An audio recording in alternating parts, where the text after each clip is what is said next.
The marathon of grand final week continues for you, ladies and gentlemen, on the platforms of the Gentleman Sim Racing Club. But tonight, it is the best of the lot, being saved until last. The end of the road, night 4, week 10, grand final night of the 40th and final week of the platforms of the Gentleman Sim Racing Club for 2023. The culmination of Term 4 and Season 15 as a whole. The culmination of our prime time component of 2023, and what a year it has been. Good evening, everybody. Zach Caban, Daniel Correa-Sar, also at the moment about to step into race control. Josh Zuno is here for us as well, as we welcome you to the gateway to hypothermia, as it was famously once coined by Barry Sheen, and to the final 6 races. Yes, you heard that correctly. 6 races tonight, ladies and gentlemen. My voice box is in serious trouble. By the end of tonight,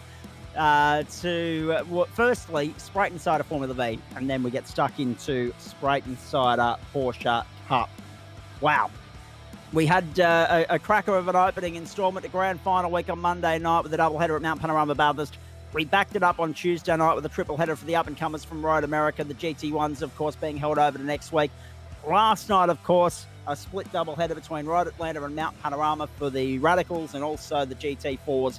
Now, as I say, can you believe it? After everything we've gone through this season, we reached the end of the road with, well, my favourite, Formula V first up, and then into the Porsches, and Matt Dench potentially securing title number 8 there as well a little bit later on.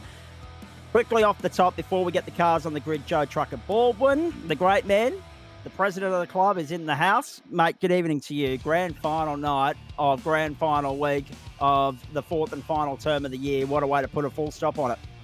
Oh, I tell you what, these and Porsches for the final night. Does it get any better? This is it's going to be a wicked night. I've actually jumped into the Porsche server. I've actually just had to have a chat with one of our constituents there. But sorry, I'm a little bit late, guys. But yeah, okay. This is the V's. I jumped in and watched a bit of the practice, and my lord, I can't wait for this one. These guys are going to put on a cracking race, and just straight off the top, looking at that, great to see Liam Banks up there, competitive right at the front of the field with the V's. That's fantastic.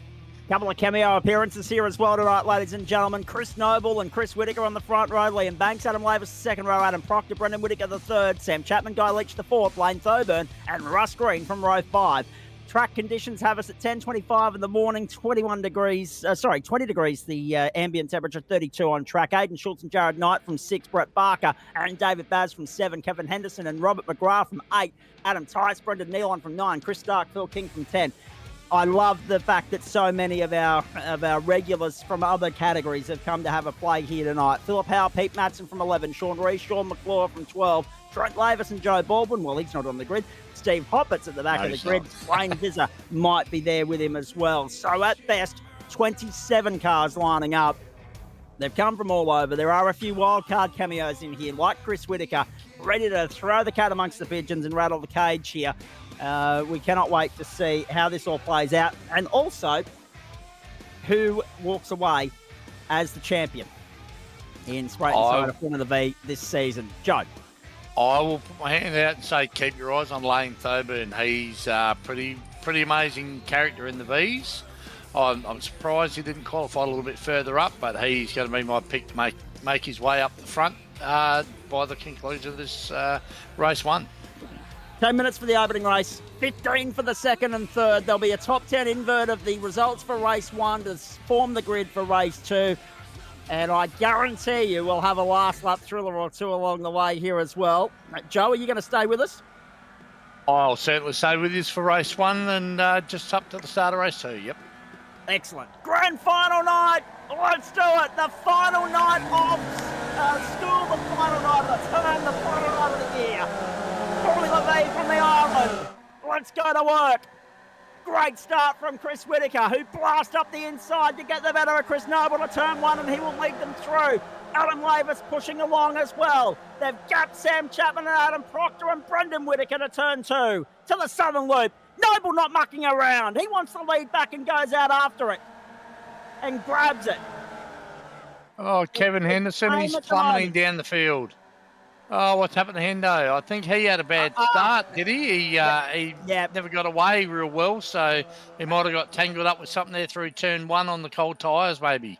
Not just him, but we had Sean McClure and Wayne Vizard to start from pit lane. We had Brendan Nealon, Robert McGrath, Liam Banks all visit the dirt. Banks is on the Banksy. tow rope as well.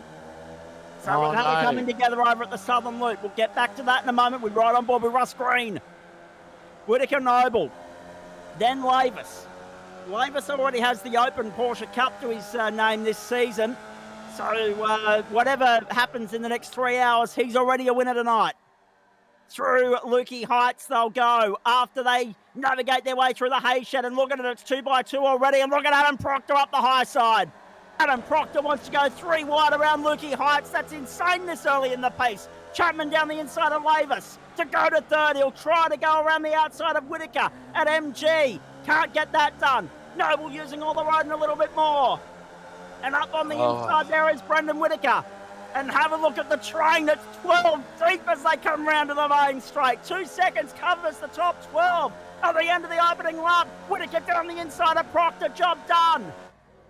It's going to go along at this tempo, at this intensity, at this volume for the next 8 minutes, ladies and gentlemen. Have a look at them already. 4 wide down the main straight. And we were last time here. You don't think this is one of the best sections for the beats? Look at this, entering turn 1, 4 wide. Wow! Oh, what a run to go to the lead on the inside of everybody. He was 6th coming onto the main straight. This is Moto 3-esque in the early stages here at the island. This will go down as one of the instant classics if they can keep it together and keep it like this for the duration of what will be a 6-lapper here, ladies and gentlemen. Chris Whittaker was the fastest across the line, 2:03.65. Times were in the 1 minute 56 bracket during that qualifying session as we were getting on air here. Down the inside, Lavis, he bows out of it for the moment. Chapman wants to go around the outside. Proctor up the inside on the exit. And we are 12 deep. And that's 4 seconds back to Trent Lavis. So there's a big mover in the early stages, up 12 spots already. Have a look at the Lane Thoburn and Chris Noble working together.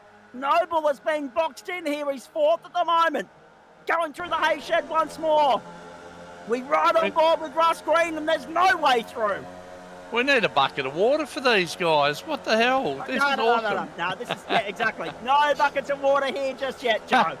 Chris Whittaker fighting for 4th at the moment with Adam Lavis and Chris Noble. Adam Proctor holds 2nd.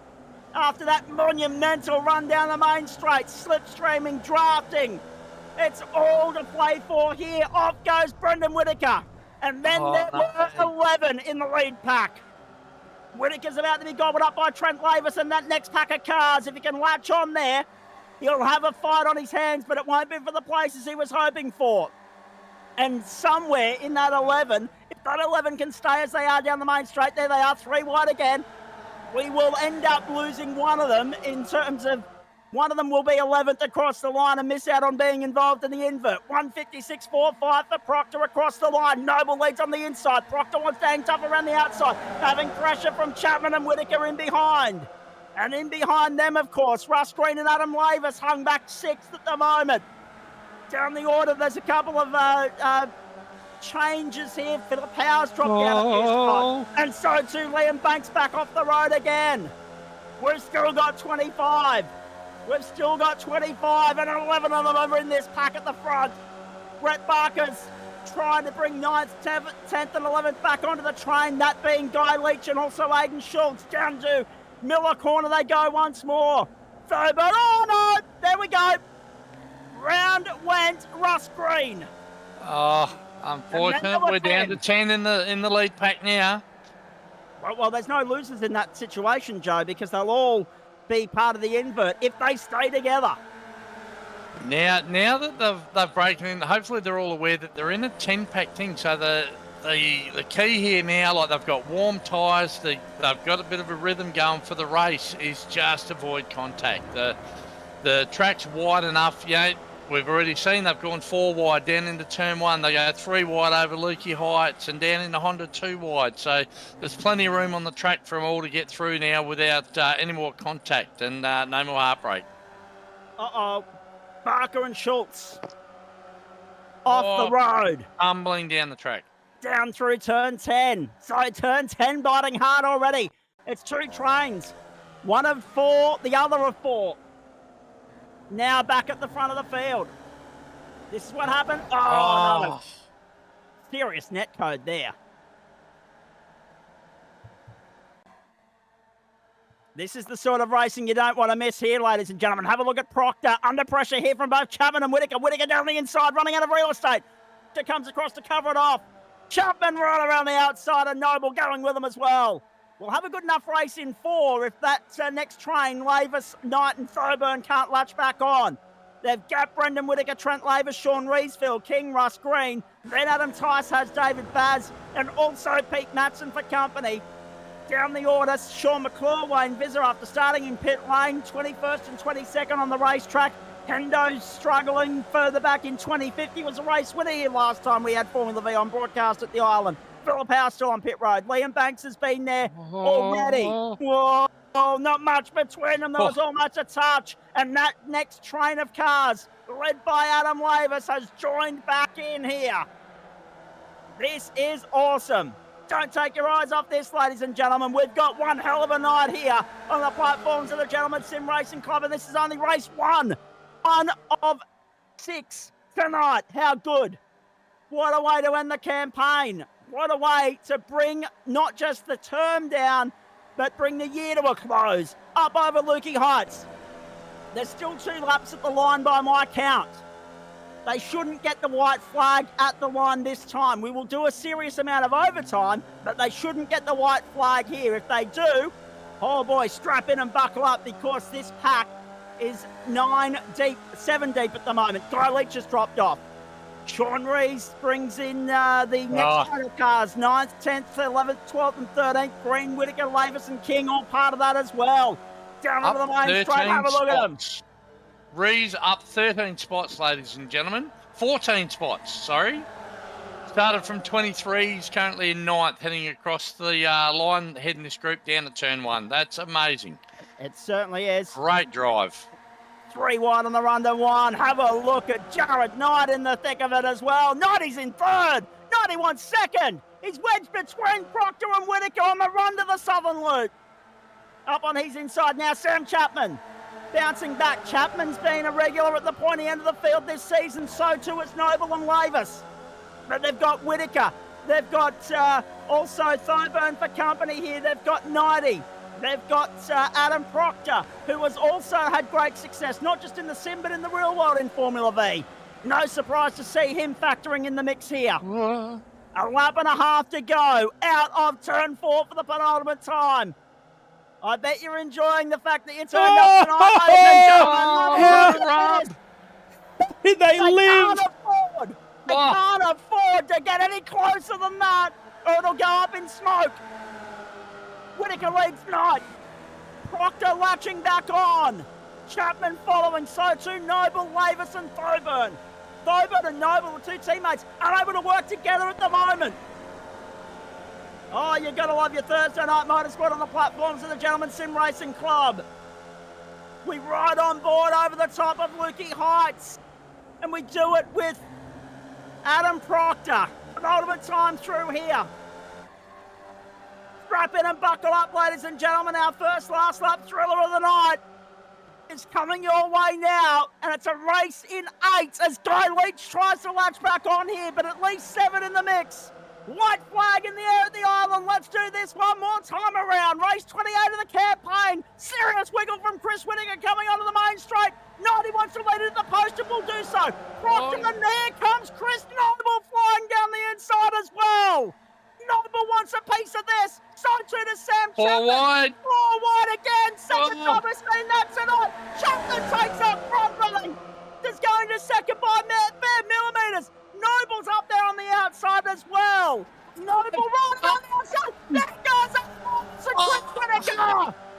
Lavis and Whittaker bought the dust. Oh, there was 3 in that one. Thoburn was the other one. Lane Thoburn was the other one. Oh. Have a look at this again from the view of Adam Proctor. I think we need to go back to bit. There we go. Oh, no. Up and over and bites the dust.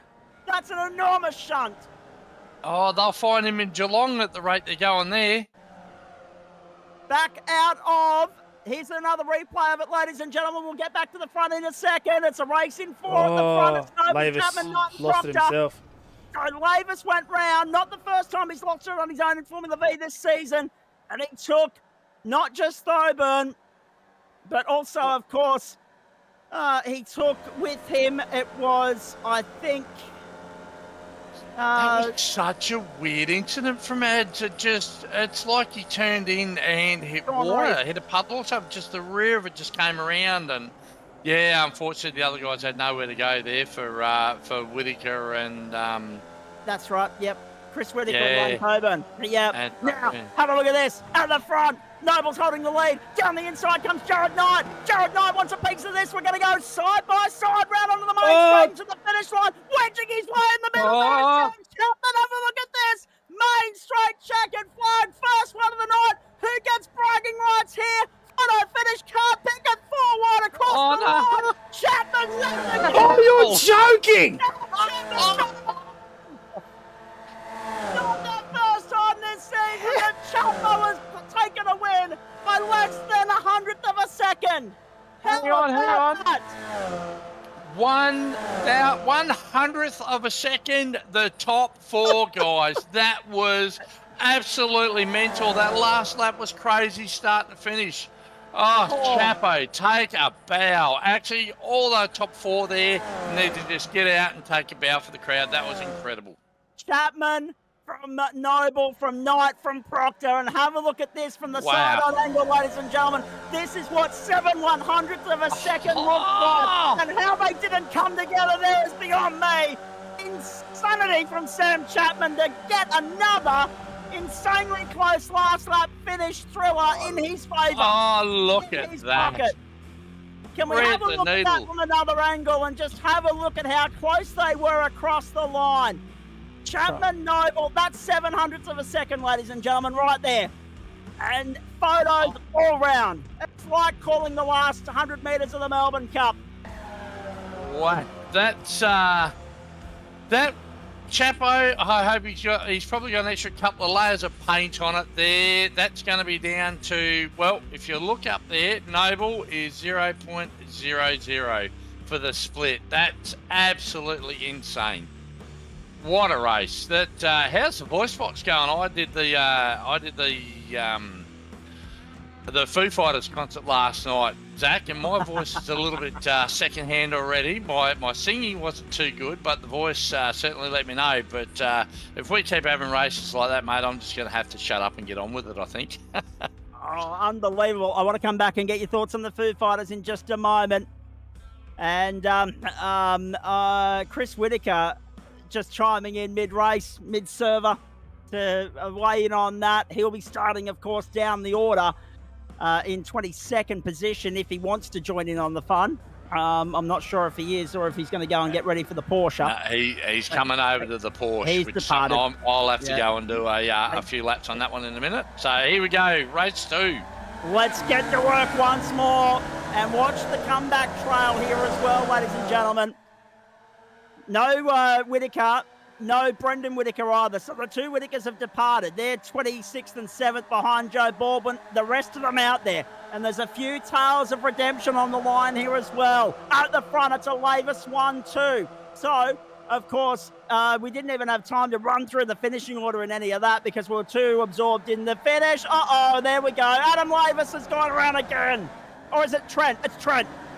It's Trent. I spoke too soon. It's Trent. And there's an enormous amount of traffic on the exit of the Southern Loop. Russ Green and Jared Knight, the 2 teammates in company there on the exit of 2. Spins all round and carnage. Liam Banks caught up for the 2nd time tonight in an early race incident. So top 10 of that race flipped on their lid and sent packing back out onto the track in reverse order for the starting grid of race 2. And already there have been some big winners and losers, movers and shakers in all of that. Trent Lavis down 10 spots. Down 10 spots in all of that early in the piece. More off track going on further back. Have a look at them 3 wide through the hay shed on the way to the southern loop. You want the good news, gentlemen? There's an extra 3 laps where race 1 came from. Actually, extra 2 laps, I should say. Extra 2 laps where race 1 came from this time round. Because we did a fair chunk of overtime in that race just now. So it'll be 2 8-lappers here to determine the winners of part 1 of the night. This is the main course. We get to dessert a little bit later on with a triple treat from the Porsche Cup. Down the main straight we go. Phil King on the inside, running third at the moment. Proctor through the middle, just like he did last time round. It's deja vu at the front. Proctor's taking the lead on the inside. We were nearly 5 wide through turn 1. Have a look at them. Sam Chapman, Chris Noble, 6th and 7th at the moment. They're latching onto this battle pack of Lavis, Rees, King, Leach and Proctor. Great to see Phil King and also Sean Rees. Might have spoke too soon. Phil King's hung himself out to dry as Rees and also Lavis blast up on the inside. Lavis has slipped back to 3rd in all of that, but still factors in the mix, seeking redemption after getting caught up in drama at the end of race 1. Somehow in all of that, he finished 9th. Despite all the drama of that incident with Thoburn and Whitaker, he ended up 2nd across, 9th across the line, so he somehow started 2nd on the grid for the invert. That's a stroke of luck for Adam Lavis. Riding on board with Chris Noble. Joe Baldwin's departed the building. Josh Zuno's here. Race control must be hectic tonight. That didn't give me an O2 tank. I need a bloody breath. Holy moly. Well, that's the reason I introduced you. I needed a breath too. This is out of control. Oh, dear. Graham Stewart, does someone want to tell them there's 80% of the race to go? I think they've got to tell me that there's 80% of the race to go. Down the inside, Proctor wants to lead them out of MG and does so. He's got Guy Leach following him through. We're running on board with Sam Chapman. Sean McClure has picked up a 5-second penalty for getting involved in an incident with Jared Knight early in the piece. Knight's 24th, Russ Green's 25th at the moment. We've still got 25 on circuit, ladies and gentlemen. Somehow, Liam Banks is out there 22nd, hoping to buy a little bit of luck tonight. They've got to fight their way back into this, but they're going to have to wait until race 3 to do it. We're going to be 4 wide across the start-finish line here. Have a look at them. 5 wide, in fact, first time tonight. Nice. Take a photo of that, ladies and gentlemen. Oh, Sam's on the grass. Chapman was clipping the grass and doing whippersnipping and still managed to go through turn 1 in 4th. Now 3rd on the inside to the southern loop. Get out of town. This is ridiculous. If they can keep this sort of intensity for the next... What have we got? We're lap 3 of 8. The next 6 laps, strap in, buckle up and hold on tight, ladies and gentlemen. It'll be worth sticking around for. It'll be worth the price of admission. No competing sport against us tonight. We're right to just sail on through with your whole undivided attention here, ladies and gentlemen. Crack open a cold... Oh, no! He got help! He got help from, I think it might have been Chapman. Chris Noble did well to avoid it. Adam Lavis plummets down the order again. The bloke either has all the luck in the world or no luck. There's no in-between with him in Formula V. Tonight, no luck at all. Have a look at this. Did he get some help? Yep, but it wasn't Chapman, actually. It was Guy Leach. Or Sean Rees, one of the two. Someone ended up stuck there. Oh, boy. Rees drops 9 spots.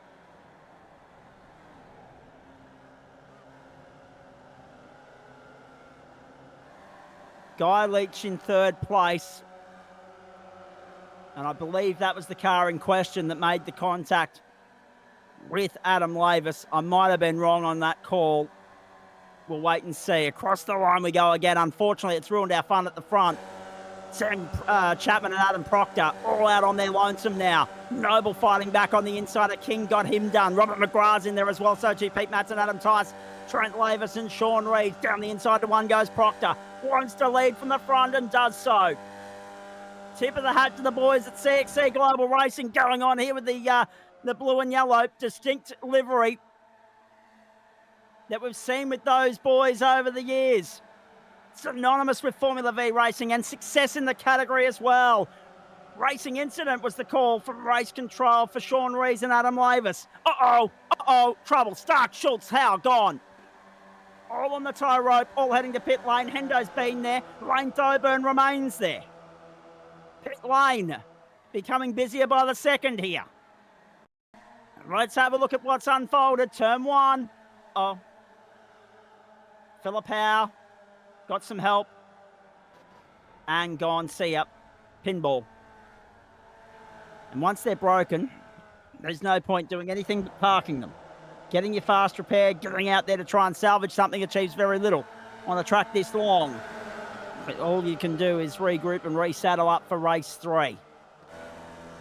Now, Chris Noble under all sorts of pressure here from Robert McGrath, Trent Lavis, Pete Matson, Phil King, Adam Tyson, the man we're riding on board with, Sean Rees. It's a 7-way fight for position number 4 at the moment. Rees at the rear of the train. Got lucky with that racing incident call. Over the top. Lane Thoburn also deemed a racing incident with Kevin Henderson. A couple of these might be in the too hard basket for our good friend Josh Zuno in race control, who I do not envy at the moment. He's got me in one ear and he's got all these drivers complaining into him in another, I'm sure. Round they come, onto the main straight. It's neck and neck between Chapman and Proctor. Chapman, the master of the last lap thriller. Down the inside goes Proctor. Can't get it by the line, gets him on the run to 1 though. They'll be side by side to 1. Guy Leach, no help at the moment, and he's about to be gobbled up by the next chasing pack. Can Proctor and Chapman maintain that advantage? Net code ruling for Phillip Howe with Chris Stark as well. Trent Lavis a 155.423 to get himself back up to 5th in the car race. Riding on board with Phil King at the moment. In front of him is Robert McGrath. McGrath, the big mover in this race, up 8 spots. Brendan Nealon up 9. Liam Banks up 11, despite the incident earlier in the piece. How good's this? Can we do Formula V at Phillip Island every week, please? No one else has got a word in yet. I'm just taking up front running here. We ride on board with Phil King at the moment. Daniel Correa-Sar is here, ladies and gentlemen. You'll hear more from him a little bit later on. He might actually have to lead the commentary for the Porsches because I'm doing irreparable damage to my voice box with each passing lap here. We're riding on board with Phil King. Watching him hard at work. The 4X spinner. Livery up on the inside. Wants a piece of Robert McGrath. Gets him on the inside of the hay shed. Proctor leads by 0.1, 0.2 of a second over Chapman. 1.6 the margin between those two and this pack, which is slowly but surely separating. Noble gets hung out to dry. Lavis squeezes through on the inside, goes into 4th place. Trent Lavis says, I know the way to the front, boys, follow me. And he started this race up the front, ends it down the back.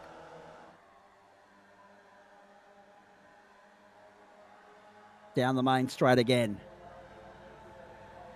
1 second the advantage that these two enjoy over Guy Leach, Trent Lavis and Chris Noble, and Lavis down the inside. Yep, I'm with Graham Stewart on that. I'm seconding that. All Formula V races on the next calendar to be at high-speed tracks. Let's do Road America. Let's do Bathurst. Let's do Red Bull Ring. I'm all for it. Let's go to Daytona and Talladega. I mean, why not? 155.080 for Trent Lavis, and the margin between the top 2 and the rest has shrunk. It's diminished. Have a look at it. We're back to an 8-car train at the front. We're on lap 6 of 8. Strap yourself in and buckle up, ladies and gentlemen. The fireworks are about to go off once more. Down the inside goes Proctor on Chapman. Lavis wants a piece of it as well. Oh, almost got into the tail of Chapman there. That was perilously close. It's a disaster for the pair of them. Up the outside goes Noble on Lavis. They've swamped Guy Leach, Robert McGrath, Phil King, Pete Matson. Great to see Matto having a run up there at the pointy end of town for Orbic Australia. Through the back section of the circuit once more. Didn't get a chance to thank the sponsors off the top, but they're scrolling across the top of your screen, ladies and gentlemen. We will get to them very shortly. This is Spreyton side of Thursday Night Motorsport. on the platforms of the Gentleman Sim Racing Club, across Facebook, Twitch, and YouTube, and we've got a one almighty night of Formula V unfolding at the moment. A race in 8 at the front. Noble's half a second behind Proctor. Proctor's got Oh, no! Oh, it all goes belly up. Guy Leach and Sam Chapman are gone. Robert McGrath's caught up in that as well. And now it's a race in 2 between Proctor and Noble at the front. For bragging rights here, they won't claw that deficit back a second time. And it all goes down the drain for Sam Chapman in his quest for 2. We got a helping hand from Trent Lavis. Guy Leach caught up as an innocent bystander in all of that. And on the way through, there was a 4th car caught up as well. Phillip Howard, Lane Thoburn still sitting in pit lane. Robert McGrath now there. Trent Lavis and Sam Chapman as well. A real race of attrition here at the island. And just when Adam Proctor thought, yep, okay, I got rid of that bloody Chapman bloke, along comes Adam Proctor. Along comes Chris Noble, I should say.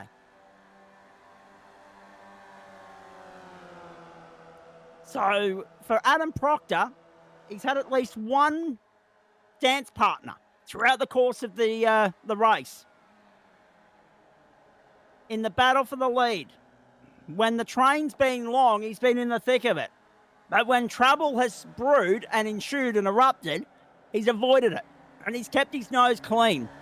But he and Chapman got reeled in by the pack. Chapman got spat out. And Chris Noble's come through and said, look, I'll pick up where Sam left off. And Adam Proctor's still a chance of getting a win here. But not necessarily a bad thing, gentlemen. With variety's the spice of life, and we really like sharing the love here on a Thursday night, and we've got a real legitimate chance now to do that with our second different race winner here because Chapman's out of the mix. Up through Lukey Heights, penultimate time. We're riding on board with Brendan Nealon, so the battle for 5th is 4 deep at the moment. Sean Rees, Wayne Visser, Adam Tice all ahead of him. I want to come back to Ticey a little bit later on, because if you're with us on Tuesday night, you'll know why I say that. Round they come, main straight, white flag in the air. Let's do this one more time, ladies and gentlemen. Chris Noble and Adam Proctor at the top end of town. Noble edging his way to the front, narrowly holding the advantage. They're 3 wide further back in the battle for the minors. And it's a 5-way fight for 4th. Wayne Visser's being caught up by Adam Tice. Pete Matson goes to the front of that train. Sean Rees and Brendan Nealon as well. Noble continues to hold off Proctor. On the run through turn 1 and 2. There's the southern loop. Uh-oh. Nealon, Baz, Tice, Barker, Rees, all in the dirt and gone. It's all gone. Belly up for these guys at turn 1. Uh-oh. 3, 2, 1. See you later. Oh! An enormous shunt for Nealon. So many at the back as well. And everyone taking either evasive action or just hanging themselves out as sacrificial lamb.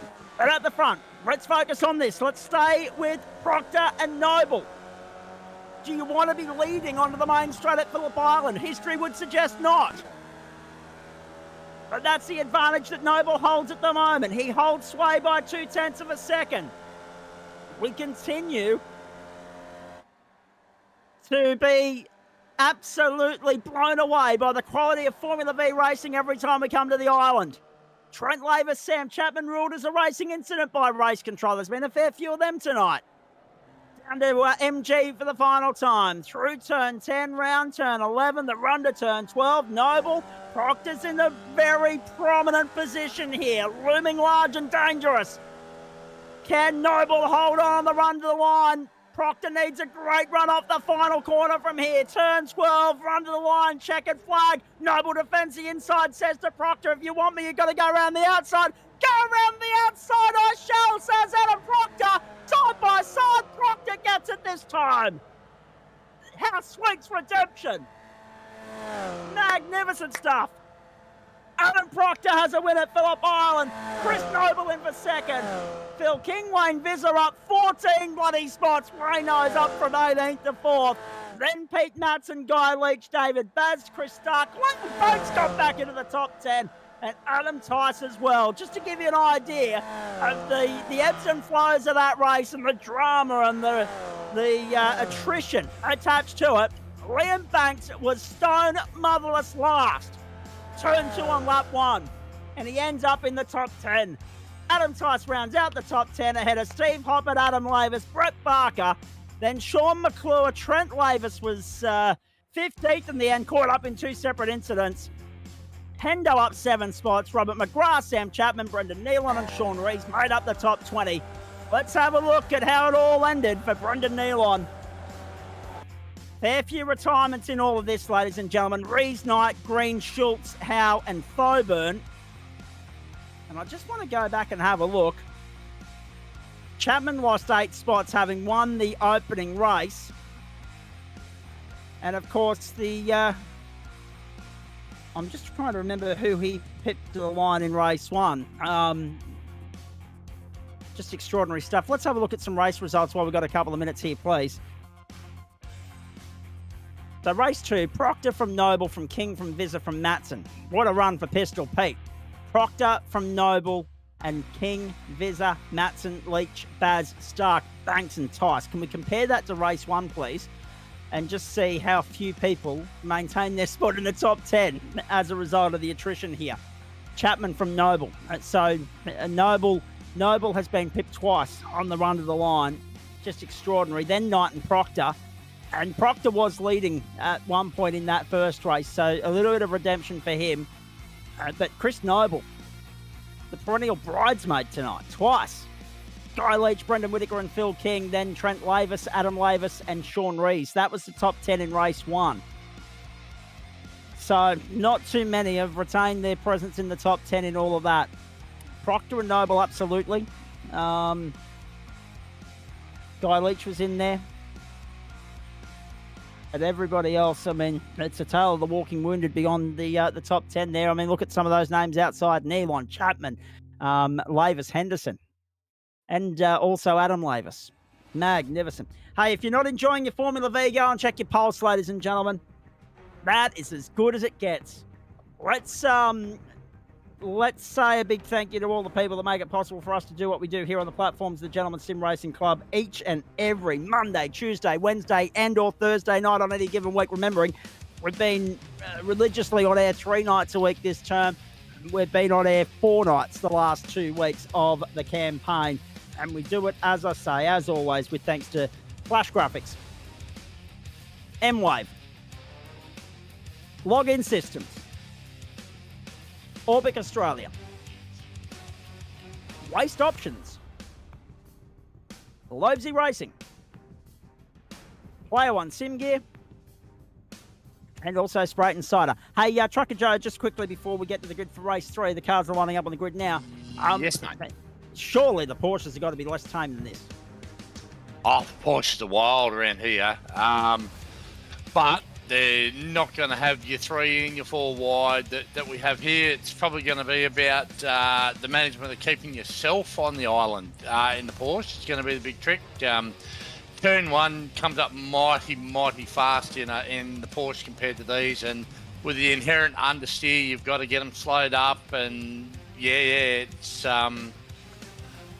it's going to be a good race in the Porsche, but nothing on what the V's are. These things are absolutely magical tonight, and it just shows like this track, doesn't matter what we bring here. You know, we could bring a shopping trolley with 3 wheels here, and so long as everyone had the same thing, they'd put on good racing, right? Indeed they would. Indeed they would. Good luck in the Porsche, mate. There's the grid for this 30th and final race of the Formula V season for Spreyton Cider. Proctor, Noble, King, Vizza, Matson, Leach, Baz, Stark, Banks and Tice, the top 5 bros. The final one of the term, the final one of the year. Spreyton Cider Formula V. Let's go. A few opting to sit this one out. No Wayne Vizza, no Joe Baldwin. We knew that already. No Jared Knight, no Russ Green, no Aidan Schultz, no Chris or Brendan Whitaker. A depleted field at 21. Lead us to turn 1. Sean Rees actually sitting on pit lane at the moment, so he's not going to factor in the equation here either. We're down to 20. That's a little bit disappointing. However, and it's more disappointing now. Have a look at all the off tracks. Phil King, Steve Hobbit, Kevin Henderson, Sam Chapman, and David Baz. Night done for those guys. Proctor and Noble and Leach and Banks and Stark and Lavis stay out of trouble. Lavis hung up around the outside there, trying to get down on the inside. He's got Pete Matson for company in behind. Big send down the inside as well from Brett Barker. The top three have bolted. Is Trento in here? Yes, he is, but he's down in 17th at the moment, is Trent Lavis. A night to forget in the Formula V for Trent Lavis. This is what happened at turn 2. Oh, Trent's caught up again, but this time he was an unwilling participant in all of that. He got sent. And unfortunately, there was nowhere for about a quarter of the field to go. So we were already depleted somewhat, and now we're more so depleted. Still 20 out there. Josh Zuno, have you been tempted at any point to throw a safety car tonight? Just to calm them down? I have, but this is the first time I've been live, I think. So, no, I really don't like doing safety cars unless there's multiple cars that are, needing to tow. We've still got a few in the mix, so we'll let it play out. That is a fair call.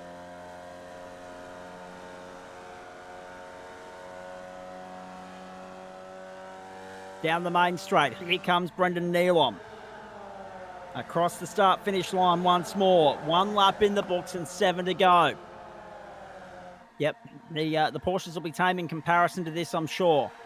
No less exciting for the positional battles that will play out throughout the course of the night and the championships that'll be won and lost and the positions that'll be gained to improve your finishing position at the end of the campaign.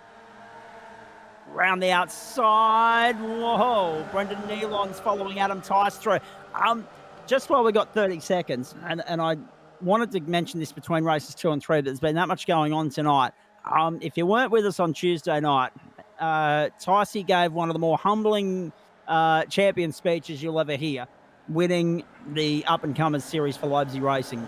If you weren't here, he had a lump in the throat. A few of us had a lump in the throat just listening to the bloke.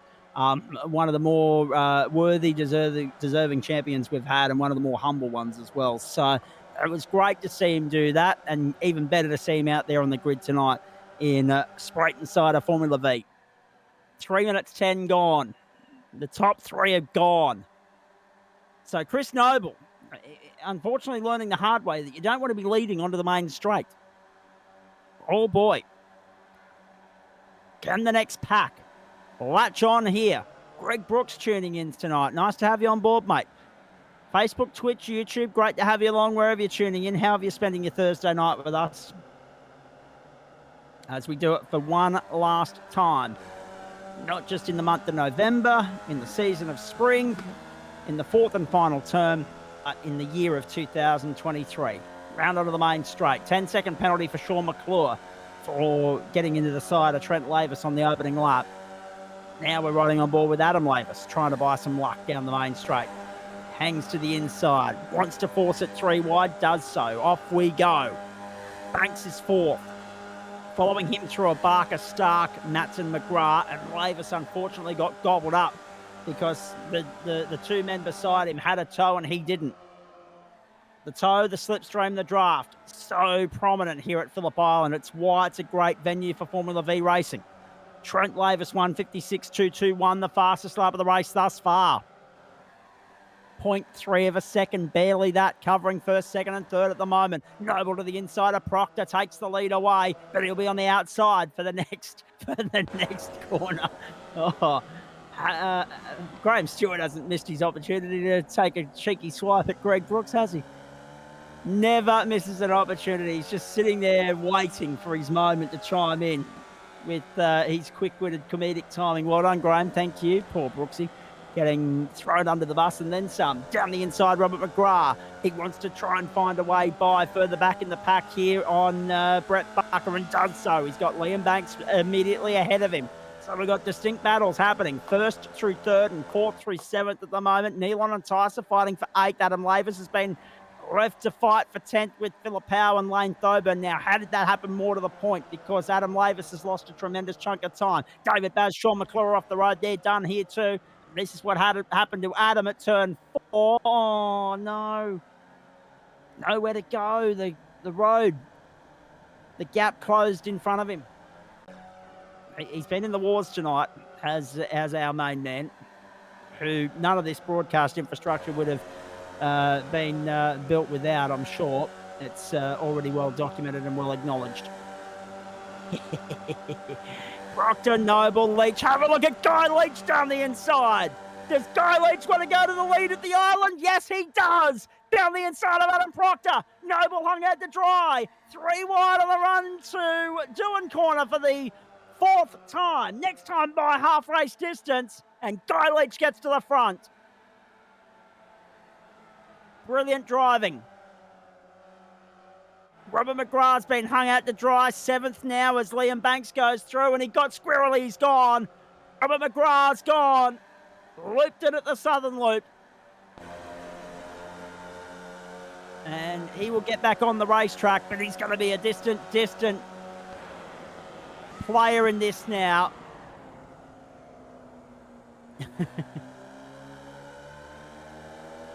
Unfortunately, left to fight for the minor placings. Trent Lavis moves up to 13th, but he in his own right is 3.5 seconds off Aaron Lavis and Chris Stark, who are fighting for 11th and 12th, with Phillip Howe in 10th and Wayne Thoburn 9th. So that's a 4-way battle. 2 3-way battles at the front. Then the Tice Nealon battle as well. Adam Lavis and Chris Stark deemed a racing incident. I was going to say, I haven't seen Adam Burr hop around a lot this season, Graham. Maybe the pressure of answering to you has been too much for him. Up over Lukey Heights. One more time. Half race distance this time by the line. Oh, it's delivered so far. Let's see if the second half of this third and final race is as good as the previous 2 have been. Formula V, Phillip Island, name a better combo in the entire sim racing service around the world. Down the main straight. Guy Leach is there. Chris Noble's going up his outside, which becomes the inside for turn 1. Will take Adam Proctor with him.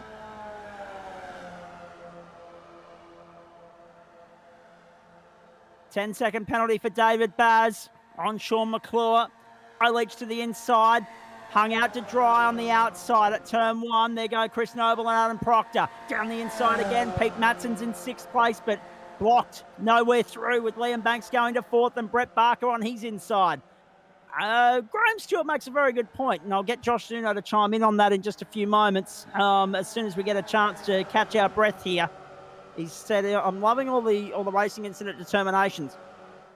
What it says to him, and it says to a lot of us as well. I'm being facetious when I say that a couple of them have been chucked in the too hard basket. But what it says is there's no dumb driving. There's just good, hard, solid racing, and that's what we like to see. What we also would have preferred to see is Sam Chapman out on the racetrack. Unfortunately, he's an early arrival in the commentary box, mate. Not the night you would have been hoping for, but at least it started with the W. Yeah, it was a brilliant first race. It was lovely. I was pretty stoked after that, and second race was going well. But a tap up the backside in these things is not going to do it for you. So and then by the third race you're starting in. If something goes wrong with header, you're done. So I think that seals everything. Well done to Chris. Yeah, Chris Noble, we believe, will be the champion on those numbers. Unfortunately for you, mate, a case of so near yet so far. Have a look at that on the bottom of your screen as well. A 5-point penalty for David Baz too. So he's been on the receiving end of a couple of penalties here tonight. Have a look at Chris Noble defending Adam Proctor straight down the inside. You're not going to stop Proctor. The straight line speed of Adam Proctor has been on show for all to see tonight. And we have 5 minutes or 3 laps to go, ladies and gentlemen, on the run down to turn 1. Stay with me, Chapper. I'm coming back to you very shortly as soon as we can come up for air here. Have a look at Adam Lavis trying to fight his way back into the top 10. Can't find a way in at the moment because he's got Phillip Howe and Wayne Thoburn for company. Thoburn on the inside, Nobly outside, Lavis through the middle, down the inside of Howe, through the southern loop. Lavis back up at a 10th spot. Finds his way back into the top 10, but it's too far gone to push his way all the way to the top of the summit. Banks is fourth, Matson, Barker, then Nealon and Tice arguing over the same piece of real estate. Bravis down the inside of Thoburn to go to ninth. We've had a couple of flying canoes tonight, a couple of flying Formula Vs. Good pick up from Greg Brooks. 4 minutes to go. It'll be 2 laps at the line. It's Noble, it's Proctor, it's Leach. They're arguing over first, second, and third. Banks, Matson, Barker for fourth through sixth. Tice, Nealon, Lavis, Thoburn, and Howe. The next 5 through. Then Trent Lavis has got Chris Stark for company in what you can consider an unlucky 13th for Starkey, considering he's down 5 spots on where he started. Some big movers, though. Plus 12 for Brendan Nealon, plus 15 for Lane Thoburn, plus 13 for Phillip Howe. Some of those numbers are a little bit of a misrepresentation, given how many non-starters we had. We had no Jared Knight, we had no Russ Green or Aiden Schultz or Wayne Visser in this race from those that started the opening race of the night. Here comes Proctor again. Guy Leach says, no, I'll go on my own. Thanks. Down the inside, 3 wide across the strike. Have a look at that. Noble, done. Leach, 0.15 of a second at the post. 2 laps to go. And it's important to note that Trent Lavis punched out the fastest number of the race, 156.221. We've also, along the way, lost Hendo and Sean Rees, and we've lost Sam Chapman and David Baz. We're getting back to Sam Chapman as soon as we're done here, and remembering at the top of the hour, we start our final 3 Porsche races of the season, 9 p.m. Eastern Daylight Time, 6 o'clock in the West. And for everybody else, you can do your own maths. As they make their way through once more, Guy Leach doing a beautiful job of just sitting there and biding his time and letting Noble and Proctor run side by side as they did for the bulk of the second half of the previous race. And I sense another, even though it's not 7, 6, 4 deep, it's a 3-way fight, and we've got another last lap thriller on our hands. Pete Matson having a good run in 5th place. Adam Lavis takes us into the 55s with the fastest lap of the race, 155.955. He's got Brendan Nealon, Adam Tice, Lane Thoburn, and Phillip Howe for company. One of those is going to miss out on a spot in the top 10. So we've got 1, 2, 3 battle packs in the top 11 at the moment. Lavis and Stark also jostling for position. Nobody else beyond that factoring into any sort of real contention here. Up over Lukey Heights for the penultimate time. Noble the leader. Proctor in second. Proctor just sitting there hoping he can repeat what he did earlier and get the drag and draft onto the main straight and displace Chris Noble. But he doesn't need to worry about it this time round. It's next time by, when it matters. Can Noble make it 3 different winners in the night? Or can Guy Leach achieve the same feat? Or can Proctor double up? Here we go. The final lap of the final race of the term for Spreyton side of Formula V. Night 4 of week 10 of 2023. In turn 4 on the platforms of the Gentleman Sim Racing Club. And we've got a 3-way fight in Spreyton side of Formula V to the first corner. What a run from Guy Leach down the inside of everybody to take the lead. He was third coming onto the main straight. He's now leading the thing. Noble got hung out to dry in third. Is it tactical from him? No, because of what happened earlier when he was leading at this point of the previous race. Out of the Southern Loop for the final time. Proctor going with Leach at the moment. He's perfectly positioned based on what we saw earlier this evening. Brett Barker, Pete Matson and Liam Banks arguing over the next 3 positions. We're going to get back to those guys as they come across the line. In the meantime, have a look at this. Guy Leach is going to lead to Miller Corner for the last time. And it's the longest amount of time he's spent at the front tonight. At the head of the train. But when you're at the head of the train in Formula V, you're really making a rod for your own back. Because of that slipstream, that tow, that draft that we talk about and how prominent it is. It's a brave man that leads from the front. Someone's got to do it. And at the moment, it's Guy Leach. Proctor and Noble jostling behind him. Waiting for their moment, following him through up over Lukey Heights for the final time. Have a look at this. Leach will lead them with 3 corners to go. Noble might be a little bit too far back at this point. Proctor's there looking to double up. Can Guy Leach get the job done and make it 3 different winners in the night? What can Noble do? Noble's had a great run out of turn 10. Leach is there as well. They're going to go line astern, nose to tail on the front straight. I bet you'd bottom dollar they'll be 3 wide across the line. Here we go. Run down the main straight. Checkered flag in the air. Guy Leach, Adam Proctor. Chris Noble with a late run. The Proctor's got it again. Oh, That time by an even smaller margin than previously. Banksy redeems himself with 4th over Pete Matson and Brett Parker. Newline edged out Adam Lavis. Adam Tice held off Phillip Howe and Lane Froburn by 200ths of a second as well. Oh, boy. Someone coming back over the line. I might interject, Zach. Chris Noble actually took out the race. It was that close. It was that close. Well, I'm seeing the same timing screen that you are, and at the moment it's got them by 0.00 of a second on our timing screen. So if you're telling me that Noble's got the job done, we've got 3 winners in the night. Let's have a look at it across the line here. And what iRacing is telling us and what SDK Live Timing is telling us are 2 different things. Guy Leach, unfortunately, the sitting duck there. Dead heat. Have a look at that. What the hell was that? What the? Oh, and that is not the first time. That is not the first time to. Oh, wow. Can we just 1 frame have a forward, look then at that 1 frame again? forwards. Have a look at this. Chris Noble edges out Oh, my Adam Lord. Proctor by about 2 millimetres. Extraordinary. 3 winners in the night, ladies and gentlemen. That's why we love Formula V. That's why you turn up on a Thursday night, and it simply does not get any better than that. Have a look at that for a margin. 3/5. There isn't one. there really isn't one. No, that is literally is a about dead maybe 1.5 inches. Like it's about 1.5 inches in that, not much more. That's unbelievable. That is ridiculous. Absolutely ridiculous. If we go across the other way, Wow. Third, Noble was what 400ths of a second behind himself. So that's probably maybe half a wheel, 3/4 of a wheel to third. So does it get any better? It does say Chris Noble is ahead, though. There we are. And 100th of a second, gentlemen. 100th. No, sorry, 1,000th. 1,000. 1,000. 1,000th of a second. And that's the problem. That's the point.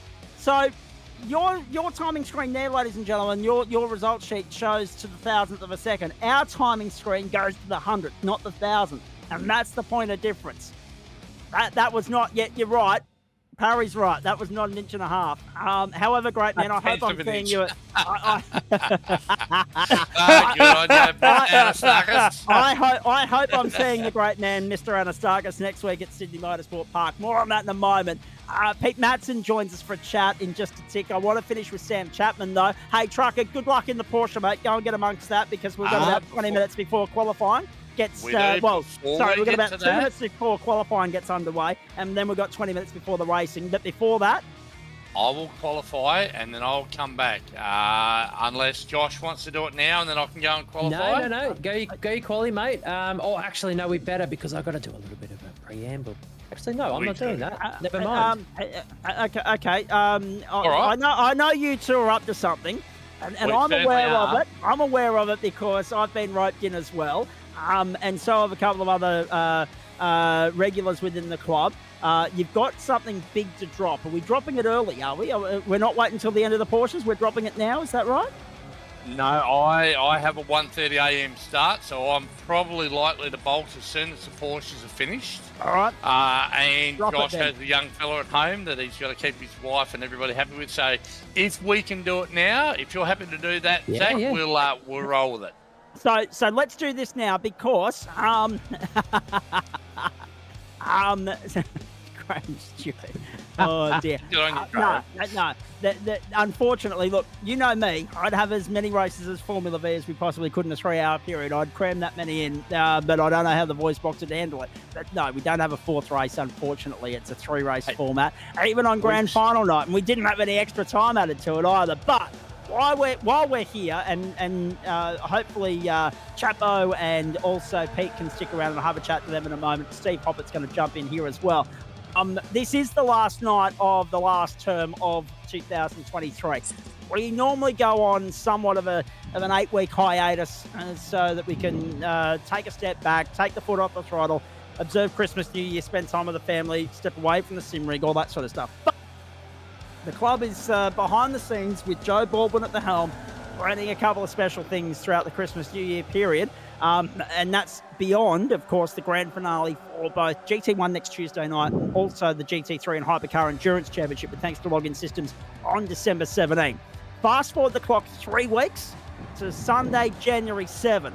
I'll let Joe take it from here. All right. The something was a bit of a brainchild. There's been a few little triggers for this one, but I'd like to announce that the Gentlemen's Sim Racing Club is going to partake in their very first annual charity race on January 7th, and we're going to raise money for Beyond Blue. So this is something that I'm pretty passionate about, with a couple of friends going through some hard times. And look, we all know, like everybody knows somebody who is, had a bad time, having a bad time. There's a lot of reasons to do this. So the club's stepping up. Josh has been helping me behind the scenes to get it organised. Zach, you've graciously donated your time to make this happen.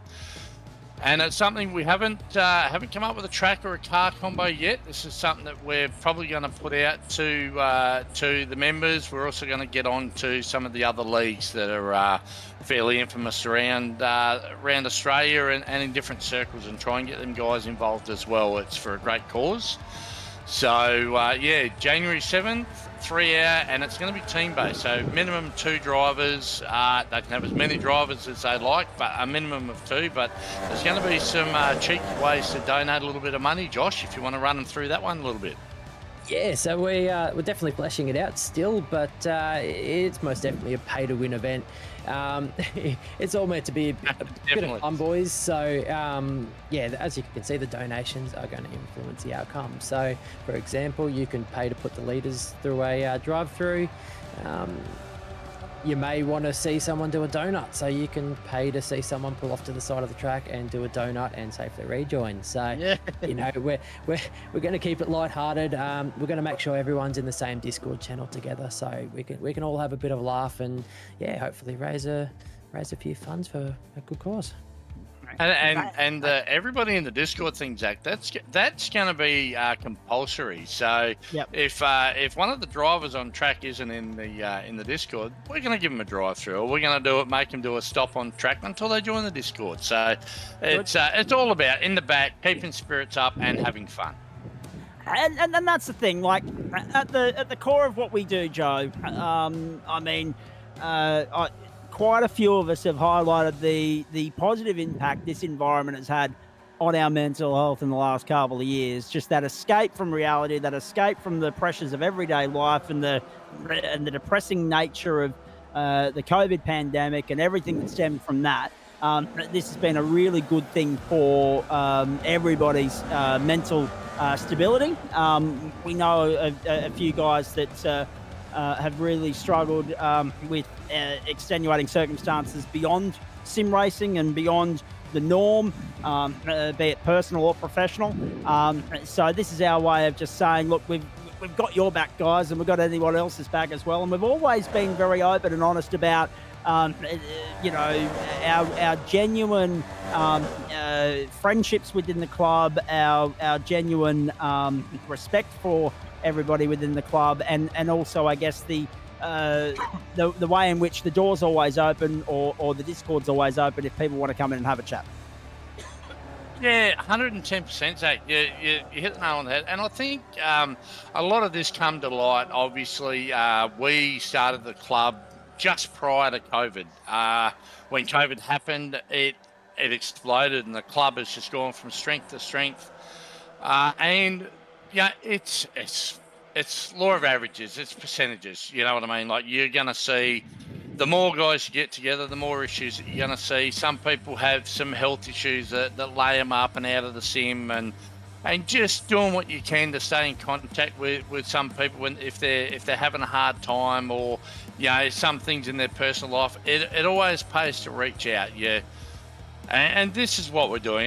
It's also going to be not only raising money for Beyond Blue, which is a fantastic organisation, as I'm sure as a gentleman's group we're all aware, but also opening the lines of communication. So look, if there's any guys out there that just need a shoulder or someone to chat to, or and it's not even so much about advice. It's about just unloading something that might be on their mind.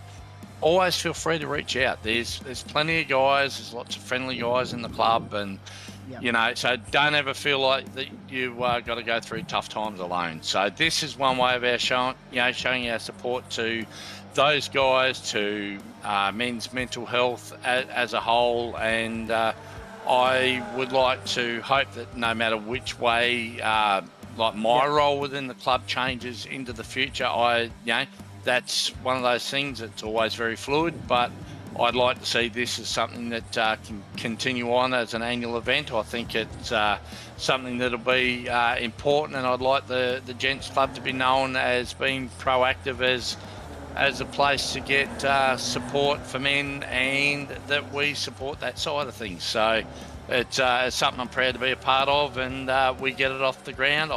I don't know if I'll race it or I'll be in the back pushing the button, telling people what to do. I don't know just yet.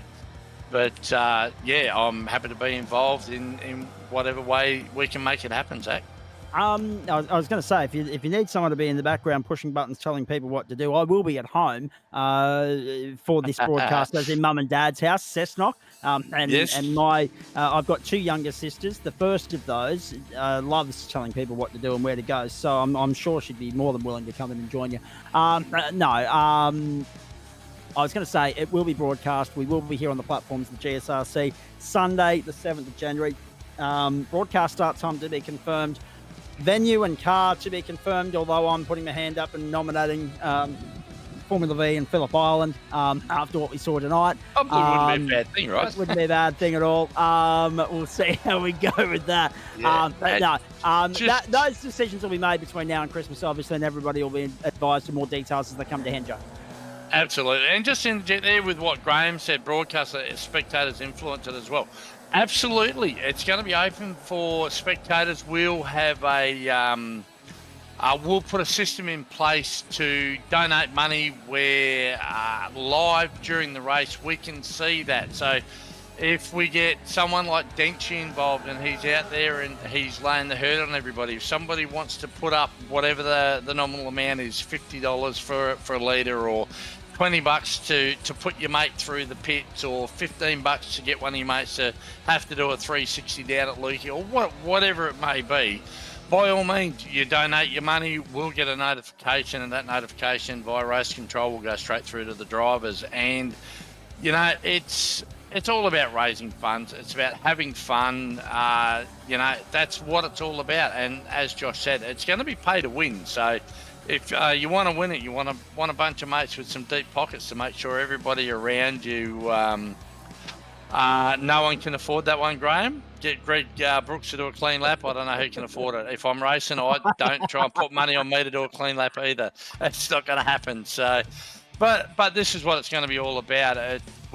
No matter what, we want it lighthearted. We want everybody in the Discord. Any of the guys that's been into the Discord for Mountain Men in the past few weeks, we've had some good numbers in there, and it's always a blast. I don't know that you want to openly broadcast what goes on the Discord. I think we might get a rap on the knuckles by the Broadcast Commission.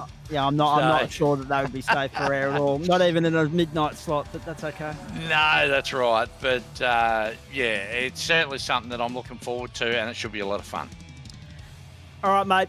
Thank you. Appreciate that. And well done on all your efforts throughout the course of the season, because before you took on the president role, you were obviously an integral part of the committee. Before that, you've been there for a while. So thank you to you.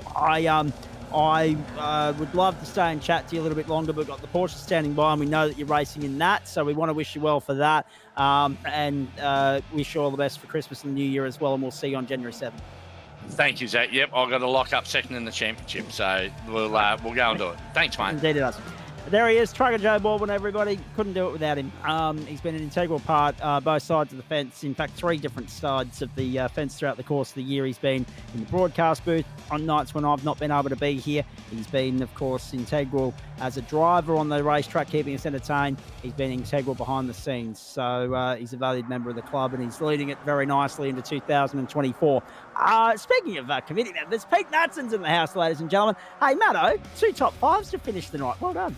Yeah, thanks, Zach. Yeah, that was pretty good. Enjoy it. I enjoyed the beast. So, yeah, trying to get it back up onto the front guys is pretty hard though. But yeah, look, I just thought I'd pop in, and obviously we're coming to the end of the season. Yeah, mate. And I just wanted to personally shout out to Flash Graphics and M-Wave and Player One Sim Gear and Lobesy Racing and Login.com and Orbic and Spreyton Cider and Waste Options. I mean, the guys don't know what it means to the club to come and support us, and yeah, I just wanted to say thanks for another successful season, and yeah, all the best for the festive stuff, and certainly for all our commentary guys such as you and Daniel and like everybody, Josh. Yeah, awesome. Thank you. Means a lot. Yeah, and mates, we know what a mixed bag lottery Formula V can be, but it's great that we got a good field on the grid for Phillip Island. It's one of those great tracks that just delivers when it comes to this category. Yeah, you couldn't get any closer racing. I mean, we were neck and neck for 7 laps. So clean racing, respect, and that's what makes it enjoyable, right? You get off with a smile on your face. Yeah, pretty good. Parry Anastakis asking you a question. You racing tomorrow night as well? Definitely.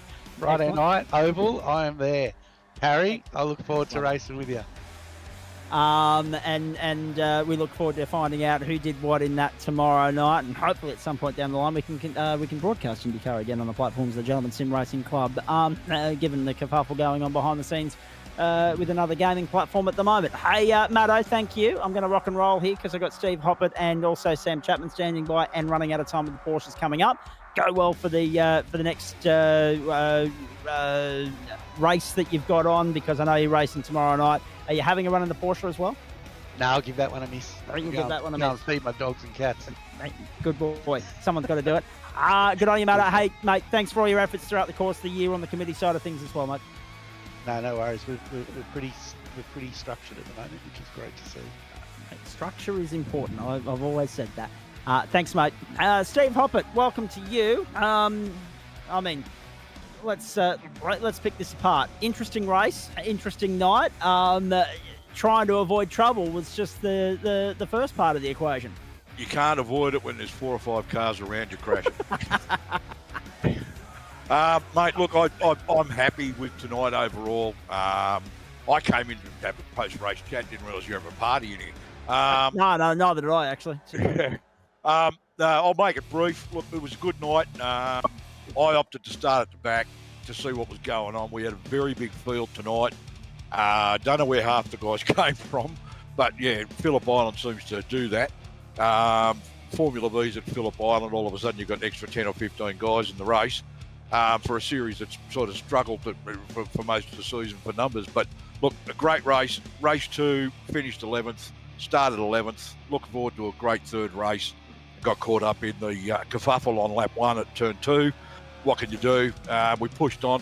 But looking at the names behind me, I've got a feeling I might have been the only one that survived that wreck, actually.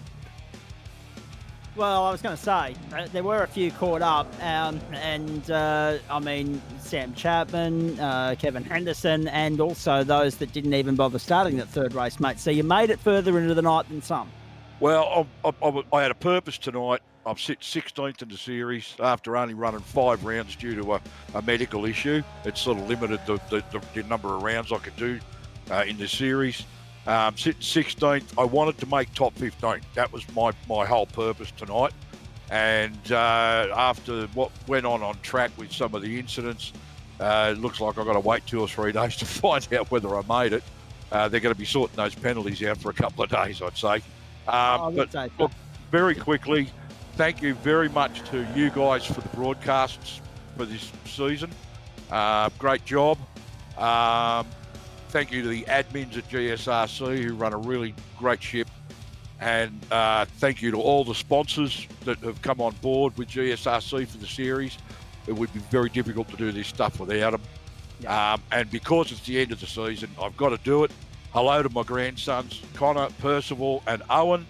Poppy's racing, loves his racing, and the boys think it's great. Very nicely done.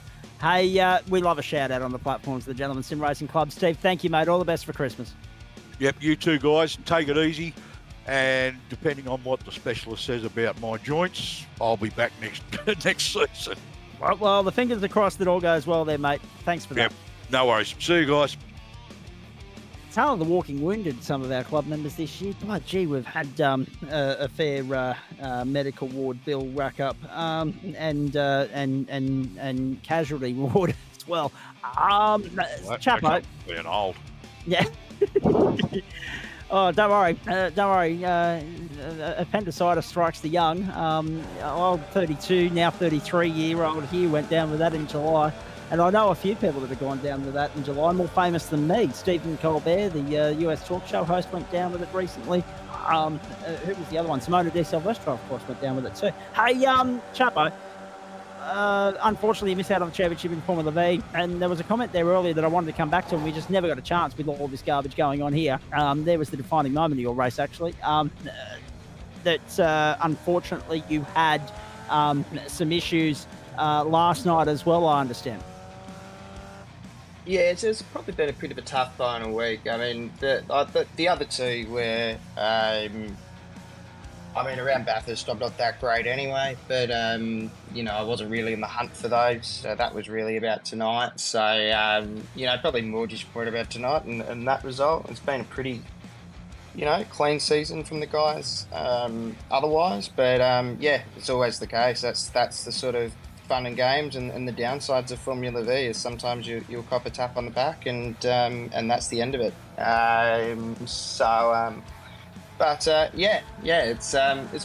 been a really fun season though. All in all, like I won't let that take away from it. We've had some great races, and I've really enjoyed it all season. I hope we can. I'll be pushing to keep it on the calendar. That's for sure. Because, mate, I'll help it's you always push. my favourite. So. Hopefully we can take it back to Chris next season. But credit to him as well. He's been brilliant all season. Good at mitigating that risk and incredibly quick as well. So, it was good to see the size of field tonight as well. Hopefully we can start building that up at the start of next season too. It's still been fun regardless of, I guess, slightly smaller field, so it's not been too bad. It's never really below 10 or anything, but it's not that sort of 30, 40 cars that we probably saw this time last year at times, right? Well, that's exactly right. The numbers haven't been as big, but the racing's still been as strong and good. It's been terrific. Congratulations, mate, on what you've achieved both sides of the fence this season. Committee, commentary box, and also on the racetrack. I know you're jumping in to help the boys with the Porsche race control, so hop to that and we'll chat at the end. Yep, sounds good. Talk later. Speaking of which, Daniel, we better hurry up and get over there because we've got the Porsche standing by next, ladies and gentlemen. The platforms of the Gentleman Sim Racing Club. It's 2 minutes to 9 Eastern Daylight Time, 2 minutes to 8 if you're in the state of 1911, better known as Queensland, and 2 minutes to 6 on the West Coast. We're taking a break. It's night 4 of week 10 of term 4 of 2023. The platforms of the Gentleman Sim Racing Club going around one last time in prime time for 2023. The main course is done. Dessert to follow. Condenchi secure his 8th Porsche Cup title. Find out on the other side of this.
Nice to have you covered wherever you're tuning in all around Australia or indeed the world of the platforms of the Gentleman Sim Racing Club.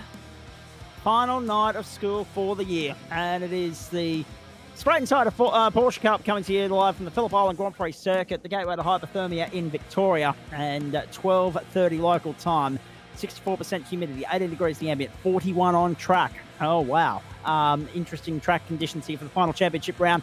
We've got Matty Dench and Sam Muir on the front row. Brendan Whittaker, Jared Knight the second, Anthony Adshead, John O'Freeman the third, Gordon Marshall, Dane Snowden the fourth, Paul Wilson and Chris Whittaker the fifth.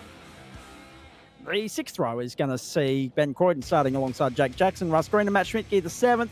Schmidtke's got pole in the open split. Adam Lavis, Blake Fitzpatrick the eighth. Joe Baldwin and Tristan Koch the ninth. Adam Tyson, Sean McClure the 10th. And the championship standings coming into this round. Have I got enough time to just squeeze them in? Let's do this.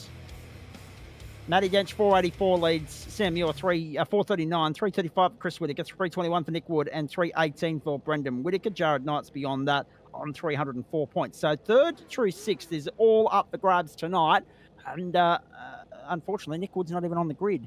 So let that sink in for a moment. Adam Lavis, 507, has that wrapped up. Joe Baldwin securing second, or at least trying to tonight. 383 playing Tony Baker, 361. Tristan Koch, 317, and 273 for Brett Bradbury. Getting ready to fire the final three races of the campaign to bring the curtain down on the calendar year of 2023 on the platforms of the Gentleman Sim Racing Club. Let's go! Matt Dench, a clean start. Samuel has jumped well. The rest of the pack sorting themselves out on the run down to Doohan Corner for the first time. It's a 4.45 kilometre circuit and Dench has got the jump. Brendan Whittaker's trying to get up on the inside of Sam Muir, can't do so. Round we go. Chris Whittaker side by side with Dane Snadden, Paul Wilson, Adam Lavis in the grass. Adam Lavis and Sean McClure have found the grass at the Southern Loop. And believe it or not, ladies and gentlemen, he's been here all night. He's barely got a bloody word in. His name is Daniel Correa-Sar, and I'm looking forward to getting his insights tonight in the Porsches as Gordon Marshall goes wide at Miller Corner. Hey, Zach. Yeah, look, just trying to recover from that Formula V spectacle that we all just witnessed. Had my eyes on the event log the entire time. Just so many things happening. Just trying to make sure I got all the camera angles and replays ready. But yeah, it's been a fantastic night so far. And here we are for the Porsche Cup. And I'm sure this will be no different. Matt Dench is leading well. Sure, Sam Muir and Whittaker right there behind. And we can see that Paul Wilson just trying to sneak up on the inside of Chris Whittaker. Doesn't seem to quite have got that to work. But look, we know Phillip Island produces great racing, and we know for a fact, because we've seen it before, that when you put the Porsche Cup and Phillip Island together, it makes magic. So let's hope that it's another one of those beautiful recipes. Down the main straight, Matt Dench, the race leader. Sam Muir in second spot, 1:37.876, the standing lap time for Matt Dench. Lap 2, it's a 16-minute affair here, so that's 11 laps by my numbers around the Phillip Island Grand Prix circuit. Actually, we should have those lap numbers available to us on the top left-hand side of your screen on the totem pole, and I know Daniel Correa-Sar will change those settings accordingly in just a moment for you to let you know where we're going and how we're going. Yep, 2 of 11. Picked it like a dirty nose. And on our way down to Miller Corner once more. Plenty of positional changes early on in the PC. 3 gained for Chris Whittaker, up to 7th from 10th on the grid. He's the biggest mover of the night thus far. Adam Lavis down 2 spots. No movement so far for Sean McClure in 20th and last. Riding on board with Anthony Adshead now through the hay shed on the run to Lukey Heights. I'm still trying to catch my breath after the Formula V shenanigans, so let's listen to the Porsche hard at work here. Enjoy the sound and grind of the 992 at work over Lukey Heights.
Great sound of Anthony Adshead at work.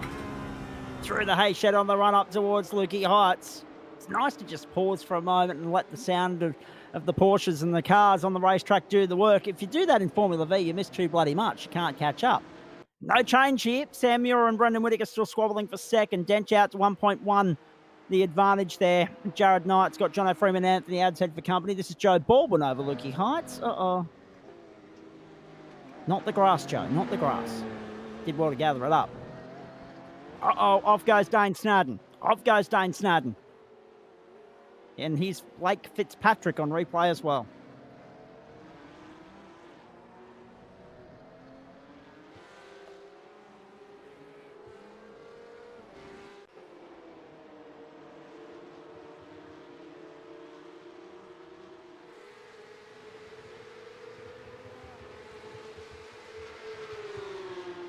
Gaps at the front have really extended. Matt Dench has put in 1.5 seconds to Sam Muir in P2. As we see, who's that going on the inside of Adshead? Oh, is that who's the green one? That's Brendan Whittaker. He's had a moment and he's dropped down to P6 now. Just in front of his brother there, Chris. It's actually everyone from that family, I believe. Anthony Adshead's part of that as well. You can see by the matching liveries, red, green, and yellow. It's the traffic lights. That's it. Remember the old traffic light parties? I've always worn green. Yeah, I've never actually had a traffic light party to go to where I've had to wear anything but green. And that's a depressing real-life revelation at, what are we, 8 minutes past 9 on a Thursday night on the platforms of the Gentlemen's Sim Racing Club. And I apologise for sharing too much information. I never got invited to parties. Nah, Sam Muir and Jared Knight. This is the party. This is the party. It's the grand final party of the platforms of the Gentlemen's Sim Racing Club. Jared Knight, Jono Freeman, 3rd and 4th at the moment. Good to see Knighty having a strong run in the Porsche at the moment. Brendan Whittaker and Chris Whittaker 6th and 7th behind Anthony Adshead. We're riding with Adshead at the moment. So it's a 5-way fight for 4th. Freeman at the head of the train. Remembering Ben oh, he's left the door open. Marginally for Anthony Adshead, who crawls up on the inside. Can Adshead get the oval up and get the run through? Stone a corner on the run down to Miller. Yes, he can. But unfortunately for Adshead, Freeman's going to have the inside running as they get up to turn 4. Whoa, they're in the locking. They're in the locking. Brendan Whittaker sees his opportunity to pounce on that and gets 2 for the price of 1. Oh, but he's gone sideways! No! Off goes Whittaker. Freeman's run right through Siberia. Freeman has gone wide through Siberia and left. Oh, Brendan Whittaker with nowhere to go. Adshead was on the cusp of losing 2 positions in 1 and Whittaker gaining 2 and Whittaker's ended up losing 3. Wow. Chris Whittaker the beneficiary in both of those instances because both he and Paul Wilson have capitalised on Brendan Whittaker and Jono Freeman and now Whittaker squeezes down the inside of Freeman as well. It's still a 5-car train, folks. It's still a 5-car train. I did say at the outset that this would be tamer than Formula V. But they're yet to show me that they're actually willing to be tamer than Formula V. The intensity here in the opening 5 laps, my goodness. Unless your name is Matt Dench, already out to a 3-second lead. Whoa, Whittaker was trying to get down on the inside at turn 1. On Paul Wilson, but Wilson wasn't having a bar of it. But Whittaker's got to be careful here because slowly but surely Adshead and Chris are skipping away ever so slightly. There's the gap. So they're leaving these 3 behind. Paul Wilson unable to go with them and latch back on. Brendan Whittaker wants to get by Wilson rather promptly and swiftly and does so down the inside. Job done. There's Chris side by side with Anthony Adshead. He's not happy with not holding the family bragging rights here at the moment, Chris Whittaker. As far as the Porsche is concerned, the only way to go about fixing that is to get past Anthony Adshead here. But he's not able to just yet.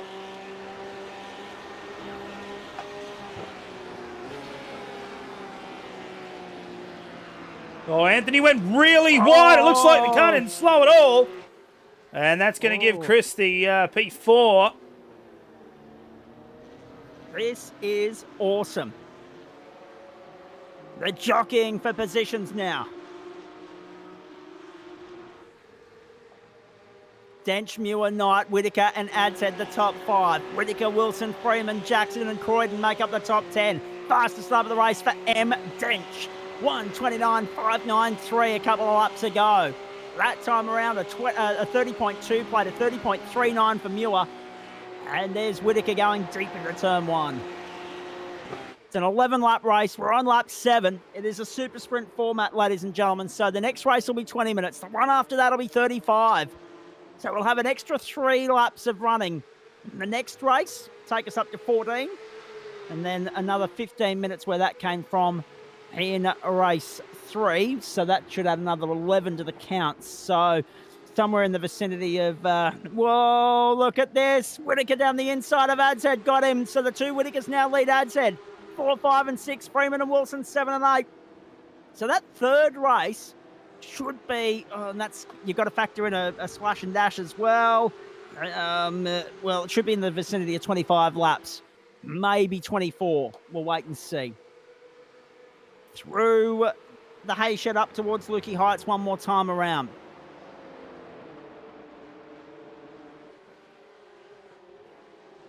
Dench, Muir, Knight. Whoa, big send by Paul Wilson down the inside of Anthony Adshead to 7th. Croydon and Jackson in behind 9th and 10th. Then they're 6 seconds up the road from Russ Green. So as long as this train of cars, which is now 7 deep, keeps it clean, they're fighting for the invert pole position. And at the moment, the holder of that is Jake Jackson. 4 laps to go. Right on board with Anthony Adshead down the inside of Paul Wilson to turn 1. Adshead down the inside, squeezing. Wilson hanging tough for the inside, running to the southern loop. It's one of the rare corners in World Motorsport that you can so cleanly and comfortably go 2 by 2 in cars with this much grunt. Brilliant. Absolutely brilliant from Paul Wilson. And now under pressure from Adshead. Snadden's off the road. Dane Snadden is off the road. He's got it back on, but he's lost out in his battle to Russ Green. And now Adam Lavis is looking to swoop on that, which will be 12th position. Adam Lavis still the leader of the open split at the moment from Schmidtke and Kosh and Baldwin and Fitzpatrick and Tyson McClure. McClure out of business, already logged off, parked up for the night. Oh, save us, ladies and gentlemen. The voice box is going to be gone by the end of race 3. Oh no, Jared Knight's off the road at Lukey Heights. Knight is off the road. He's resumed, but he's lost 3 spots. Knight drops to 6th. Chris Whitaker's all of a sudden finding himself in a podium position here. Would be pinching himself. But we know he likes this racetrack. He's been getting to grips with this car right throughout the course of the season. It is great to see that it's finally paying dividends for him. Patience was rewarded tonight as well with that early garbage between the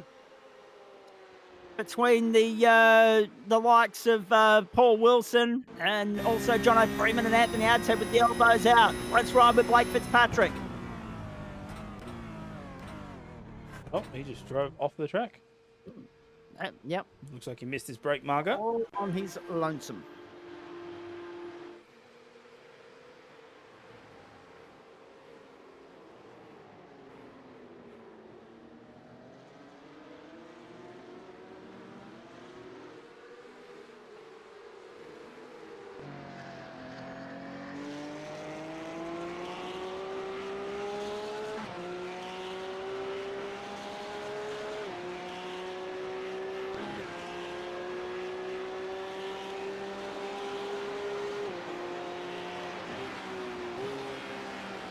Paul Wilson holding on to 7th at the moment. Jake Jackson still the rear of the queue here. Next time by the line, 2 laps to go. You are watching our final special and extended edition of Thursday Night Motorsport for 2023 on the platforms of the Gentleman Sim Racing Club. Russ Green's found himself off the road. So too Gordon Marshall and Tristan Kosh. Blake Fitzpatrick on the tow rope and in pit lane. Off goes Jono Freeman as well, kissing the dirt on the run onto the main straight. Doing his best to keep Jared Knight, Paul Wilson, Anthony Adshead, Ben Croydon and Jake Jackson at bay. Brendan and Chris have skipped clear. Brendan and Chris Whitaker have skipped clear of this chasing pack, led by Freeman and Knight. Hold your breath, folks. It's been fun so far. 129.593 for Matt Dench.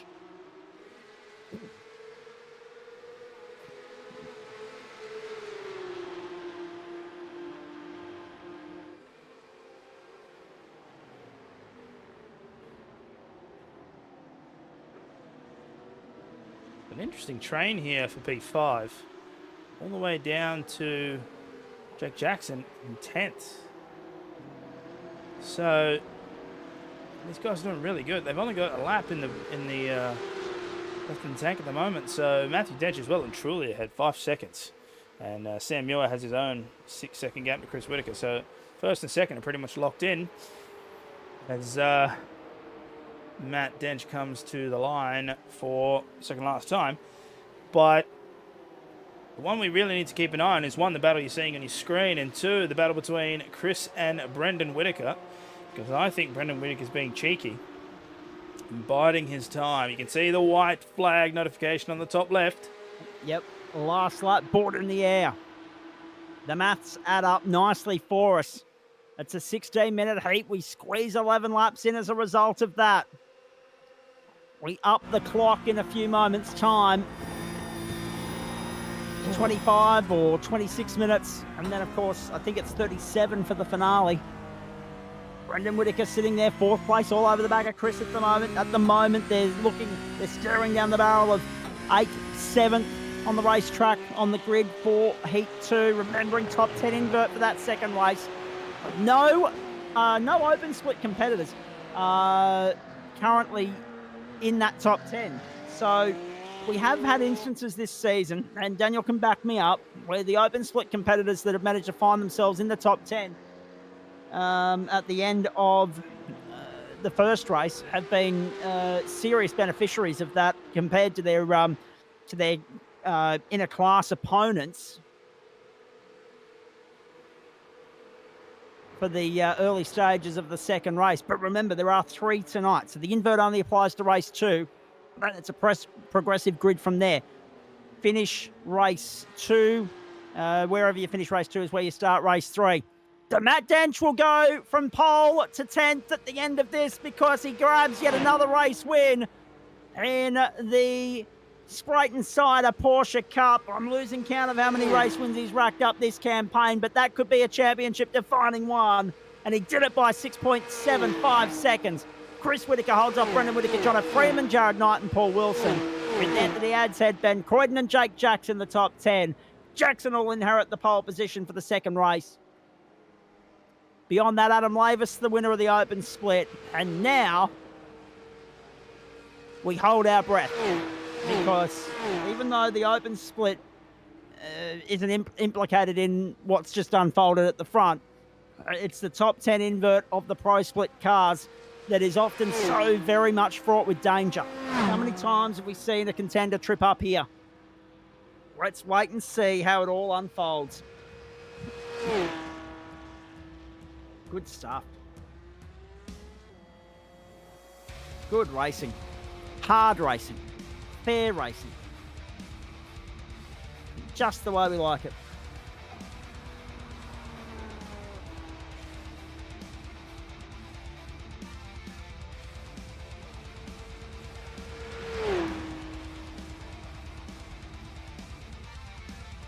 I must admit, there are some Thursday nights, Daniel, where we sit here and we're just happy to ease our way through and go through the motions and get to the checkered flag and get off air and go to bed. Tonight, too much adrenaline, too much blood pumping because of what we saw in Formula V. I don't think we're going to have any problems staying awake and alert and alive and active through to the end of proceedings here. There are the results from race 1. Grid lining up for race 2. And it'll be an invert of that top 10. There's a safety license point penalty for Christian Koch as well. We'll go back to those results a little bit later on when we've got a little bit more time between races 2 and 3 to analyse all of that. Jake Jackson and Ben Croydon, the top 2 on the grid. It's a 21-minute race, not a 20... I was trying to think whether it's 25 or 26. No, it's 15, 20 and 35. So it's 21 here. So that'll add another... I would imagine 4 laps to the count, so we'll go up to 14 or 15 here. Jake Jackson and Ben Croydon from the front row. Anthony Adshead, Paul Wilson the second, Jared Knight, John Freeman the third, Brendan Whittaker, Chris Whittaker the fourth, Sam Muir and Matt Dench the fifth. Ready to rock and roll. We'll wait for nobody. Wasting no time here. Getting back to work. Race 2 is underway. Beautiful start from the two Whittakers from the fourth row of the grid. Sandwiching them way through and making up 2 spots already. They've gobbled up Jared Knight. They've gobbled up Sam Muir and John Freeman as well. Gordon Marshall and a magnificent start up 5 spots. Matt Dench off the road goes Adam Lavis and Dane Snadden. Matt Dench has dropped 2 spots in all of that. He gained 1 back with Lavis and Snadden going over onto the grass on the exit of the Southern Loop. There'll be a safety licence point penalty. It's a correction from race control for Gordon Marshall, not Tristan Tosh. Trouble. Here it is. Car park. Oh, Dench is trying to go around the outside safely. Then Muir contact. Contact between the 2 championship combatants. Muir trying to get out of trouble. Dench trying to avoid it. It's a 14 lap of this one, ladies and gentlemen. And then the big 35-minute race to finish it off, which should be 25 laps. Well, actually, no, it probably won't be, actually, if I'm honest. It'll probably end up being 23 or 4. Dench has turned Russ Green around. Dench has turned Russ Green around. Matt Dench has gotten to the side of Russ Green. Is that a championship-defining moment right here? Oh boy, oh boy, oh boy. And Anthony Adshead's off the road coming onto the main straight as well. Adshead drops 5 positions. So often, if Dench trips up, it's in an invert situation. It clearly looked unintentional.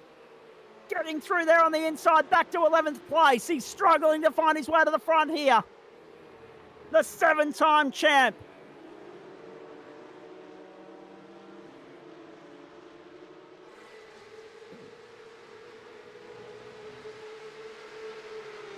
The big winner in all this, Daniel, and I mention it because we know he's trying to secure second in the championship in the open split. Joe Baldwin up 9 spots. A big almighty start and charge from Joe Baldwin. Magnificent. It is. Usually he's on the receiving end of something ridiculous. He hasn't had a ton of luck in the Porsches, but this one's definitely going his way. I really hope I haven't jinxed him now. But yes, up in a P8, 9 positions gained, as you mentioned. And the nearest competitor in his class is Matt Schmidtke in P14. So if he can hold on to this, he's only going to do it for another 12 laps. Then Joe Baldwin's in for some good points. Oh, RC has an enormous job on its hands here. Trying to sort through the vision available to them with regards to the opening 2 laps here. 2 down and 12 to go.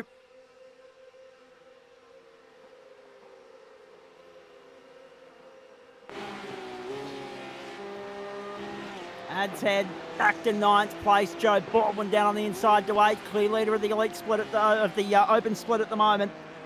At the front, Jake Jackson leads. Brendan and Chris Whittaker are 2nd and 3rd. The 2 Whittaker boys have charged on through. Dane Snadden off the road again and down to 16th place this time.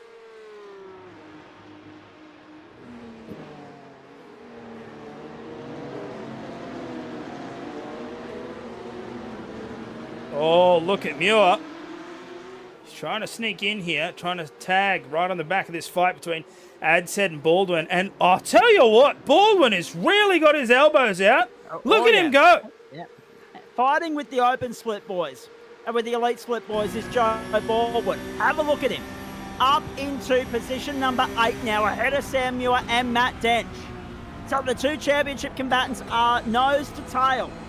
But, does Dench have an invoice to pay coming his way?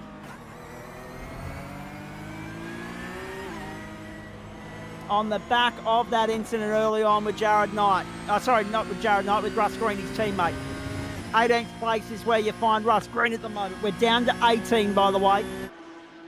Sean McClure didn't start this race, nor did Blake Fitzpatrick. 1:29.700 for Jared Knight.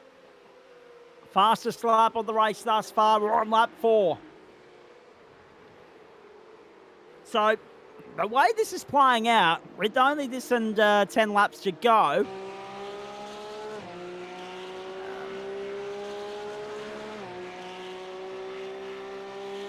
with the way this is playing out and the fact that we've still got another 10 laps after it, Denchi down the inside. Oh, is he going to get 2? Denchi! He wanted 2 for the price of 1.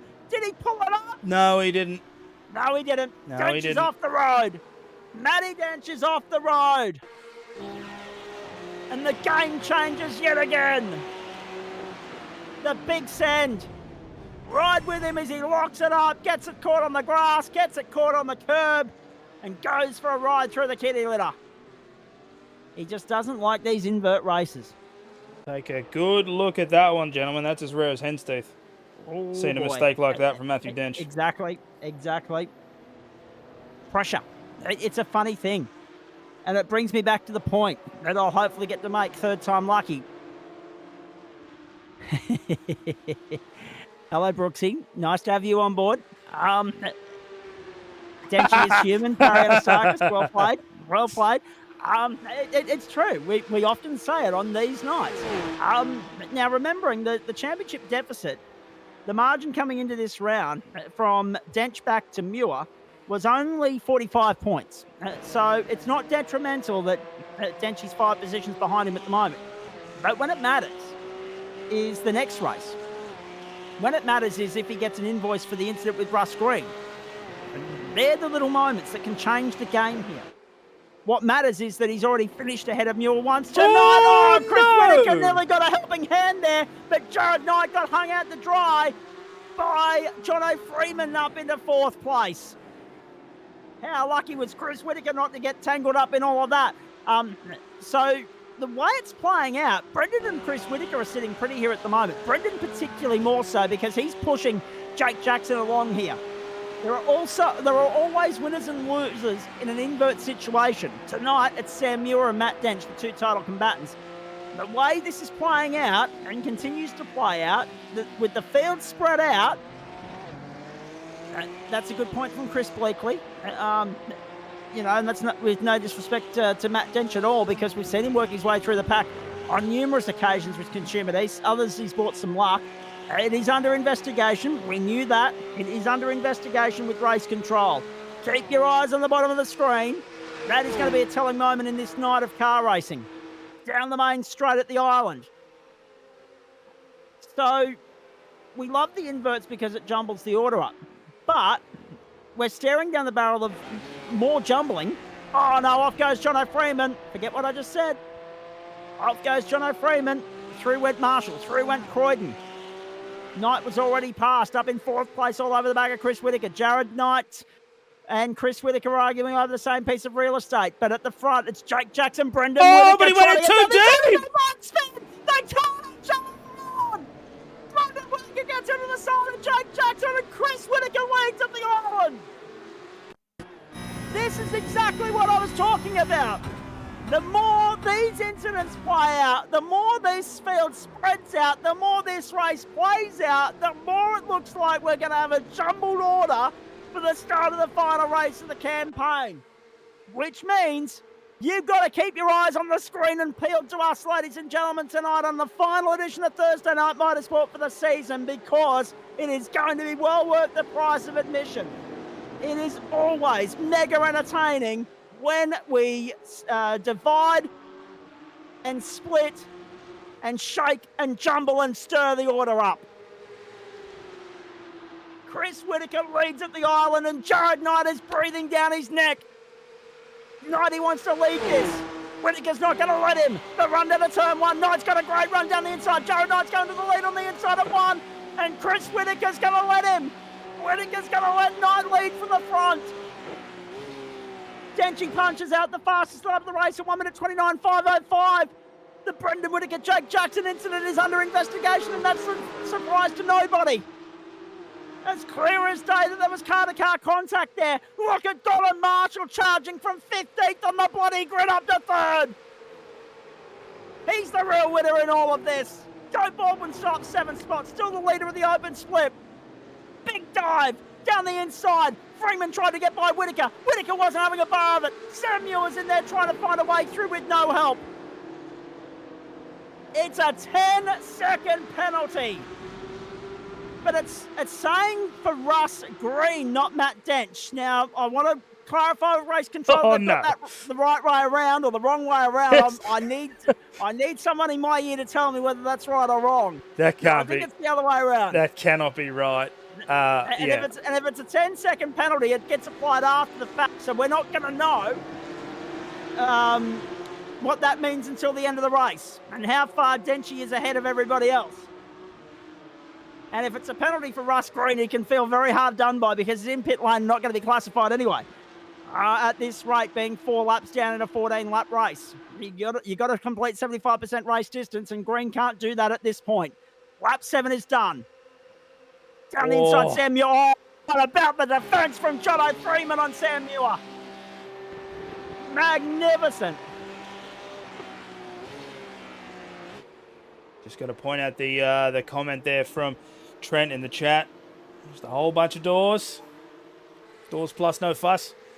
Look at him go. Just absolute elbows out tonight. It's fantastic. 8 of 14. And yes, there's the correction on the bottom of your screen. The correction we all saw coming. It is a race penalty for Matt Dench. Adsen's cooked it as well. Down to the Adsen. And he took Jake Jackson with him. Separate incidents. Have a look at this. Adsen went deep. Jackson had nowhere to go. Separate incidents.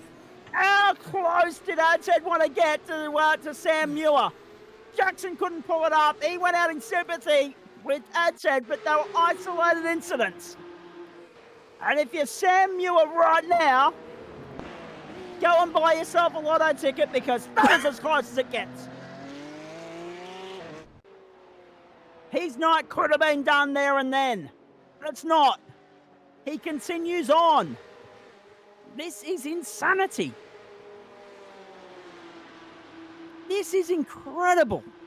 Gordon Marshall all over the back of Chris Whittaker. Ben Croydon's got a huge amount of pressure looming here with Brendan Whittaker and Jono Freeman and Sam Muir and Joe Baldwin up in 8th spot. Then Matt Dench and Paul Wilson all over the back of him at the moment. And have a look at this.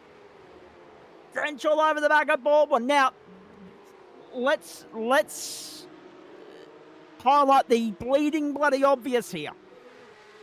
Because of the flawed nature of the iRacing system, we can't apply that 10-second penalty to Matt Dench until after the fact. It has to be done manually by Adam Lavis when he applies points to the table as per our system procedure, right? And the matrix that we got in place. So, let's be honest, right?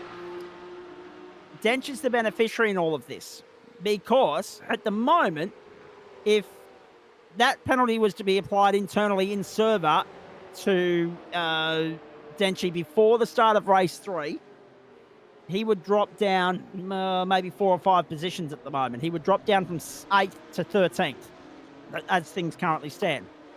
Instead, he'll cop the 10-second penalty and he'll lose the positions manually after the fact, right? The race results will change. They'll be on your screen as provisional.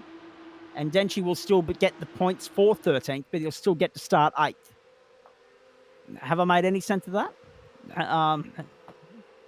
It is a flawed system. There's nothing we can do about it. But in this particular instance, it is a small stroke of luck for Matt Dench. That was Dane Snudden off the road at turn 1. And Zach, just take a look on your screen there. That is the last 5 laps between Muir and Dench. Dench is seeing red. Well, actually, he's seeing purple. And it's getting bigger and bigger at a rate of knots. But in any case, he is pushing. As looks like Jono Freeman goes down on the inside of Brendan Whittaker there and sticks the landing.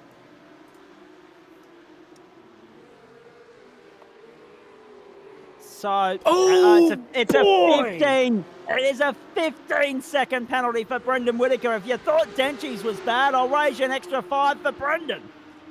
15 seconds. So No. again, in this situation, Brendan gets off somewhat lightly. Yep, he'll take the invoice with the points after the meeting, but he'll still get to start where he finishes here. That might be the next thing iRacing looks to Oh, and address. he gets tapped now Gets too. a touch. Oh, everybody's coming From together. Freeman. You're squeezing down the inside of the 11. You shouldn't normally be able to pass there unless you're in a Formula V. And Muir made it work. That is incredible. That is ridiculous. Look at Dench as well. All over the back of Freeman, but for how long? Dench to the inside at 1 or 2 is my guess. Down to turn 1. Dench is right there in 8. Freeman's breathing a little bit easier with one car between them. But everyone on track here will be aware of the penalties that are going to be applied after the fact. So technically, Sam Muir is looking at 5th because Brendan's going to be rubbed out of the equation. There goes Dench up on the outside of Freeman. Freeman wants to hang him out to dry at the exit of turn 4 and successfully manages to navigate that. And now wants to wedge his way down on the inside of Sam Muir and can't do it. This is incredibly intense at the moment. It is fierce. I don't think we've seen Porsche racing quite like this. It's not to the degree of intensity of Formula V, but it's pushing it. It really is. It's keeping us on our toes tonight.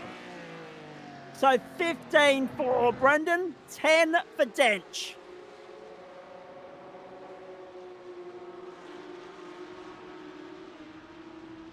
And Russ Green just chiming in from, I believe, pit lane at the moment. Yes, he's in pit lane and has been for 11 minutes, saying, I didn't call the penalty in. But race control, in those instances, are happy to adjudicate if they see something on screen without it being reported. Down the outside goes Brendan Whitaker to turn 1 on Ben Croydon. Croydon's off the road. Croydon's off the road this time. And how did that happen more to the point, given that he was on the inside, not the outside? Lap 12 of 14. And I've just been reminded that I've got a brekkie segment to record for West Bremer after this. The voice box might be in serious trouble. Hope you're enjoying high volume, high drama, high intensity Thursday night motorsport. Final time we get to do it this year. Look at Freeman making really difficult work for Matt Dench here. Making life exceptionally challenging for the 7-time champ. Through they go. The Hayshed to Lukey Heights. Lap 12 of 14. Denchy would be getting really frustrated by this. Down the outside. He's going to try and do what Muir did last time round. This time back in. Oh, no! Wrong contact this time. And Anthony Adshead gets rear contact on Jake Jackson and a 5-second penalty to boot. Oh, Paul Wilson! Round goes Wilson. Wilson's going to lose out to Baldwin. Baldwin's up to 8. See what happens when you keep your nose. Oh, Jake Jackson as well. Jake Jackson! Drift works through turn 12 and somehow keeps it on the black stuff. That is insane. Here comes Adam Lavis on the back of Jackson as well. Here comes Whitaker and Marshall. Jared Knight's bolted 2.1 to the good. Marshall's on his back. High pressure stakes here because second on the grid. Race 3 is up for grabs and there for the taking. Oh, Marshall would love a front race start. Whitaker would love one as well. Brendan's 4th at the moment. We know he's dropping down the order. He's got 15 seconds coming his way. Muir, Freeman, Dench has 10 seconds coming his way. And Jono Freeman. What a block in the road. What a concrete boulder in the road he has been here. You know when they put the canyons up for roadworks and barricades? Yep. I couldn't think of a bigger one. than Jono Freeman at the moment. He has become a roadblock for Matt Dench. He's actually Has not been able to find a way around. Yeah, he's actually done this really, really well, because if you... In the moments that we've been on board with these two, what Jono Freeman's doing is he knows that he doesn't have the outright pace to compete with Matthew Dench, and I'll just bring up that Barney is on the right side waving that white flag. So Matthew Dench is very clearly faster on pace, but Jono Freeman is picking his lines decisively and on purpose, and he's making sure. So, look, Dench is going to try to go around the outside, and he might just have the pace. Let's have a look. He does. Now, fourth time lucky. I don't have a crystal ball, but here's what I'm thinking. I think Jono Freeman is going to try and tuck up right on the back of that Porsche, and he's going to try and dive on the inside. Meanwhile, my guess would be Dench is probably going to try and hold that inside line, knowing that's where the attack angle is going to be. So Freeman's going to go on the outside, just like Freeman forced Dench to do on the previous laps. And Dench is smart enough to hold sway and position that car perfectly on the exit. What a thorn in the side Freeman has been for Dench here. Can you believe championship night in the Porsche Cup for Spreyton Cider, who have well and truly got their money's worth tonight. Up over Lukey Heights. Chris Whitaker playing the defensive game with Gordon Marshall as well. Off goes Jono Freeman. Off goes Jono Freeman. The defence amounts to nothing. And at the front, Jared Knight finally breaks free and gets some luck on his side in his favour in the Porsche Cup and nudges a race win at the island. I don't think we've ever seen anything more chaotic than that. Brendan gets a 5-second penalty to go with the 15-second penalty he copped earlier for the contact with Ben Croydon. And now, Freeman down the main straight, all over the back of Baldwin, can't get him. Knight, Whitaker, Marshall, Whitaker, Muir, Dench, Baldwin, Freeman, Wilson, Schmidtke, Jackson, and Ben Croydon.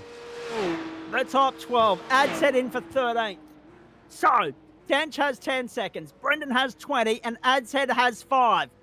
We'll bring the results up on your screen in a moment. I'll stress that they're provisional. I'm going to try and make sense of it for you, ladies and gentlemen, and apply the calculations as we go here to give you an indication of who's dropping to where. But I've got no bloody idea what it means for the championship fight. Joe Baldwin joins me in the commentary box very quickly. Trucker, well done. Up 10 spots, 7th. And that's where you'll start race 3, mate. What a charge. It pays to keep your nose clean. Hey, what a difference race 1 to race 2, mate. Yeah. So I had a net code with Adam, and then I spun down at the next corner and ran off up at Lukey Heights, and I just couldn't get a rhythm going. But that race was a cracker. Oh, wow. Stay with me, Trucker. So Brendan 6.377 on Denchy 10.957. Denchy's dropping 10 seconds, right? And Brendan's dropping 20. So Denchy's going to drop down in behind Jake Jackson. And Brendan, by the skin of his teeth, is going to wedge up in front of Ben Croydon. So So everyone from Jake Jackson moves up 2 spots. So Jackson will go to 9th, Dench to 10th, and Whitaker to 11th. Oh, sorry, no. Croydon's actually 25.952. My apologies. I couldn't see because of the comment on the screen there. So Croydon will be 11th, and Brendan Whitaker will be 12th. Whitaker to 12th, Dench to 10th. There's your corrected order. Trucker Joe will therefore be 5th on points, but it won't matter because he'll be classified as first in the open split anyway, and the points are divvied up separately. So the beneficiary in all of that is essentially the likes of Freeman and Wilson, who gain 2 spots in all of that. Schmidtke doesn't gain anything essentially.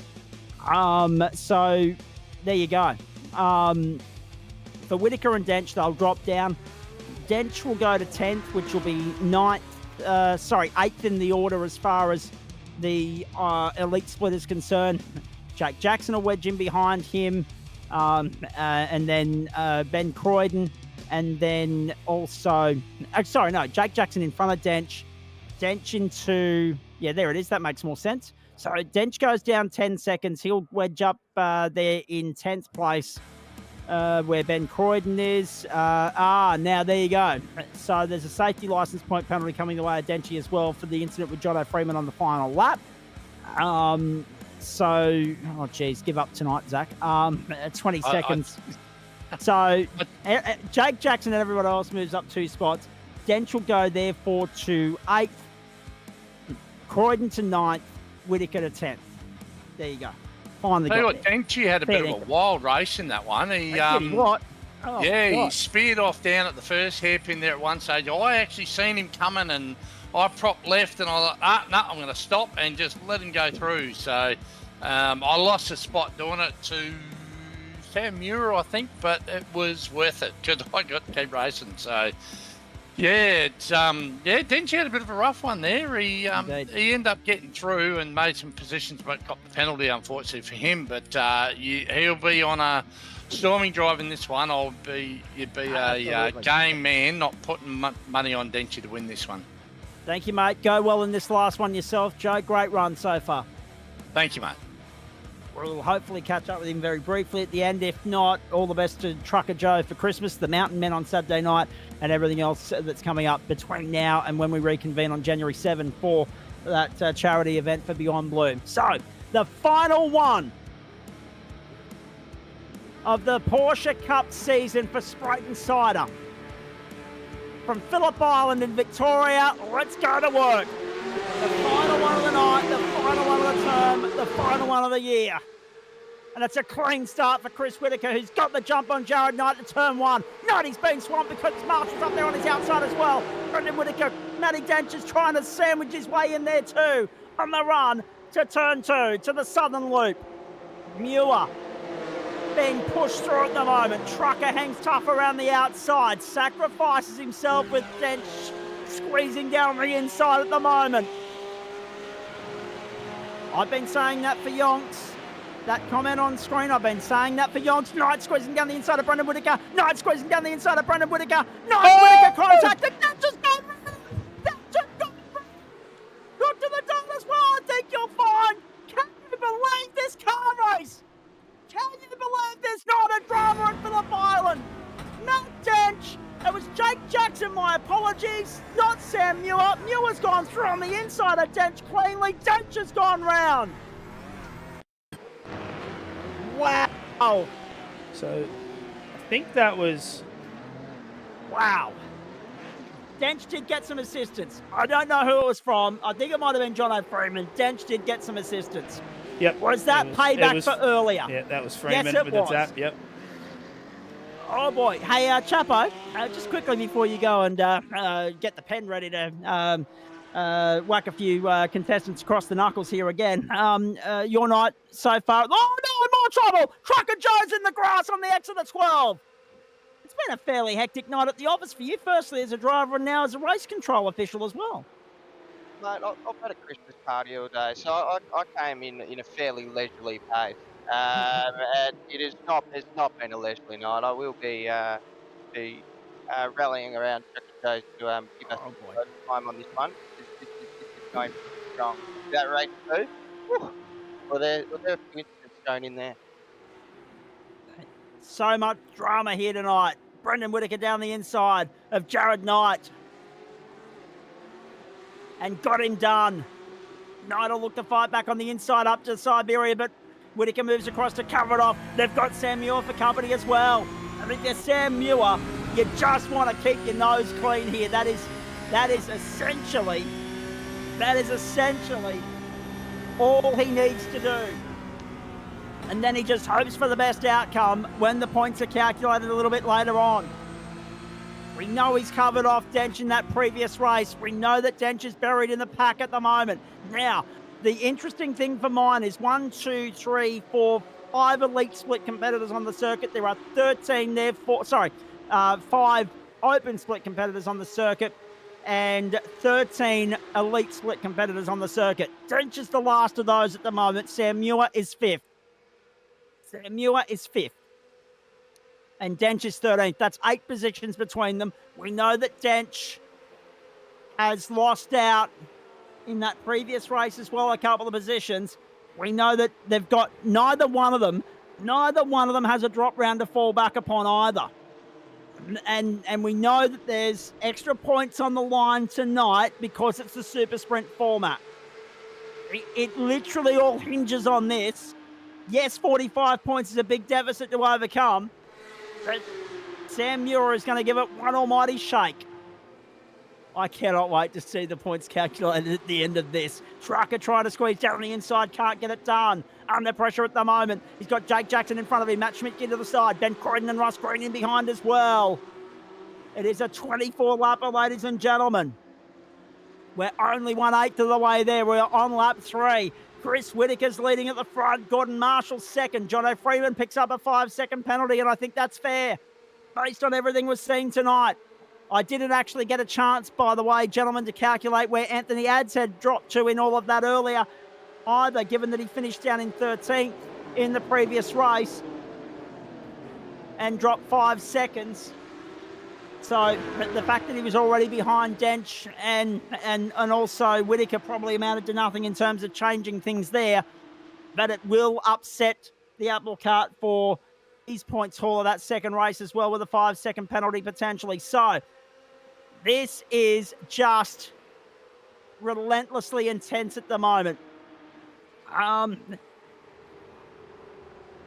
don't know when we get a chance to come up for air. We had 37 minutes. We had we had 16 and 21 with the distances of the first 2 races. Thank you. So race control's having a look into an incident, and Chapo's just relayed that for everybody to hear. Brendan Whitaker in 3rd place at the moment, all over the back of Gordon Marshall, and Chris Whitaker still controlling this race at the front. Whitaker would be loving the fact that he's got a clear track in front of him, but he would be nervous with what could happen with the pressure mounting from behind. We've got 21 laps to go, 20 and a half as they go through the hay shed for the 4th time. There's an incident involving Dane Snadden and Russ Green under investigation. Brendan Whitaker has the fastest lap of the race. 1:29.625. Jared Knight and Sam Muir in behind that. Then Jono Freeman latching on as well. We know he's got a 5-second penalty coming his way. This is the 6th minute of play. It's a 37-minute race. So this is, I wish I thought of this earlier. 15 and 20 became 16 and 21, and 21 becomes 37. So we've added 16 minutes to the clock. So this is essentially the combined distance of the first 2 races.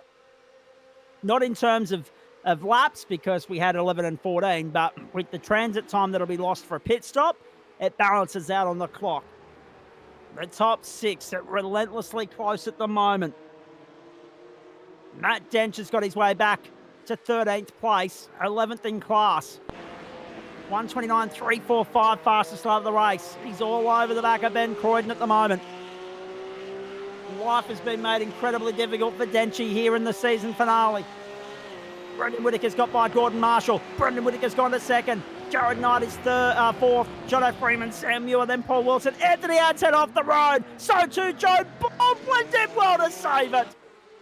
But Dench slips through into 12th. It doesn't matter as far as the open split is concerned, because they're in different divisions. So as far as we're concerned, Denchy's still 11th in class at the moment. He's 12th outright, but he's 11th in class, so he doesn't gain any points by getting by Trucker. Gordon Marshall pushing Brendan Whitaker through MG. Jared Knight's in 4th. Jono Freeman is 5th, and Sam Muir.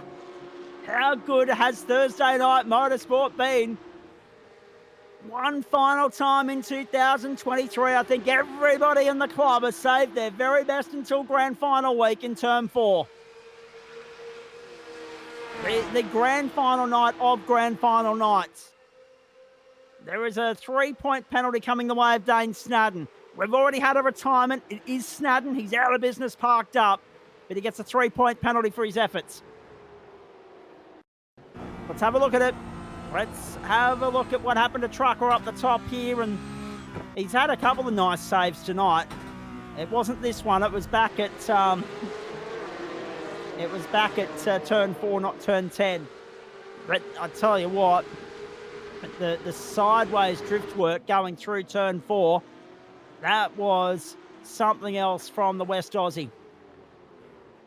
Speaking of West Australia, quick shout out to the WAXL Cup from yours truly. The video review, nearly an hour's worth. from the XL Nationals run at carco.com to the Raceway last month, 5 weeks ago. Hit their social media channels today, so go and check that out at the end of this broadcast if you're still in the mood for some high-octane drama and excitement of the motorsport variety. We're riding with Matty Dench. Got a great livery on board this season.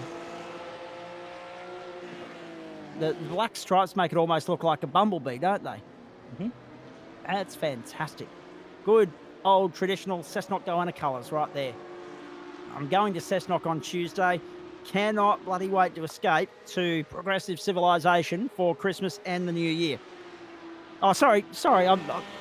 In amidst all the drama and the entertainment and the excitement we've had tonight, boys, I haven't even started filling up people's bingo cards. I've got some catch-up work to do. We haven't even had a chance to have fun with bingo. That's how good the racing's been. If only it was this good every bloody week. Drench all over the back of Croydon to turn 2.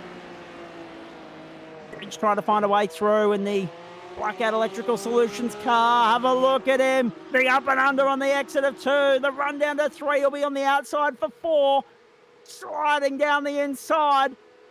Although the first to get Progressive Civilization and those that don't observe it should have came a few moments ago, because if you saw the server time and the condition settings for this race, ladies and gentlemen, we plummeted forward to 6:57 Eastern Daylight Time server time. Track temperature 21 degrees, ambient 17 in Melbourne. So yes, we are racing into the sunset, and given that the clock is moving twice as fast as it would in the real world, we'll add another 50 odd minutes to that, so we'll be pushing 8 o'clock server time by the time this race wraps up, by which point, if we were racing in Queensland, we'd be relying wholly and solely on headlights to light the path. Jared Knight to pit lane, the first one to start the run to the checkered flag with his splash and dash here. So yes, hello to Queensland. This is what daylight saving looks like. These are the benefits of it as they make their way down to turn 1 once more. We are nearly 2.5 hours into the broadcast. How did someone not let me get a bingo card reference in there until this point? My goodness. It's too much action, Zach. I know. Excellent. And hello to you, Starkey. Yes, I know it's sunny there, mate. Don't worry. It's pitch black here. Dench down the inside of Ad's Head. Dench down the inside of Ad's Head. Big dive to turn 4. Ad's Head holding tough around the outside, but it wasn't tough enough. He went too deep into the corner, and Dench slices on through. Denchy is finally up into 8th and making inroads on the top end of town. And still punching out 29s relative to everybody else's 30s. Chris Whittaker is still leading this race from Brendan Whittaker, Gordon Marshall, Sam Muir, and Jono Freeman. Freeman down the inside of Muir. He'd want to keep his nose clean here, Freeman. He's already caught the eye of race control tonight. And Muir would also be mindful of keeping his nose clean in relation to Freeman as well, because Freeman, yep, the benchmark has eyes on now. All right, indeed. No, because Muir on the back of Freeman there. Muir just needs to keep his nose clean. He needs only worry about Matt Dench here. You can let these blokes have at it and go hammer and tong, but he only needs to worry about Denchy. Starting to fall back into Denchy's favour, though, because there's only 3 positions separating them on the racetrack and about 6.5 seconds.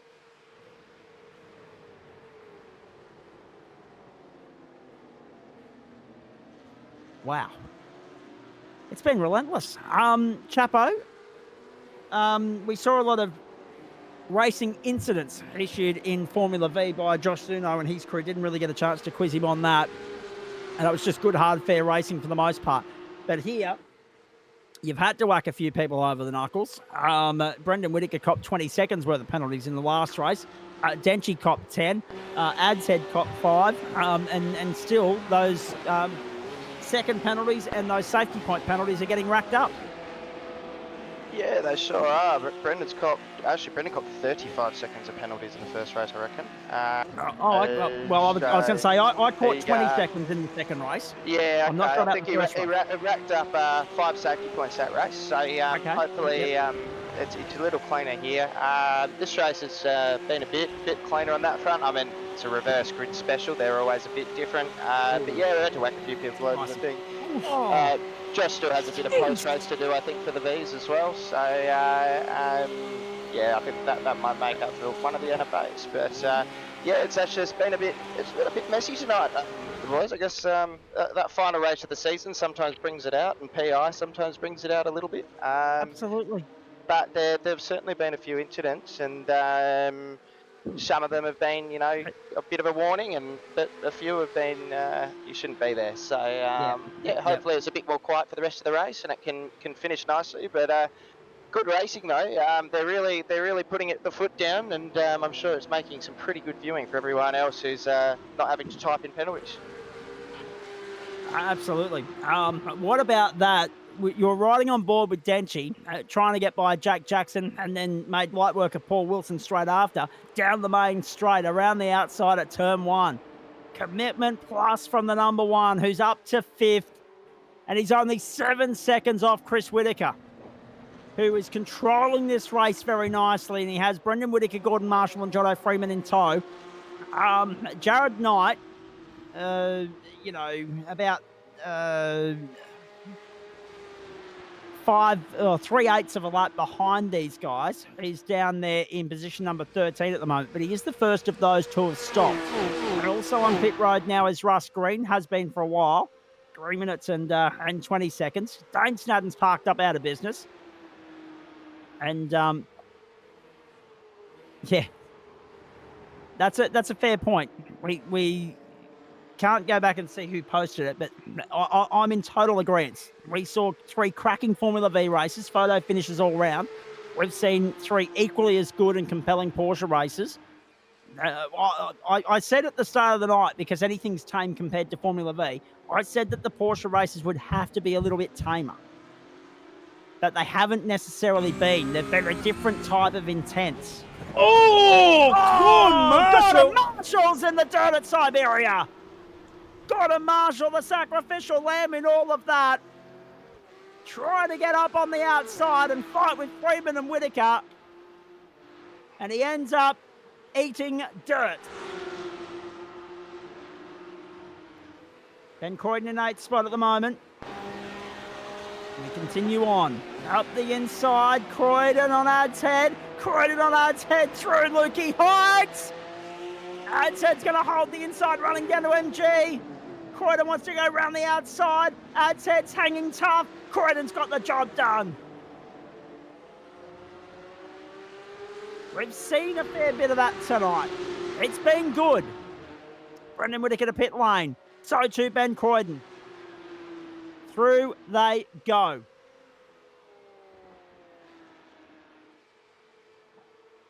I'm out of breath already, boys, and there's still 20 minutes of this race to go. It's ridiculous. There's still 12 laps where this came from when we get back to the start-finish line. Almost half race distance. Chris Whitaker doing a nice job. Out back onto the racetrack comes Benny Croydon now. Leader of the open split is Matt Schmidtke from Joe Baldwin and Adam Lavis. Adam will be doing a little bit of fuel saving there, I would imagine. He usually does. But he's got pressure in the form of Jared Knight announcing.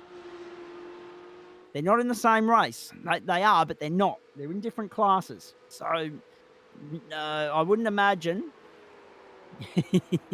I couldn't imagine that Knighty and Adam Lavis will end up fighting too much there. But then again, Lavis needs to be mindful of where he is in relation to Joe Baldwin and Matt Schmidtke. He's already got the championship wrapped up, but round points mean something. Let's go. This is Matt Schmidtke. He's all over the back of Anthony Adshead. Having a great run as the leader of the open split. So what Joe Baldwin did in the previous race, Matt Schmidtke is doing in this race.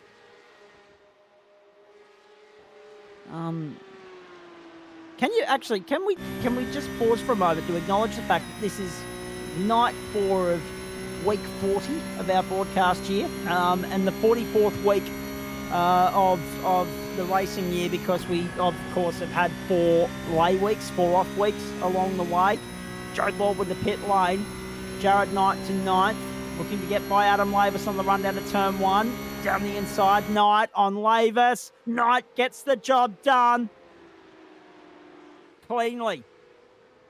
And Lavis will follow him through. But yeah, 44 weeks after it started, this is the 4th and final night of the 40th week of broadcast racing on the platforms of the GSRC this year. It has gone by on the blink of an eye. And of course, we should point out that we started, I think it was the 30th of January, the last Monday of January. Tonight's the 30th of November. It has been a neat 10 months that we've been on air. And we're saving some of the best until very last. December starts tomorrow. Summer starts tomorrow. We all enjoy a break. Some of us go to progressive civilization. Some of us opt to stay put up here in the allegedly Sunshine State. It's good.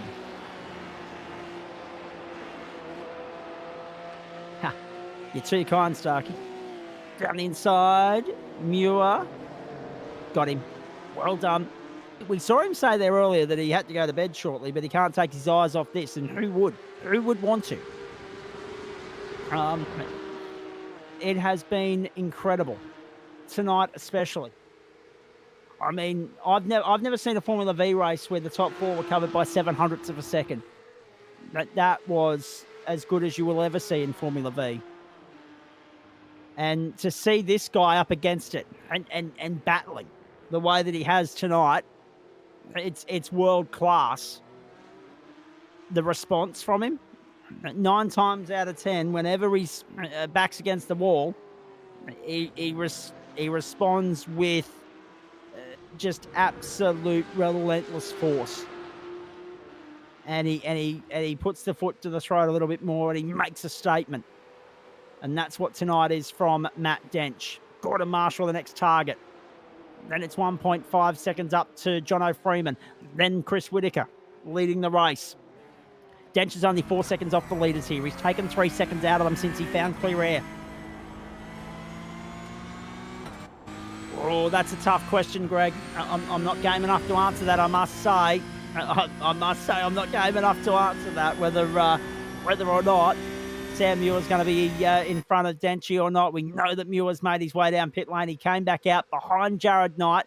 It's only 0.6 of a second between that pair, and we don't know how deep Denchi's going. But if I was a gambling man, as I say, the way Denchi goes about his business and responds when the red mist descends, I'm going to wager that he'll find a way to be in front of not just Muir, but also Knight as well.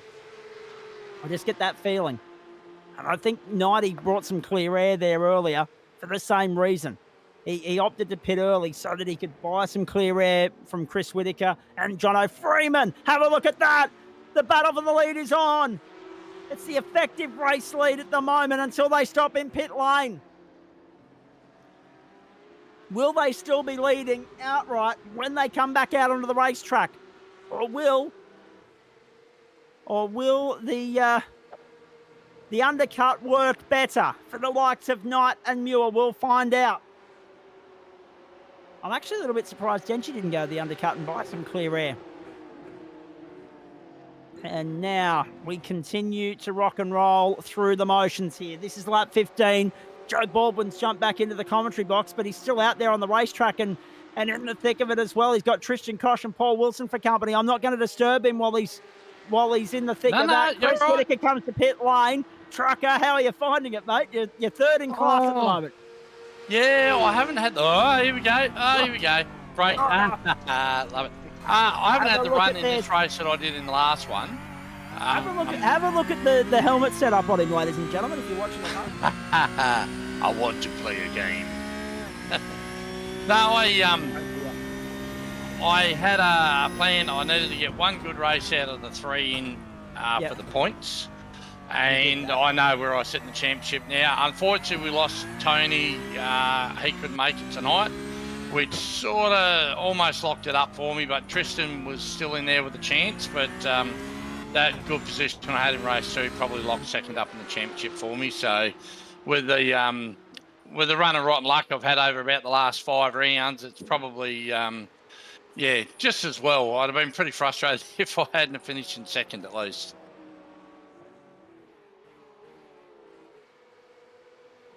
As soon as we jump on board and start chatting to the great man, he has an off-track excursion at the Southern Loop. Back to Matt Dench we go, who's all over the back of his nemesis of the night, Jono Freeman again. He would be hating the side of the rear of that Porsche at the moment, of the 170. It was the thorn in his side. It was the big roadblock, the Besser block for him in race number 2. Now, onto the main straight goes Dench as Freeman comes to pit lane, and now we're going to see Dench flex the muscle and open up the throttle and go. Freeman here, like there's not a lot of people that will actually put their bum on the line in front of Dench, and credit to him for being able to hold him up around here and putting in that effort, making it a bit more difficult than it might normally be. That's really great. Yep, it was really good to watch. And there's no doubt about that. Kept everybody on their toes, kept everybody intrigued. Starkey reckons that's a portrait of you, Joe, your helmet. Yeah, I'm not much better looking than the helmet. Oh, and I've done it again. I'm going to stop coming to you. Excursions. Yeah, exactly. Before you depart, great man, I'm going to give you the floor to mention the extra extended edition of Mountain Men on Saturday night as well. But before that, let's get through these last 7 laps first. Gordon Marshall, Matt Schmidtke, second and third. Jared Knight is fourth. Jared Knight is the first of those to have pitted. And going well. And he's got Sam Muir for company. They've got the better of Chris Whitaker. That's important to note. But can they withstand the pressure of 1M Dench? Can they get the better of him? And here he is. We're about to find out. Dench to pit lane. The margin back to Jared Knight is 23 seconds. Oh, boy. You know, this could be the night, actually, where Dench is dethroned. I'm not sure. We're going to wait and see. We're going to find out very shortly. There is Sam Muir.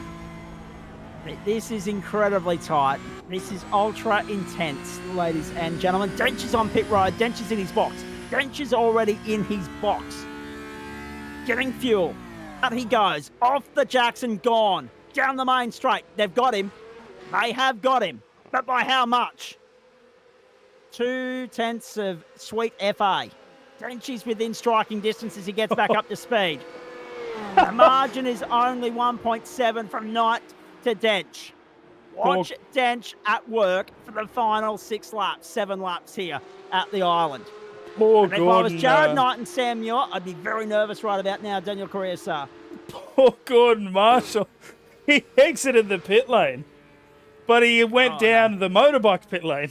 Yep. So he continued on. Oh, what a... That's unfortunate. That's the balls up. So yeah, have a look at this. Have a look at him. Straight down the MotoGP pit lane. Magnificent. All right. Sam Muir is in front of Dench. But for how long? He's already taken half a second out of them. It's 1.3 from Muir to Dench. It's 1.6 from Knight to Dench. Can they maintain this pace? Can they withstand the pressure? Can they hold out the champion-elect? Not if they fight like this. No, not at all. This is just inviting Dench openly back into it. Matt Schmidtke comes to pit lane. The field will be cleansed at this point. And we have 6 laps to go to close out the season.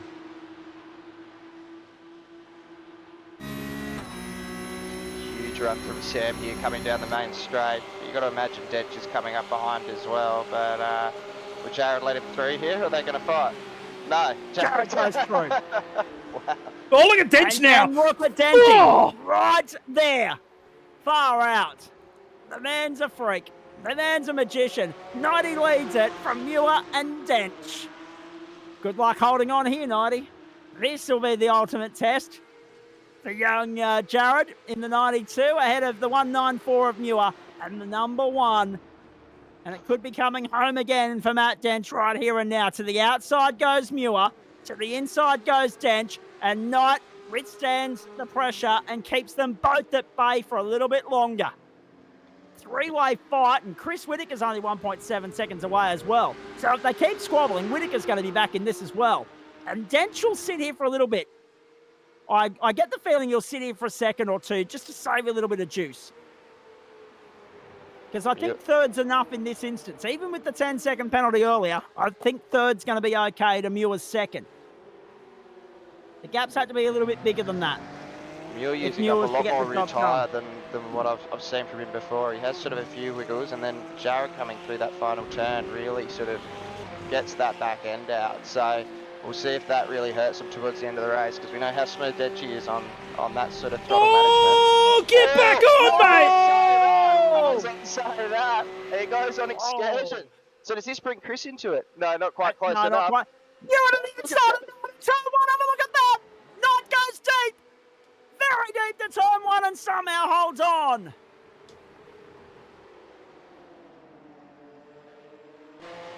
Whew. Knight, Muir, Dench, half a second covers the top three. Marshall, Freeman and Whittaker are fighting for fifth in a similar fashion. But who can take their eyes off this? Dench to the inside. Muir trying to keep him at bay at 4. Oh. Knight around the out. Oh, jeez, look at this. Dench around the outside of Muir. Dench is second. Matt Dench goes to second on the inside of Sam Muir. And title number 8 is within his grasp. Jared Knight sits there as the race leader. But now he's got an eye full of Matt Dench in the rearview mirror. Not Sam Muir for the first time in a while. Up over Lukey Heights. Oh, he's going to squeeze him! Nearly contact between the two. They've locked up. That's in the dark. Oh, no. That's in the dark. That's was sliding through turn 10. Now, is this the moment? Is there an invoice to pay on that? We need to have another look at that. Was there contact between those two cars? Let's have a look at this. Dench went for it. Knight's there. Oh, no, there wasn't. Contact. No. There's not contact. Knighty's just locked up on his own accord. We're good to race to the checkered flag. Let's have a look at it again. Oh, there was. Oh, no. I don't think there was a touch. The look out of the rear view there could be deceptive. It is under investigation, but I think he's going to be okay. No bump and rub there for ours. We'll wait and see what race control, how they adjudicate it. I don't think we've ever had a night quite like this. We've had some good nights in this booth over 15 seasons on the platforms of the Gentleman Sim Racing Club, but none like this. Oh, boy. There was some squeezing going on, sure. There was some defence going on, but we're in the final 5 laps, so I'm not surprised. Dench has the fastest start of the race over anybody on the racetrack already by half a second. Or 0.3 of a second, actually, on Brendan Whittaker. But if you don't think he's going to go out in pursuit of a purple sector on the final lap, you don't know the bloke. 3 laps to go. 87.5% race distance has come and gone. We're inside the final 8th of proceedings, and again, Jared Knight hung it out in the dirt. So Knight's lock-up has benefited both Chris Whittaker and Gordon Marshall, and that mistake out of 12 sees Jono Freeman jump up into the top 5.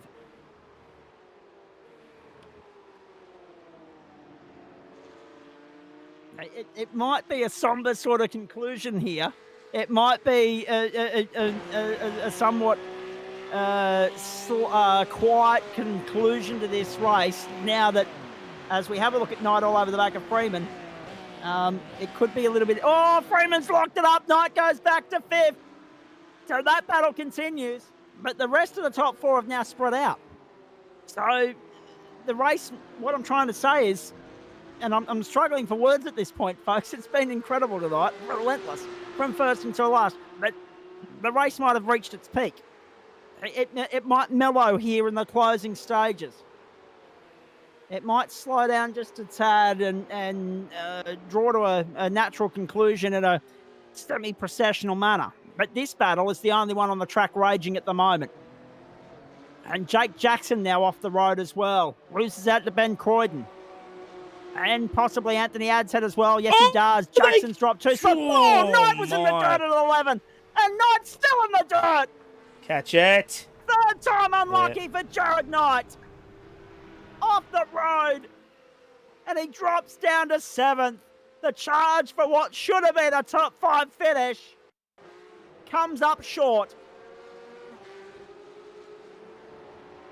Oh, wow. 5-second penalty, Matt Dench. 5-second penalty, Matt Dench. We will get Sam Chapman to elaborate on that for us in just a few moments and why that's been issued. Matt Dench has copped another penalty, this time 5 seconds. And that will drop him to 3rd on current numbers. But he only needs to put 7/8 tenths of a second on Chris Whitaker, and that will do it. He'll be okay. He'll hold 2nd. So Sam Muir could win the race here. And you know the exciting thing about that, gentlemen, just quietly? So, Formula V tonight, right? Sam Chapman, Chris Noble, Adam Proctor, WWW, right? In no particular order. Chapo won the first one, but I think it was Proctor and then Noble, right? 2 and 3. Tonight, here, Matty Dench race 1. Jared Knight race 2. Could be Sam Muir race 3. And he's just got to keep it clean at this point and stay within 5 seconds of Denchi with 1 lap to go. He should be able to achieve that. White flag in the air. The last lap. The last race for the 4th and final term of 2023 on the platforms of the Gentlemen Sim Racing Club, Spreyton side of Porsche. And I'm not sure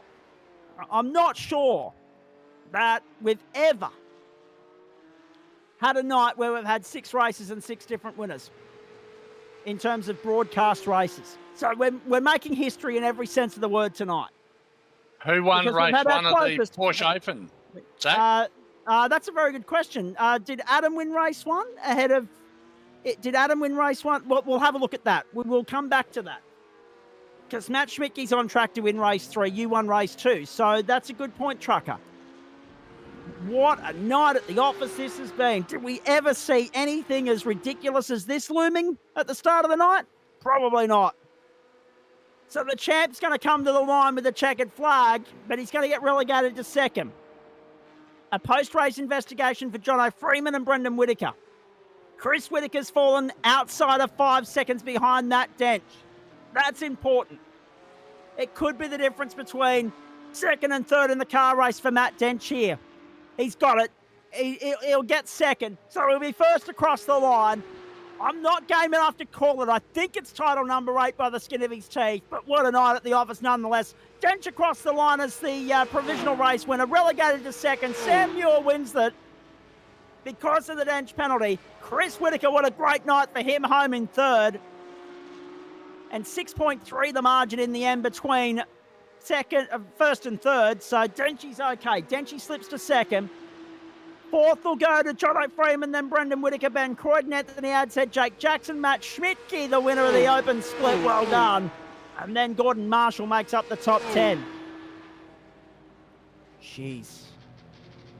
Okay. While I catch my breath, please, fair dinkum. My voice box is struggling now. Can one of you make sense of that for me? I'm going to go to you, Sam Chapman. The adjudication and why. Yep. So Denchi did make rear contact with Jared. It was relatively light, but going down there, that is enough to give yourself a lockout when you're going full pelt. So given he gained that spot, that's a penalty from my perspective. So Okay. Yeah. And it's only a 5 second one, so it's a minimal light penalty. And it's not enough to relegate him any further than 2nd, so it's just an overturn of 1st and 2nd. Does Jared Knight no favours because in the end, he ended up coming home down a lap down in 16th, parked up very early in the piece at the start of lap 24. That's really unfortunate for 90 that he didn't persevere with it to come through and take the checkered flag, but it went up in smoke pretty quickly. The lock up with Denchi, then the run off the track at turn 12, followed by another run off the track at turn 12 in pretty quick succession. So it all blew up in Jared Knight's face there at the end, rather unfortunately. So Dench will go back to second. Muir will win the race. Daniel Caressa, do me a favour. Show me race 1, please. Certainly. Can we have a look at race 1 result? Well picked, Joe Trucker Baldwin. So Matt Dench from Sam Muir and Chris Whitaker in race 1, right? Adam Lavis got the better of Matt Schmidtke and Tristan Koch in the open split.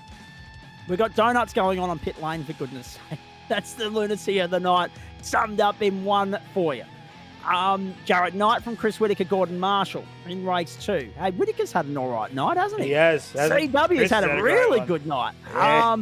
He'll be crying and gloating when he comes in here, no doubt. So we knew that Denchi's getting relegated 10 seconds. We know that Brendan Whitaker's getting relegated 20. We know that they've dropped down behind Jake Jackson and in front of Ben Croydon and behind Ben Croydon, respectively. Ben Dench, Muir, Whitaker in race 3. So Whitaker's had a great night. Muir's had an okay night as well. Not as good as Whitaker. Whitaker's had a really top shelf night. Muir will get the win. Dench will be relegated to second. Whitaker goes third. Schmidtke, Lavis, and Baldwin, the top 3 in the open split there. And really, so we've had 3 different race winners in both splits, open and elite. We had 3 different race winners in Formula V. What a bloody night that was to bring the curtain down on the year. More of that, please. And I think there needs to be a petition going around this club that every Formula V and Porsche decider from this point forward needs to be here at Phillip Island. That is as good as you will bloody well see. I'm out of breath. I'm out of voice. I'm stumped for words at this point, and it's very rare that that's the case. So enjoy this moment, ladies and gentlemen. Not often you ever run out of things, eh? No, not at all. Just extraordinary. A good fight back from you in the end, Trucker. Third home in the open split, and of course a race win earlier in the piece as well. Pretty good night that. We love coming to Phillip Island tonight, proved why. So I'll get your thoughts quickly on that, and then we'll quickly cover off Mountain Men, and then we'll get the CW who's first in the booth. Yeah, look, being up in the mix with the pro guys here at the start, I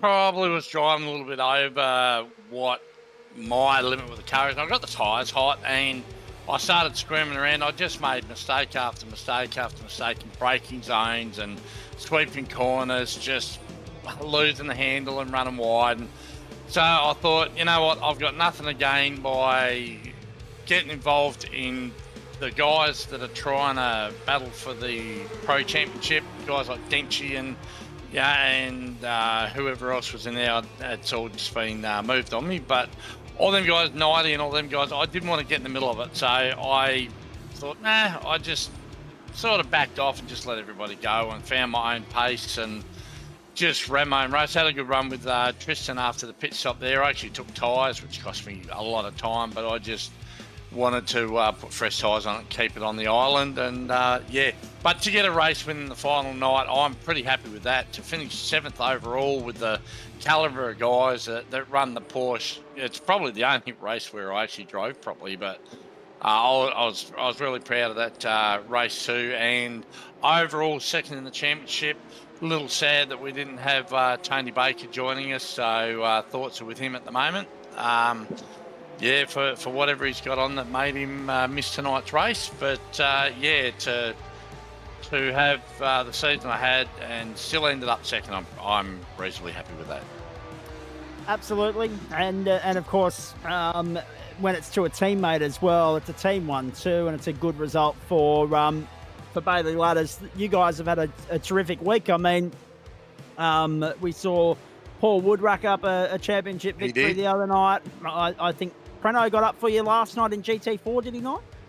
I'm not sure, mate. I was too busy neither am I. screaming and yelling, and I missed last That's night's fair. race, so I'm not aware of that one at the moment. But I'm sure Trent probably did. He's a bit of a weapon in the GT4s. If we could get him in there on a consistent basis every week, I'm sure he'd absolutely be a championship threat. Absolutely. I'm going to go in and just grab. Didn't have overlap when he tapped me initially. Okay, interesting. And Veronica, thank you to you and Dave, loyal viewers on a Monday and a Thursday night each and every week throughout the course of the season. Hey, Trucker, just while I continue to try and get the vocal cords back in check, and I've still got a breakfast radio segment to record after this. I'm absolutely spent. Oh, look out. But Mountain Men Saturday night, and we up it to 50 laps, mate. Mount Panorama Bathurst, and I believe an old favourite of yours.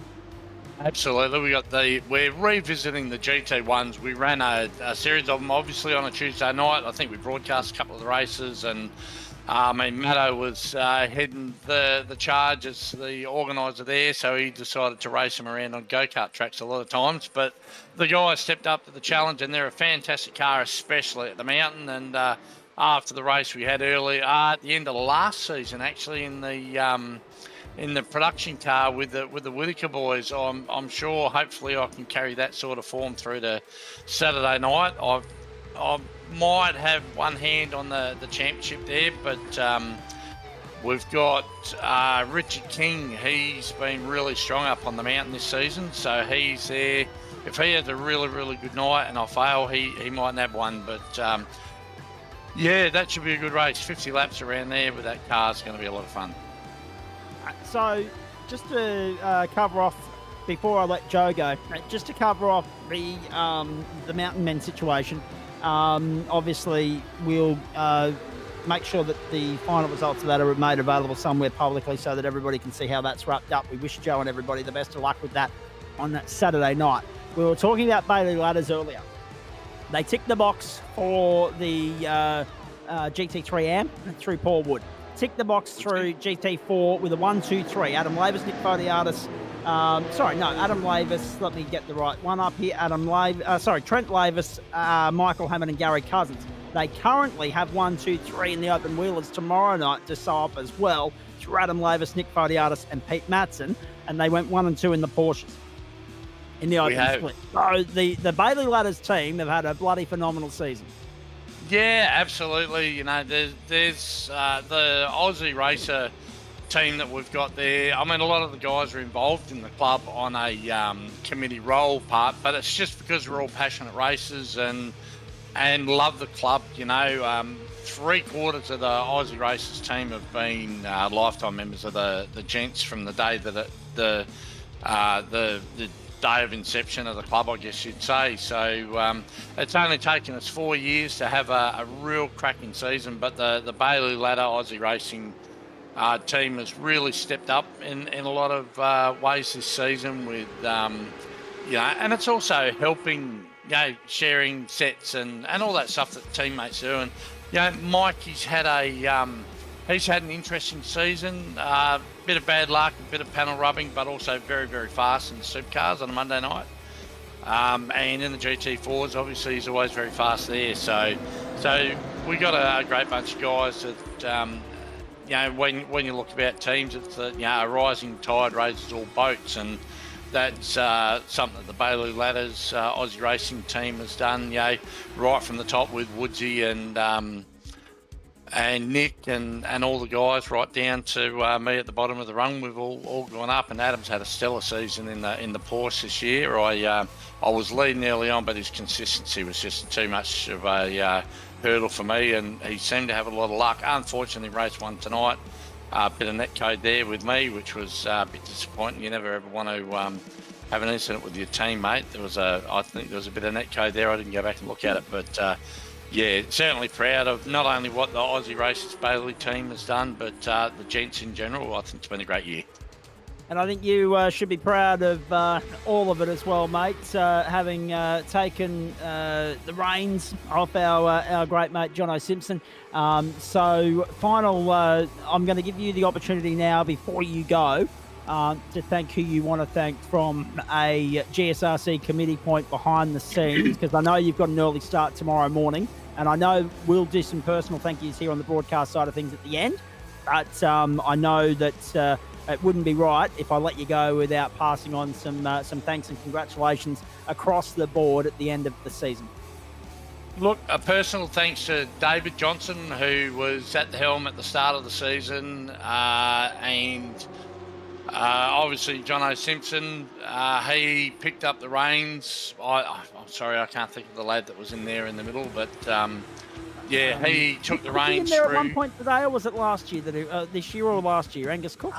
I think it was Cookie. I think it was the end Cookie of last and Jono season. were in there at some point. End of last year, because he went on a 6-month Kentucky tour, so he's been That's back right. for a little He's while. got engaged in the process as well, so congratulations. Yeah. So congratulations to him. And that's one thing we probably haven't said is congratulations, Cookie, on his engagement to his lovely partner. So there's good news for those guys as well. To John and David, look, cannot see out the season without a big pat on the back. Yet again, a congratulations as he was awarded the lifetime member. But Adam Lavis, I just want everyone to put their hands together for all the work he does in the background. Right now, he's actually crunching numbers to get the Porsche Cup results up for everybody to see. So all the guys on the committee, and a special mention goes to Daniel Caressar. He's obviously broadcasting tonight, but he's come into the club probably the past 6 to 9 months, I suppose, Daniel, would it be? And he's just integrated himself with the club. Like, I don't think we've seen anybody else just come into the club and just step up and do what Daniel's done.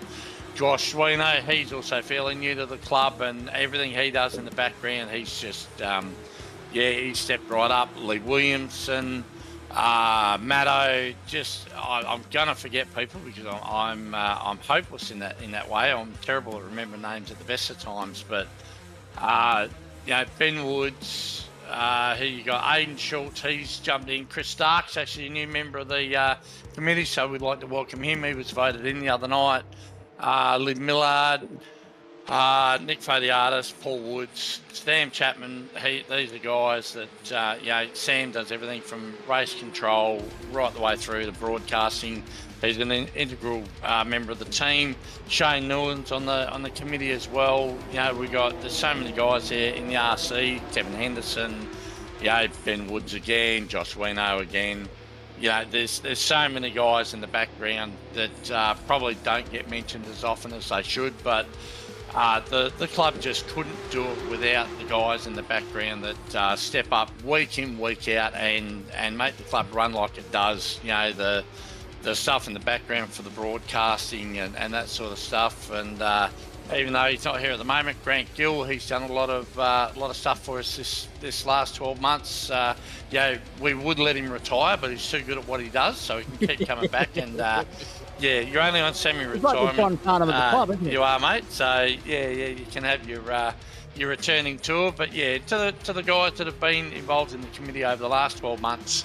And moved on to other things, whether it be uni or whatnot. We thank all them guys. It's there's a lot of people to thank, and and a special thanks to you too as well, Zach, for staying a part of the team, and an integral member of the team, and a friend as well through the club as well. So just want to reach out, shake your hand for all the work you've done for the club. In the background, and as the head commentator for the club as well, mate. So we want to pat you on the back and say thank you as well. No, thank you. I'm not going to lie. I think I said this to you at Wanneroo a few weeks back. Speaking of which, the video for the Nationals, the review of the Nationals dropped today, so feel free to go and check that out at some point. In saying that, though, I don't think I envisage being here 15 seasons later. But again, it's the culture of the club. Is Trucker going to take a break? Jared, no. Good on you, Jared. Someone had to pick up the freight for me, mate. I needed a breather and a drink. Hey, Jared, you all thought Zach could talk. Yeah, exactly. And I get paid to talk. That's my mantra. That's what I live by. Yeah. But no, it's a great escape from the troubles of everything that's going on in the world. We said that earlier.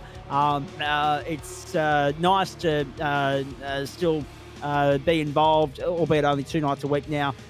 With the club, it was as many as 4. The juggling act, we're all facing the same battle at the moment, juggling real world and sim world, and trying to stay involved here in some way, shape or form. But it's a pleasure to be involved, and racing like what we saw tonight is exactly why we continue to rock up each and every week. Trucker, go and get some rest, mate. You've got an early start tomorrow morning, but thank you for everything throughout the course of the year. And all the very best for Saturday night, for Christmas, for the New Year. We'll see you January 7th. We'll see you before then. We've got the Race of Champions before that. So well, hang on. What date's the Race of Champions? Do I need to put that another date in my diary? We'll talk about it. Okay. I will wait to hear from you then. Yeah. I just gotta lock down the date with Nick. We were hoping to do it this Monday or Tuesday, but we're probably just a little bit behind. But we'll get on to you about it anyway. So, but that's going to happen. There's that one to look forward to, and obviously the charity race for Beyond Blue. All right. So, spoiler alert, ladies and gentlemen. Throughout the off season, we're not all taking the full break. We're going to be back once or twice, and looking forward to it. And there's also the last round of the Enduros coming up as well. Trucker, thank you for everything. Go well. Thank you, guys. Goodbye. All right, there he is, Trucker Joe Baldwin. So somewhat reverse order this time around, from the President's address to the top 3 and everybody else that's jumped in the booth to have a chat here. And we'll have some championship points by the end of this as well. Strap in, folks. It's going to be a long post-race show. 20 to 11 Eastern Daylight Time, the last one that we get to do on a Thursday night this year, so we may as well make the absolute bloody most of it. But no, great to catch up with Trucker, and great to get his thoughts. Race of Champions still to come. Stick around for that. I'm now really glad that I'm taking the broadcast equipment with me to Cessnock anyway next week. I wasn't originally, but with the January 7 date confirmed and a gig in Sydney next Saturday night, it's justified. So that we should be able to make that happen.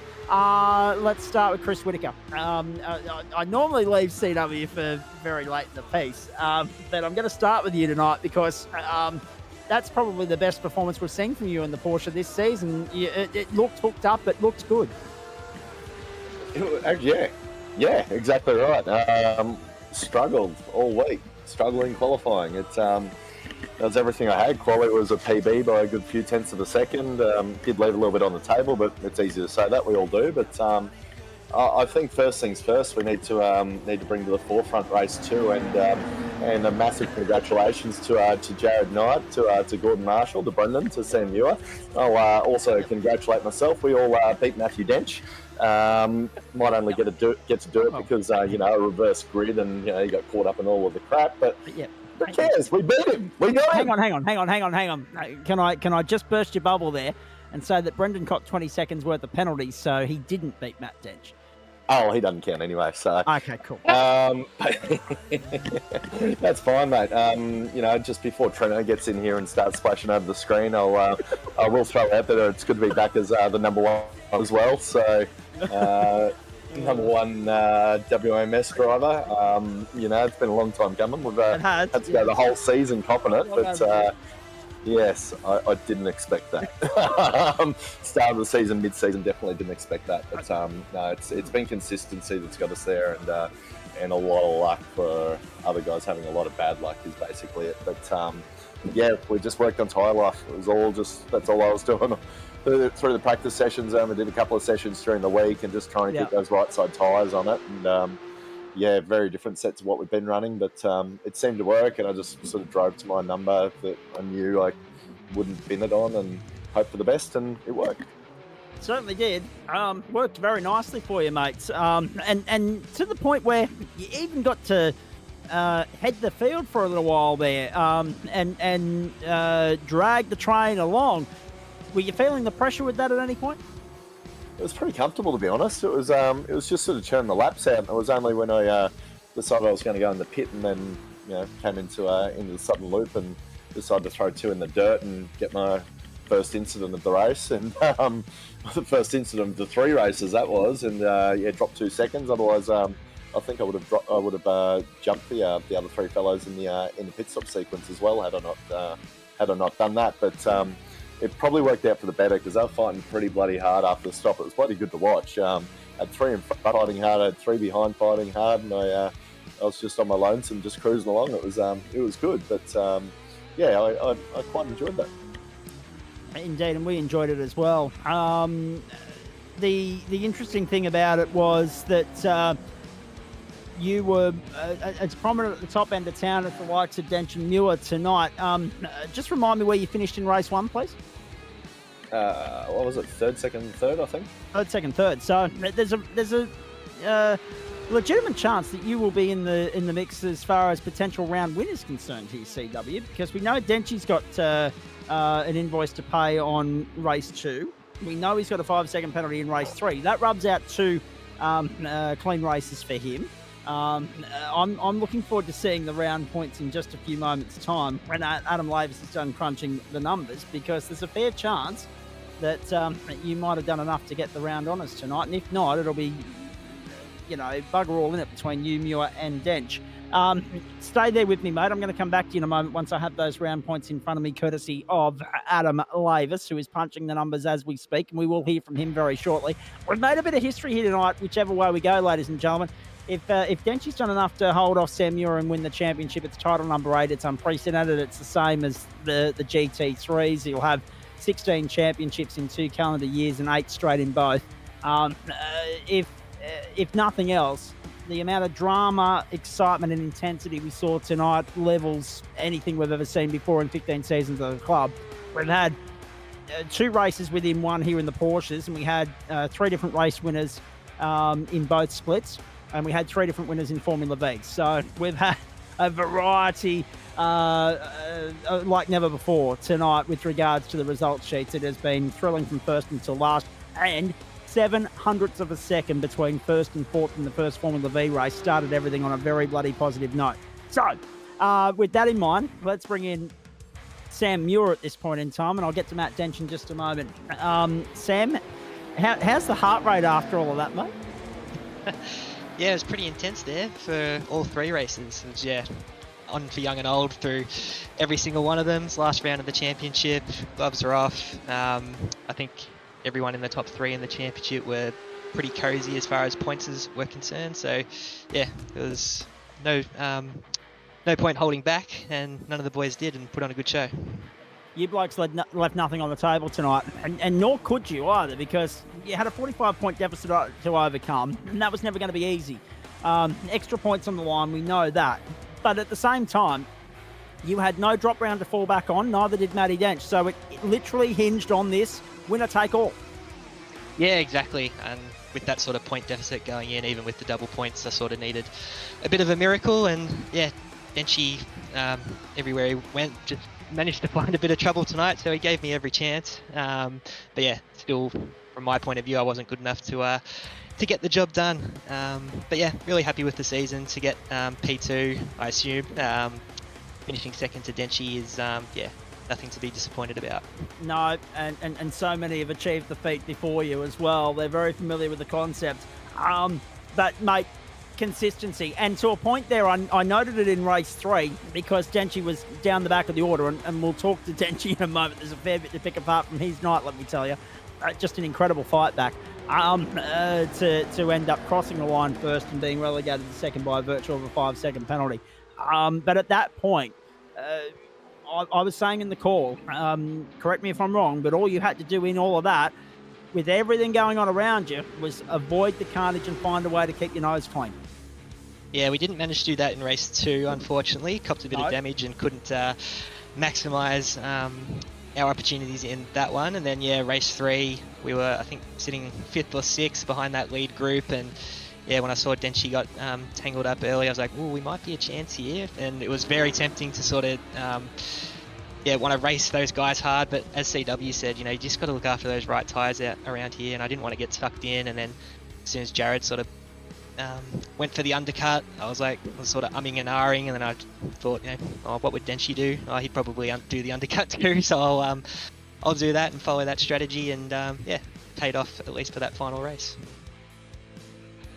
And as far as the overall campaign's concerned, mate, as you say, second to Denchi is no mean feat. Where to now? What do you look to achieve from here? Is there room for improvement? Is there potential to dethrone the king of Porsches?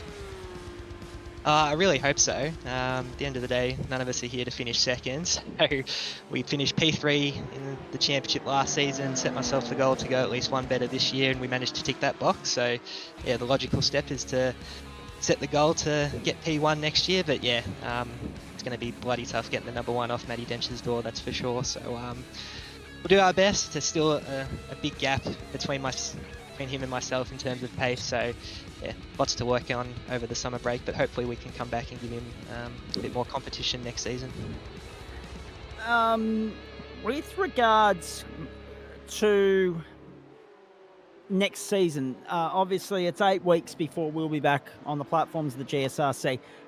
How's the time spent between now and then? Do you walk away from the sim rig for a little bit? Are you involved in any other championships that are going to keep you in the cockpit for another couple of weeks yet? How do you spend this next 8 weeks before we turn our attention to 2024 and the BOP updates and the new content and whatever we're dished up with regards to what the calendar looks like? Yeah, it's a good question. All of the leagues that I've been involved in, they sort of shut down over the summer break like GSRC. So yeah, we'll have to spend some time in the officials and yeah, see if we can sort of up the I rating. I think we're almost at 6k, so it'll be nice to tick that goal, and then yeah, see if we can find a little bit of more pace in these Porsches. I think the longer we go into the night, the better the comments are getting. Just quietly, ladies and gentlemen, there'll be enough blokes for a runners-up reunion. Actually, don't worry about 10 years, 90. Just give it 2 or 3. The way Denchi's racking up the statistics, given that we have 4 seasons a year, I reckon there'll be enough now. In saying that, Sam, we know that you specialise with the Porsche and the GT4, mate. Is that going to be the go-to again for you next year, or are you looking at something beyond that, mate? Yeah, I think so. I did see the official schedule that's was submitted for season 1 for the Porsches, and didn't actually like the look of that, but the GT4 one looks pretty good. So yeah, maybe we'll return our focus to the GT4, but yeah, absolutely love the Porsche. So yeah, we'll find a way to keep in this and yeah, find a little bit more pace. All right, mate, stand by there. As soon as I've got some results, I'll pass them on. I just want to bring in at this point in time Matt Dench. Wow, what a hectic night for you, my friend. Race 1, easy. Race 2, 3, I've never seen you battle so hard. Caught up in all sorts of drama. Hit with a 10-second penalty in race 2, a 5-second penalty in race 3. And somehow, okay, let's set about race 2 the better. We know that inverts have been your Achilles heel over the years, and unfortunately, it's reared its ugly head again. But race 3, pointing the wrong way on lap 1 down at turn 4, and somehow crossing the line the leader and only losing 1 position with the penalty applied. What a stroke of luck. Yeah, race 3. Yeah, we got done, and yeah, we just we didn't get much traffic on the way back through, so we got to run some pretty good laps, and then yeah, when I caught that lead group, I was deciding whether I was going to jump in or pit, and then I think it was Chris jumped into the pit, so then I just followed Jono for that lap, and yeah, we managed to come out in top 3 for that one. So yeah, that was pretty good.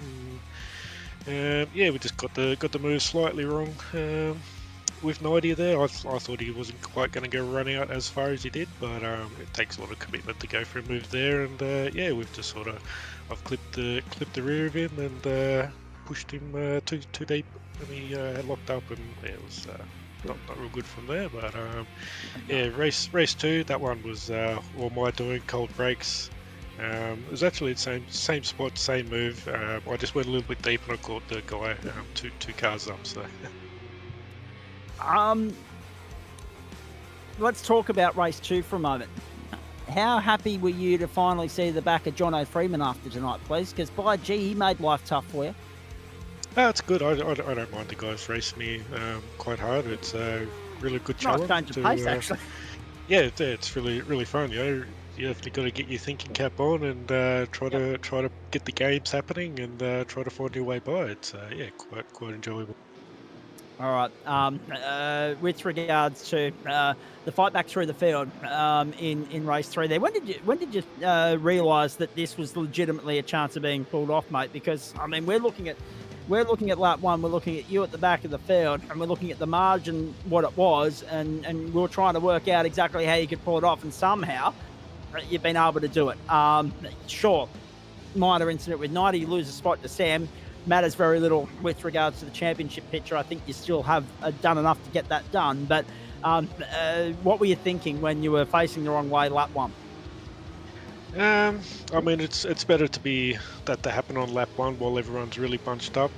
Once we got going, we were like 12 seconds behind the leader, so not the end of the world. Just started knocking out our laps, and we were like half a second to a second faster. So yeah, once we sort of got a bit of clear air and the cars thinned out a bit, yeah, we managed to just punch out nice consistent fast laps and just close that up. Actually, one thing I will say, big thanks to Chris Whitaker, actually, because he was dragging the train along, and it didn't look like anyone was willing to pass him there for a little while. So the tightness of the pack, they did stay bunched up for quite some time. The pit stop, mate. Can I ask you? We can get the tyre wear and fuel and all that a little bit later on, but can I ask you about the pit stop? The decision to run as late as you possibly could, rather than maybe go early and get out of traffic. So the plan was, if I get caught up trying to pass someone, I jump into the pits, but we didn't really get caught up with anyone. As I caught that lead group, they just started peeling into the pits themselves, so we just sort of stuck with it, and yeah, it just kind of worked out all right. So I think if I was going to go in, I would have went in at the same time as Chris. So. All right, very nice. And then obviously, yeah, less said about races 2 and 3 in the greater scheme of things. Race 2 particularly, 10-second penalty. Did you feel as though that was fair or a little bit harsh? Yeah, no, that's definitely fair. It was in the exact same spot I tagged 90. I went by the car I wanted to overtake, and then I just straight away locked up the brakes and hit the car ahead of that. So yeah, we definitely left a big imprint in his door. So yeah, I dubbed my. Yeah, he didn't want to report it to race control, which is nice, but then I dubbed myself in. So. Okay, fair enough. Good sportsmanship all round. I mean, gracious from Russ Green, but fair of you to put your own hand up and wear the rough of it. Yeah, I was going to say, it was one of those nights where even though it is Phillip Island and even though you've got great outright pace here, you really had to get the elbows out. Clean races went out the window very early in the piece, mate. Yeah, these cars are pretty difficult to drive here, especially in the cold tyres in the first couple of laps. Really easy lock brakes, and everyone's like they were saying earlier, gloves off. Everyone's pushing and trying to get their spots. So yeah, just a couple little mistakes, and yeah, things turned bad pretty quick. A couple of moments actually through the early parts of race 2. Actually, there's that moment with Jared Knight. We can come back to that later, but the other incident for you was all on your own, getting too hot under the collar down at turn 4 earlier in the night, wasn't it?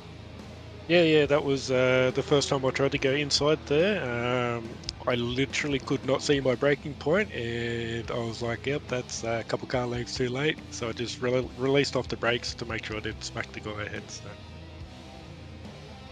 Very nicely done. Now, what we can also tell you, ladies and gentlemen, is that I'm looking at the points here for the night. Nothing's confirmed and finalised yet. The order's still being a little bit jumbled and worked on by Adam Lavis, but there could be implications for positions beyond Denchi and Muir in the championship fight as well. So I'm glad that we got the 3 best on the night in the booth, and we'll talk to the top 3 in the championship very shortly. Sam Chapman, any post-race news from race control, please?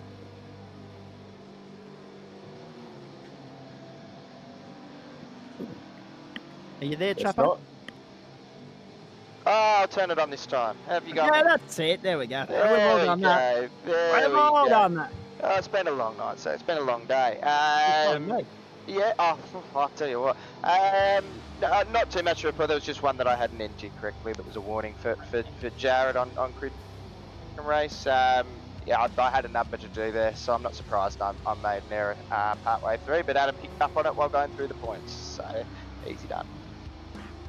And speaking of the points, I'm just having a look here because I've got the matrix open at the moment. So as far as race 1 was concerned, we had race 2 was concerned. So Denchi got the 10 seconds for the contact, and then Brendan Whitaker actually, Chris. Sam was right. I thought it was 20 seconds he acquired in race 2. It was actually 35 seconds. So if you're going to have a shocker, go out in style. I think he was out to try to set a new record of running into every single car on the track. Had a good go at it. Absolutely. He was. He kept me busy. I tell you what. Like I was doing overtime looking at that car. I got really used to the car number at least with the stewards sheet. Yep. And somewhat unlucky in the sense too. I mean, let's bring Denchi back in here. It's not like you to rack up safety point penalties either, but that's the sort of night it was. Everybody up the ante, up the intensity, and you could tell it was the last night of the year because there were a few battles renewed and a few battles sorted out, and a few scars to show for the walking wounded at the end of it as well. Yeah, definitely. I think in race 2 by lap 3 I was on about 13 incident points, so we didn't have really anything to play with after that. No, not at all. Quite extraordinary. So we'll get some more clarification on the championship as soon as it's ready to go. I know Adam Lavis at this point in time will be working on the open split results from the night that was as well. So whilst I wait for that and put a full stop on the championship, let's press on here and talk about what's to come. I've already mentioned off season with Sam Muir, so let's go to UCW. Jared Knight, he turned the mic off in race 3. Was that bit? That's true. And Knighty, it's a shame that you weren't able to come in and join us here post race as well, mate. I would have loved to have picked your brain because you got a W to your name tonight in race 2, and well done on that, by the way. We know that you've had a love-hate relationship with this car throughout the course of the season. Let's go back to CW. What does your off-season look like, great man? And how much are you looking forward to the end of January, the start of 2024, and what's on offer with regards to tracks, cars, and everything else? I have no idea what's happening next season, what the options are, so I don't know what we're going to be running. But off-season, yeah, we'll go for a bit of a run here and there. I've got a new wheel rocking up next week, just in time for the end of the season. Nice. Yep. So early I Christmas guess present? Yeah, exactly right. No, just a drunk purchase with Black Friday specials, but these things happen. So, Well done. but it's been needing to happen for a long time, mate. So this one's on its way out, and for the whole of that third race, pretty well 2 to 3 times a lap, I was getting the old double upshift thing going on. So I was completely doing my head in, but we won't have to worry about that anymore, I guess. But aside from that, mate, it'll just probably be jumping a couple of officials here and there once we work out what series we're going to have a dance in and go from there. But I wouldn't be disappointed if there was a production car series came back and we didn't have to run these bloody things again. This is very true. Well, okay.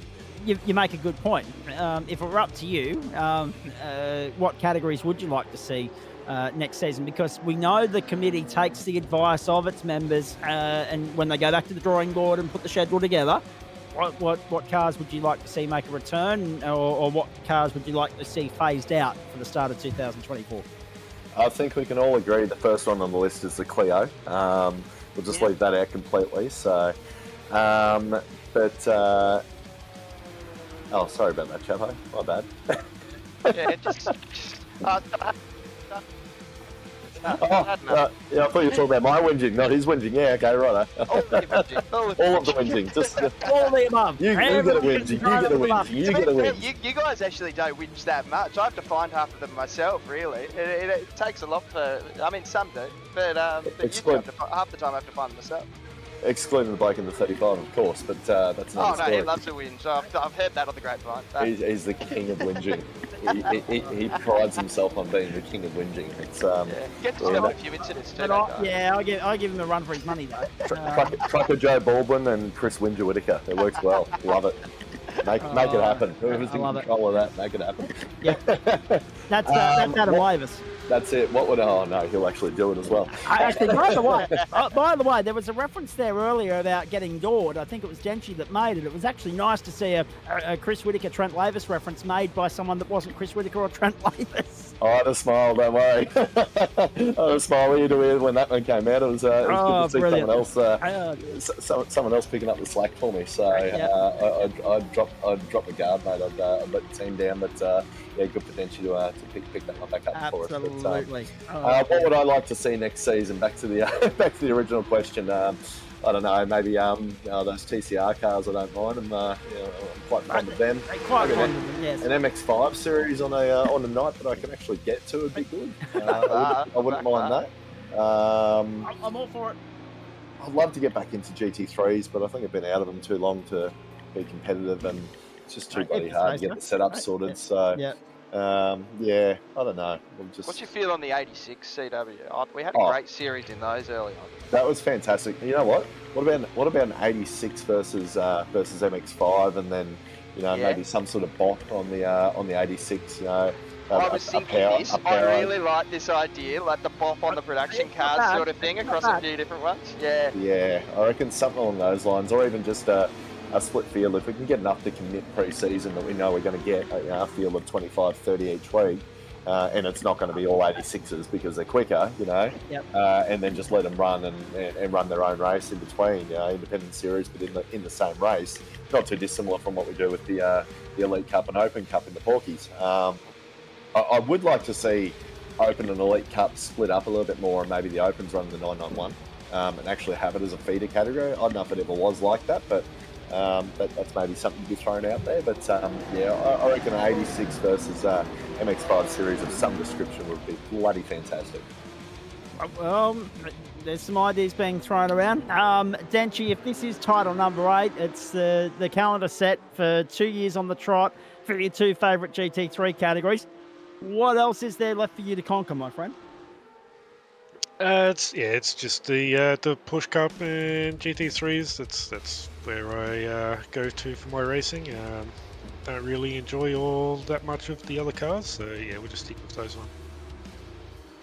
All right, very nicely done. Chris, if this is the night then probably reaffirmed your status as the better achiever of Whitaker Motorsport. Must have also been nice, because I know it was a talking point for you earlier in the season. And by the way, Jared Knight is in the booth. You'll hear from him next. Must have been nice to also get one back on Anthony Adshead, because I know that you were really frustrated by him having your measure earlier in the season in the Porsche. Oh, mate, honestly, he had my measure the whole season. They both had my measure the whole season. I just got a bit luckier than what they did. And as I was saying before, if Brendan didn't decide, I mean, his pace is bloody good. If he runs Porsches again next season, I think, that first season's obviously always a bit of a learning curve, and then, from there it's game on. I mean, I don't think he's going to be taken to Denchi anytime soon. But I think Brendan can learn to either not jump the start or not belt everyone off the track and not throw himself off the track. Just those three little things. I reckon he and Sam would have a bit of a ding-dong battle's probably not the right terminology to use after tonight's exercise from him. But you know what I'm getting at anyway. They'd have a bloody good little fight, I reckon. It's been pretty cool watching the practice GP lap times all season between those two, and then obviously Denchi rocks up on a 150 litre tank and fuel saving and just goes 2 seconds faster than the rest of the field. But it's just Dench doing Dench things. But that is what it is. But look, the two of them have definitely had had me covered the whole season. So it's if they keep everything together next season, if this is where we end up, yeah, I got to work a lot harder than what I've been working. That's for sure. Nighty, I'm coming to you in a second. Adam Lavis, am I good to run with the results of the Elite Championship, please? Yeah. Daniel Carrier-Sar, can we get those up on screen, please? Are we able to? Bang. We can take the open split off if we can, because Adam's still working on that. But there you go, ladies and gentlemen. 594 points. So that's actually last week's standings. That's where we were going into the round. Tonight, I can tell you that the winner of the round was Sam Muir, 113 points. Second for the round was Matt Dench, 110 points. Third for the round, I don't know how you ended up third in the round in CW, 108 points. 5 points covered first, second and third in this round of the championship. Quite extraordinary. 113 for Muir, 110 for Dench, and 108 for Whitaker. What that meant for the championship, 594 for Matt Dench, winning his 8th title by 42 points over Sam Muir. It was 45 coming into the round. It was always going to be a hard task to overcome that. But I tell you what, everybody in the field has tried to assist him with the battle, with the task. 443 for CW, pips Brendan Whitaker by 43 points, and Jared Knight slips to 5th on 385. 369 for Paul Wilson, 357, a dead heat between Anthony Adshead and Gordon Marshall. 347 for the absent Nick Wood tonight. That's important to note because everybody from Brendan up has benefited from that. And also CW has benefited from that as well, because 108 from 443 is 335, and Nick Wood was 12 points clear of that coming into tonight. So he's been absent this week and last week. Unfortunate for Nick Wood. Jake Jackson rounded out the top 10 on 255 points. I'll get to the open split once the points have been accumulated and sorted out there from Adam Lavis. There was only 5 of them in there tonight, or 6 or 7, so it won't be too much of a task for our mate. But he is the champion in the open split. That is known. That is fact. That's all done. That's good to go. All right, let's go. Open split now. 618 for Adam Lavis. Well done. Joe Baldwin secured second, 486. Tony Baker being absent tonight cost him third in the championship as Christian Koch goes through on 410. Then Tony Baker, 361, 293 for Matt Schmidtke, Brett Bradbury, 273, and David Christensen, who was also absent tonight, 270. David Baz, Adam Tice, and Aidan Schultz in to 10th place there. And Adam Tice, just by being here tonight, gained 10 spots in the championship to jump up inside the top 10, our up-and-comers champion for this season. Brilliant. Denchy, sum it up for me. The relief that even despite everything being thrown at you, left, right and centre, obstacles, hurdles, brick walls, barricades, they tried their best, but they could not contain you, mate. You get the job done again. It is championship number 8. It's 16 in 2 seasons in those 2 disciplines alone, GT3 and Porsche. It is truly astounding. Yeah, it was pretty good. Maybe we can get a whole season of these sprint rounds to spice it up some more. Well, it's interesting to hear him say that of all people, knowing how much usually ends up tripping him up. But hey, anything to increase the challenge and try and bring you back to the field in some way, shape or form. Stay there with me, mate. You get the final word in just a moment. Quickly to Jared Knight and Tristan Koch, who've jumped into the booth to join us here. Knighty, well done. Finally a W in these things. It's been a while coming. I think that's just the first W in the whole season, so and it's probably the least deserved W as well. So, no. but we'll take it. You got to be in it to win it. Absolutely. Yeah, and you got to keep your nose clean. And that proved difficult tonight, especially race 3, because as soon as it started going downhill, it rapidly continued to go that way. Yeah, that's generally how my races go, Zach. It's it's a big old waterfall. Yeah, once it goes over the cliff, it's it's all happening.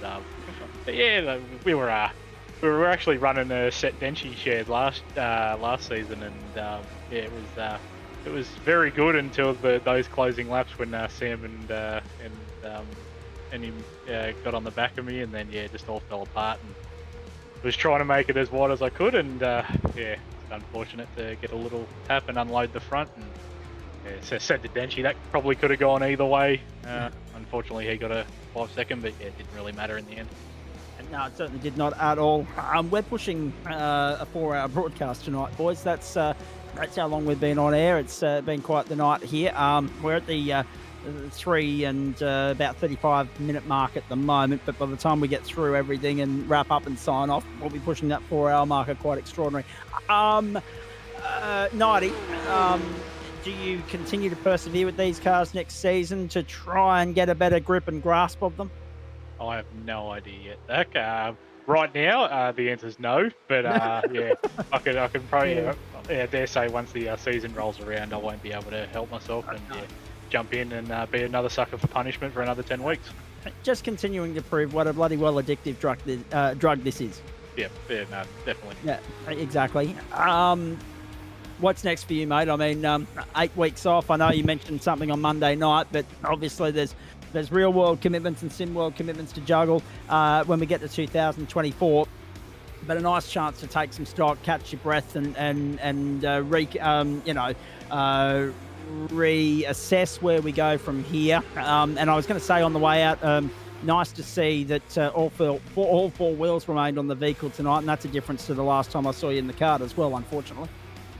That's the difference to the last time you saw Russ in the kart. So not me. Yeah. No. That wasn't me. But your team, your entry. With the 8-week break, we I don't know, might give us a chance to maybe just do some officials and work on a bit of I rating and I don't know, try and get somewhere near where M-Dench is. And, it won't mean I'll be any faster. It might just mean the number next to my name it'll be a little bit more impressive. But apart from that, we're not planning on doing any other league racing over the Christmas break. But looking forward to seeing what Gents offers up next year. Speaking of Russ, very quickly before I move to Tristan Koch, rough night. He was having dramas with his with one of his paddles. He couldn't shift properly most races, so I don't know whether that contributed to the incident with Denchi, and I think Dane also might have got to the back of him as well. But yeah, it seemed like he was the victim of some bump and grind all night. But he was alright. He just jumped in on board with me and just sort of helped me along. All right, very nicely done, mate. Hey, thanks for being a good sport and rocking and rolling in here at the end. Nice to see you finally have a little bit of good fortune with the Porsche, and we'll just forget about racing.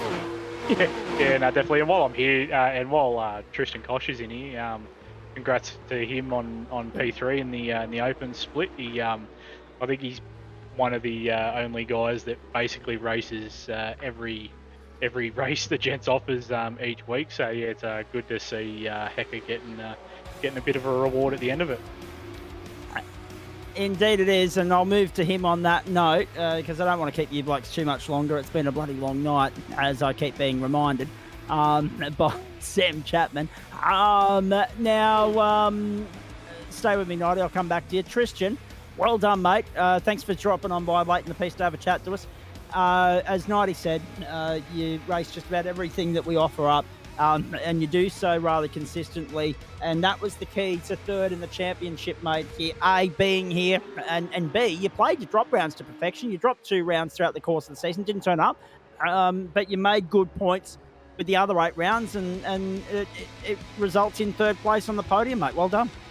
Absolutely tickled pink. I was just watching the broadcast and I saw, mathematical man putting it all together, and I thought, I've got to have a look at this. This might be close. And to find out that I've got third in the open, I'm wrapped, mate. I'm wrapped. And can I say to Jared and Russ and all that type of, and the HTS team, it's been fantastic. I've been thoroughly enjoying the racing. The champ has exited the building, ladies and gentlemen. I was going to give him the rightful last word, but he's got to bounce and he's gone. So we wish him all the best for Christmas and the New Year. And thanks to Team Dench for viewing right throughout the course of the year. Dave and Veronica, they're his biggest supporters, and they're big supporters of ours as well. They tune into everything we offer up. So a big thanks to those guys, and we wish them all the best for next season. I was looking forward to picking his brain about what might come next, but we'll have plenty of time to do that next year with the great man, because titles number 9 and 10 are still there in the offing, and we've still got to find a way to get him into that bloody Ford GT for an entire 10-week GT3 campaign, and the BIM are in there as well.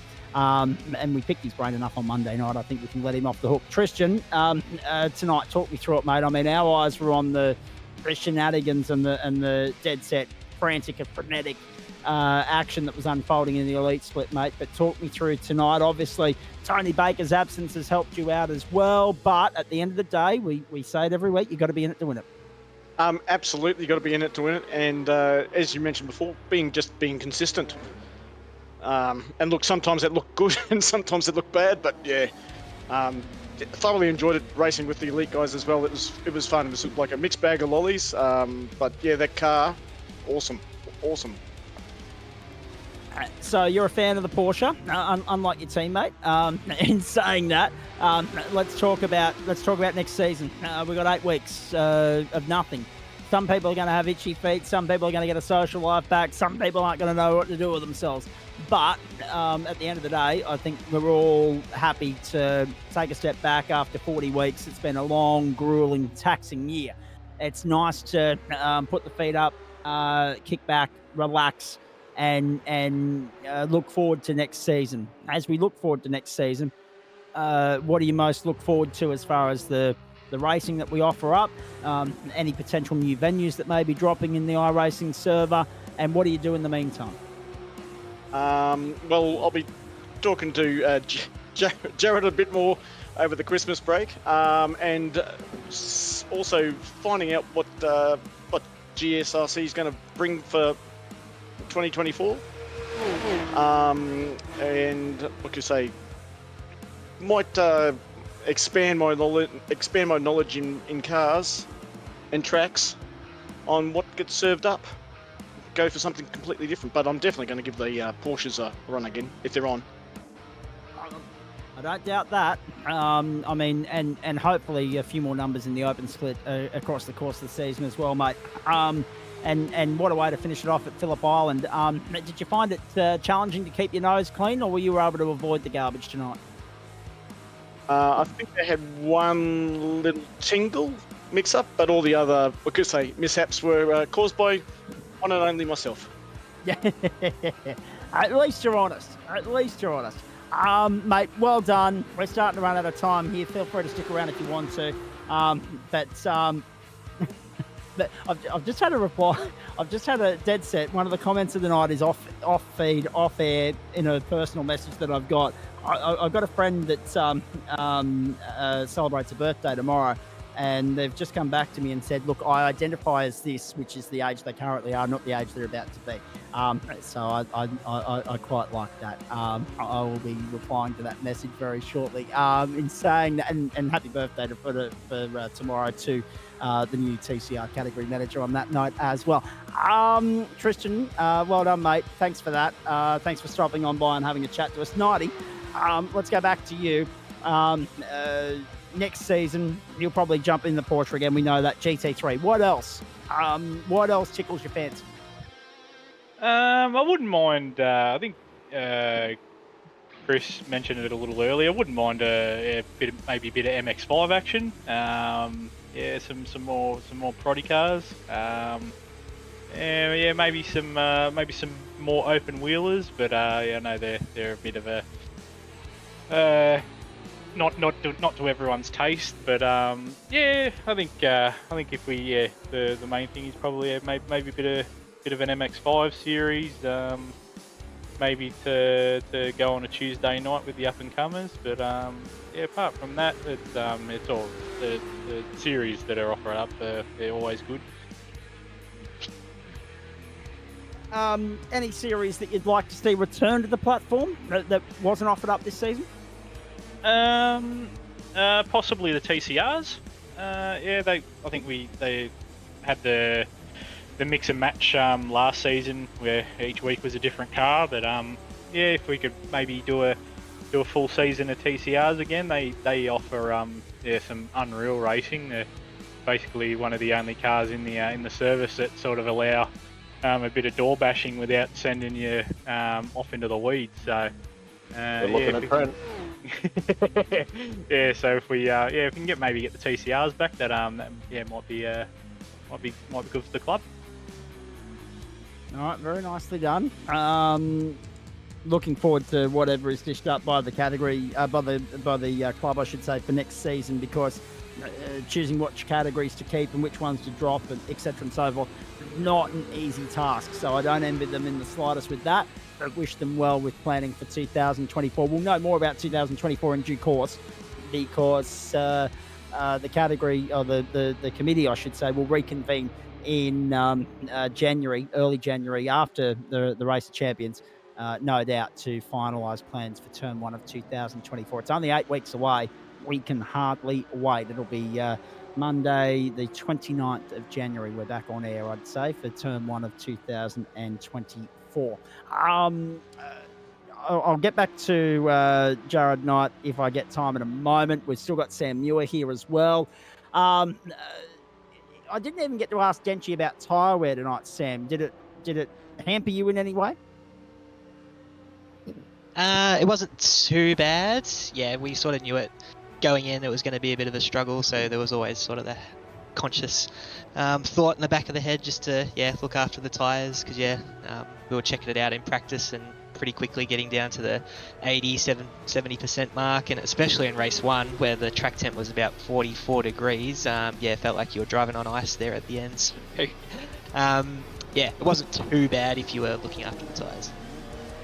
And I was going to say, CW, that was 1.2. We noticed a lot of cars running deep, running wide, putting wheels in the dirt, struggling to pull it up. I didn't seem to phase you at any point because you had a clean run tonight. Probably your first in the Porsche all season, actually. But in saying that, did you notice early on in the piece just how much of a struggle or a tussle this was going to be with these cars tonight? Given that, as someone earlier said, cold track, cold tyres, typical Porsche. Yeah, look, it's something we sort of spotted, obviously, pretty early in the week in the first session. You'd get 4 or 5 laps, and if you're driving the absolute ring out of the thing, then you'd have no boots on the right rear pretty quick. So, as I was saying earlier, it was sort of something that we were sort of, I guess, somewhat focused on trying to get some decent tyre life and consistent lap times. I mean, we're never going to have that outright pace to go contend. Well, I wasn't that outright pace to go contend with the boys up front. But if we had something that was sort of, I guess, there or thereabouts, I hate saying, but had something that was going to be in the area there somewhere, then and hang on to the tyre would be right. So the big thing with the Porsches around here in particular are really, really bad. If you buzz the tyre up, it just took so long to come back, if at all. If you made a little mistake, it just crucified you for the rest of that lap, and then you're likely to make another mistake and buzz it up again, and all of a sudden the pressures are through the roof, the temps are through the roof, and it just chews the crap out of the tyre. There's no drive left, and it's just exponential from there. But thankfully we came up with a decent little combo that was a little bit pushy still, but you could drive around it at least and really square it off and get the drive off the corner is what we were sort of focusing on. And I mean, again, we're probably not quick enough to be running where we want to run P1, but it's sort of it got us as close as we can. About to wrap it up, about to put a full stop on this one, put everyone out of their misery. But before we do, we need to quickly cover off a couple of things here. First and foremost, the bloke that's been whinging about this car and running out of talent with it all season long managed a podium in the championship. Is that a pinch me moment for you, CW? I actually, I said that to the boys at the end of the last race. Anthony sort of gave me a bit of stick over that. He sort of said, here he is. So he struggled at the start of the season and was saying, you'd just like to be a top 10, you get a bloody podium. I'm like, yeah, good on you, mate. But, again, if they didn't choke, it would have been fine. I would have been probably 5 or 6 or something like that. So, but no, I mean, ask me on round 3 or 4, or tell me round 3 or 4 I was going to end up P3 in the championship. No way in hell. I still don't really know how it actually happened, but I guess again it was just sort of a scenario of just banking as many points each week as we possibly could and seeing where we landed. And it's not often that's going to actually work. But again, if we do this series again, we're going to have to find some. I'm going to have to find a bit more pace because the other two boys in particular, and Jared, and there's obviously a few other guys who, Gordon as well. He's come unstuck quite a few times through the season, but had some serious pace right the way through as well. Like there's so many other guys that probably should have beat me in the championship. I was just the lucky one. I'm not gonna high five myself on that one, that's for sure. But I will happily claim the trophy. And rightly so. It'll look good on the mantelpiece at home. Final thoughts from Sam Muir, Jared Knight, Chris Whitaker before I get to Adam Lavis and then wrap it up.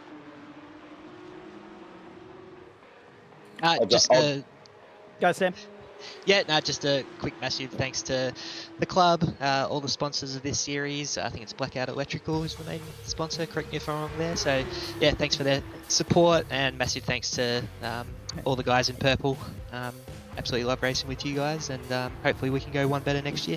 It was Blackout Electrical until the start of this season. Of course, we want to thank our pure Tasmanian Spreyton cider for coming on board with Thursday Night Motorsport this season. But no, you're right. Your memory's good because we had Blackout Electrical on board for such a long time in this championship. CW?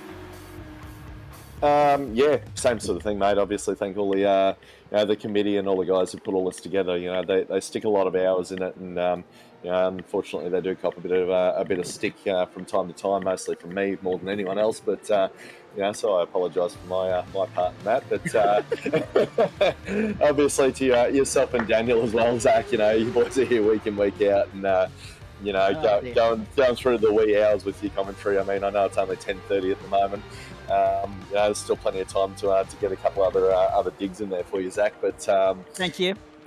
We had to throw it in there somewhere. But obviously, all the other competitors, the boys rocking up week in, week out. It's what makes the not just this series, but the club in general makes it. I guess what it is. So it's been a bit of a trying series in a couple of different areas for myself this season, and we came bloody close to pulling the pin and just calling it quits. But I've seen it at the end of the series, and we'll hang around for a little bit at least. We'll see where that lands. But obviously everyone who's tipped in to make it all happen, a massive thank you.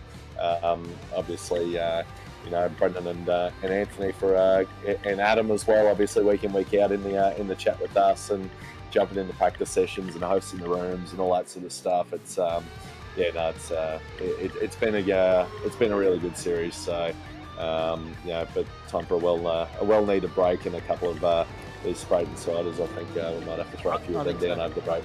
I think so. Great to catch up with you, great man. Thank you for that. And on the subject of there's Brendan going around.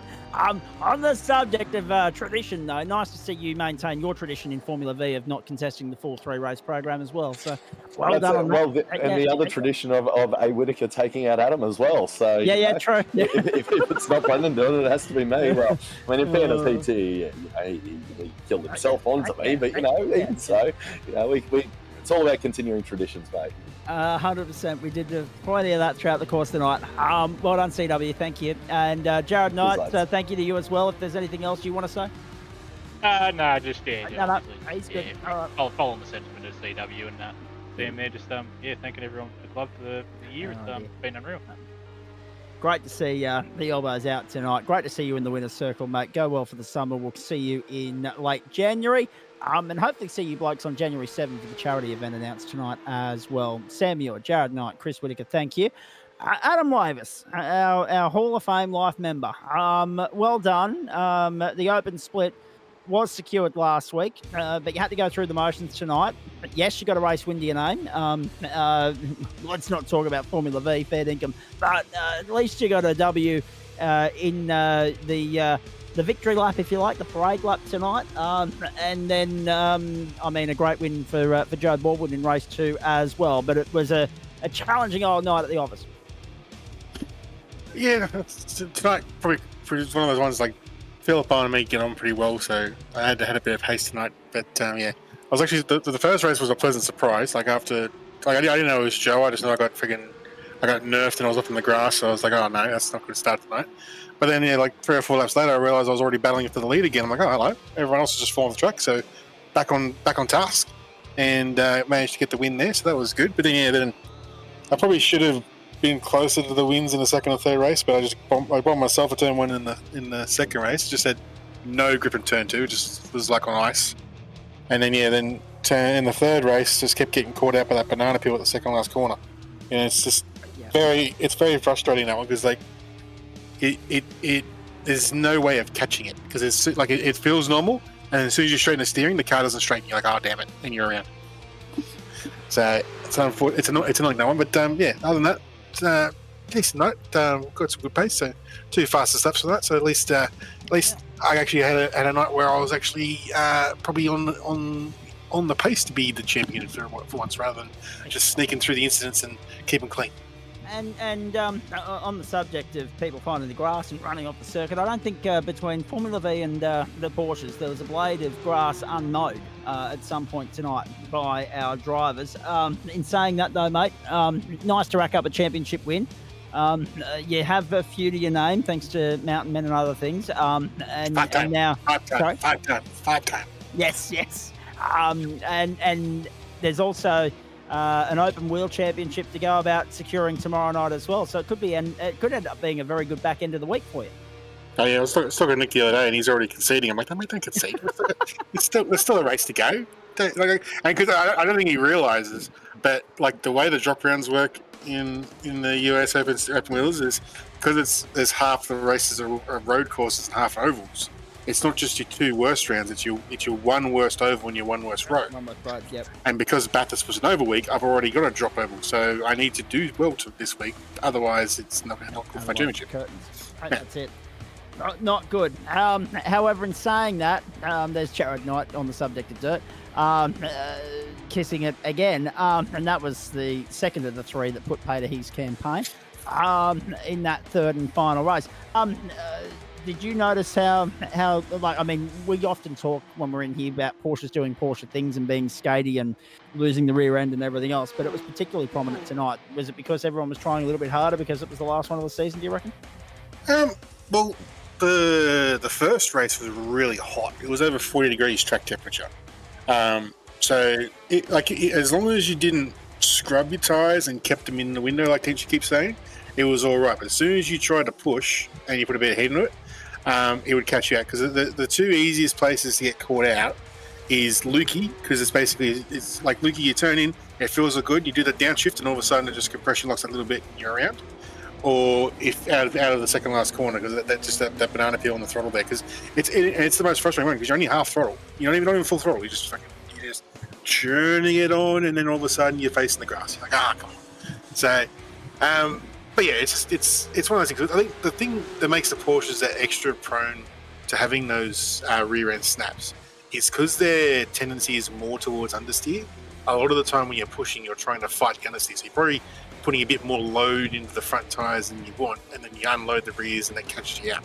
So I think it's just a characteristic of the car, with the way that it's a bit of a pushy type car, that when you're trying to compensate for that, then sometimes it goes too far the other way, and then the engine's in the back and just pulls you around. So, indeed. Now, what about you? I mean, because your racing schedule is dictated by your broadcast schedule. So, I mean, if there was a category it's hard to ask you because you're a committee member. You'll be involved in the selection process. But if there was a committee decision on a category that stays, and a category that goes, and a category that comes back in, what would they be in your opinion? Well, it's very hard this season because pretty much all of them had relatively good turnouts. Yeah. Like tomorrow night, it's sort of got a little. Hopefully, if you guys come and have a play tomorrow night, like without it being broadcast and being on a Friday night, it's just started off really good, but the numbers sort of 12 the last sort of 2 or 3 weeks, which is disappointing because it actually, the car is even more fun than I remember it when we drove it last year. Like it actually, I don't know if it's a new tyre model or what, but it actually feels even better on the road courses now. Like I found it really hard on the road courses before, but now it actually feels like a proper winged car. You can actually push it, give it a bit of stick, and have a bit of fun in it. So, and on the ovals, it's just a big three, like especially tomorrow night around Indianapolis, we're going to be doing a 350 km/h chess game. trying to place our pawns and rooks in the right spot to get to the end of the race. But yeah, it's one of those things. I think, like me personally, I really like, as the other guys are talking about, is TCR. It's one of those ones that's hard though, because we like a lot of us know it's great racing and great fun to drive. But because of that, because iRacing did that, set up the physics change 18 months ago, whatever it was, and basically killed the series almost. And we sort of got it half back, but it's sort of there, and it's trying to get the people to come back and give it another crack, because it's not as, it's still, I wouldn't say it's still as easy to drive as it was before, but at least now it's not like totally skating. There is control with it. It's just getting through that cold tire phase at the start, and then you can push on and have some really good close door racing. So it's one I would like to see back if we can get numbers. But yeah, as I said, it's going to be hard because this season's had a lot of good turnouts. So there's only so many slots in the week too. So it's a matter of trying to work out which ones go on rotation, which ones we keep, which ones go. So we'll have to have a look, and I'll probably at some point do another survey and try and get some feedback from the members. That should try and help us make some decisions. So we'll see how we can go. All right, mate. At this point, you're dismissed, but thank you very much for everything you've done, not just on the committee side of things and from the maintenance side of things with regards to points tables, race servers, everything else that you've done to bring this to life, but also, of course, setting up all the infrastructure for not just yourself and the likes of me to benefit from with the broadcast, but also all the other broadcasters that step in to cover you, to give you some time to go and race throughout the course of the season. Thank you for that. Good luck tomorrow night, good luck Saturday night, and good luck for Christmas and the New Year, and we'll catch up with you in January. Yeah, to you too, Zach. Thank you for coming, being a part of it. And it's always good having you on board, and Dan especially. Dan's been, as Joe was saying earlier, he's been a great find to the club. Absolutely. He's made things a lot easier on my side of things with the fence. So it's just very good to have someone like Dan who enjoys the broadcasting and is always willing to give it a crack on whichever night he's available. So thank you, Dan, for helping us out. No worries, mate. Too happy to do so. And on that note, before I put a full stop on this and we say a few thank yous and goodbyes, Daniel Correa to you, from a personal standpoint as a racer, and then as a broadcaster and commentator, what have been your highlights of the last 10 weeks, mate? Because as Adam said, it's been great to have you on board. And from my standpoint, it's been a pleasure to work with you on, I think it was 8 of the weeks that I was here. I took a few off this season. Yeah, thanks, Zach. From the racing side, unfortunately, I did have to dial it back due to some personal reasons. I'm hoping that the next season will be a little bit more forgiving in that sense. But I still enjoyed everything that I raced. But the favourite of mine by far is the Mountain Man. I absolutely love that series. It's just a fun thing to do on a Saturday night. It's just, having banter with the boys and racing around the mountain. Can't go wrong. But in terms of the broadcasting, it's been a nice challenge. Watching a variety of different disciplines and watching things like people like Denchi do his thing, and the V's have just produced incredible racing this season. You couldn't have asked for anything better, honestly. And then to finish it off the way that we finished it off today is just like absolute icing on the cake. But yeah, it's been incredible to be a part of it. And also to yourself, Zach, you're an absolute talent behind the mic. So being able to work with you and pick up tips here and there, it's been fantastic. You people are far too kind. There's no doubt about that. Thank you, mate. Let's put a full stop on this one. Thank you from a personal standpoint to the club for having me on board for the last 15 seasons. We will go around again in 2024. And once my real-life work schedule sorts its SH1C out, and I know exactly what that looks like, we'll work out exactly what the sim racing workload will look like as well. And, of course, let's not forget, this all started back with Robert Hazeldine giving me a message at the height of COVID saying, come and join in on this. And he'd been trying to sell me on Sim Sports for years, and he finally got his chance with everybody stuck at home. So big thanks to him and all the drivers that we've had along the way that continue to entertain us, because let's face it, without them, there's no show to begin with. Without the sponsors, there's no show. Without the committee, there's no club. So without all of those people, all of those elements combined, we don't get to sit here and have the best seat in the house up to 4 times a week. And a big thanks on the way out to all those sponsors who are, in this order, as follows. The great people at Waste Options, Spreyton Ciders, Orbic Australia, Login Systems, Player One Sim Gear, Lobesy Racing, M-Wave Australia, and Flash Graphics. I'll get back to the thank yous in just a moment. Let's cover off a little bit more housekeeping before we go. GSRCmerch.myshopify.com or merch.tgsrci.com. Not too late to grab a stocking stuffer for Christmas. I can't believe I'm swearing on air. It's not yet December 1. It's about to be. But I'm saying Christmas because it's only, 3.5 weeks away. Not too late to grab a stocking stuffer. That's where you go to do it. The top website, if you want to get involved on that, the on-track component of it, join the club as a financial member, go racing, get in amongst all that carnage and madness that you saw earlier this evening. And trust me, that's up there with one of the best nights we've ever had on the platforms of the Gentlemen's Sim Racing Club. There's how to do it. race.tgsrci.com. Looking ahead, this is what we got left. Tomorrow night, the Indianapolis Motor Speedway for those American Open wheelers, and that'll be good fun. 8:30 Eastern Daylight Time for the start of that race. Adam Lavis and the rest of the crew will be racing in that around the famed Brickyard. The championship on the line. We wish everybody well there. There's no broadcast of that Saturday night. The Mountain Men for 50 laps this time around from Mount Panorama Bathurst. Trucker Joe Baldwin and the crew, of course, getting ready to go round one more time. And, of course, it's important to note that the Mountain Men this week will feature the GT1s, the Aston Martin and the Chevrolet, 50 laps of Mount Panorama. And, again, the start time is 8:30 Australian Eastern Daylight Time.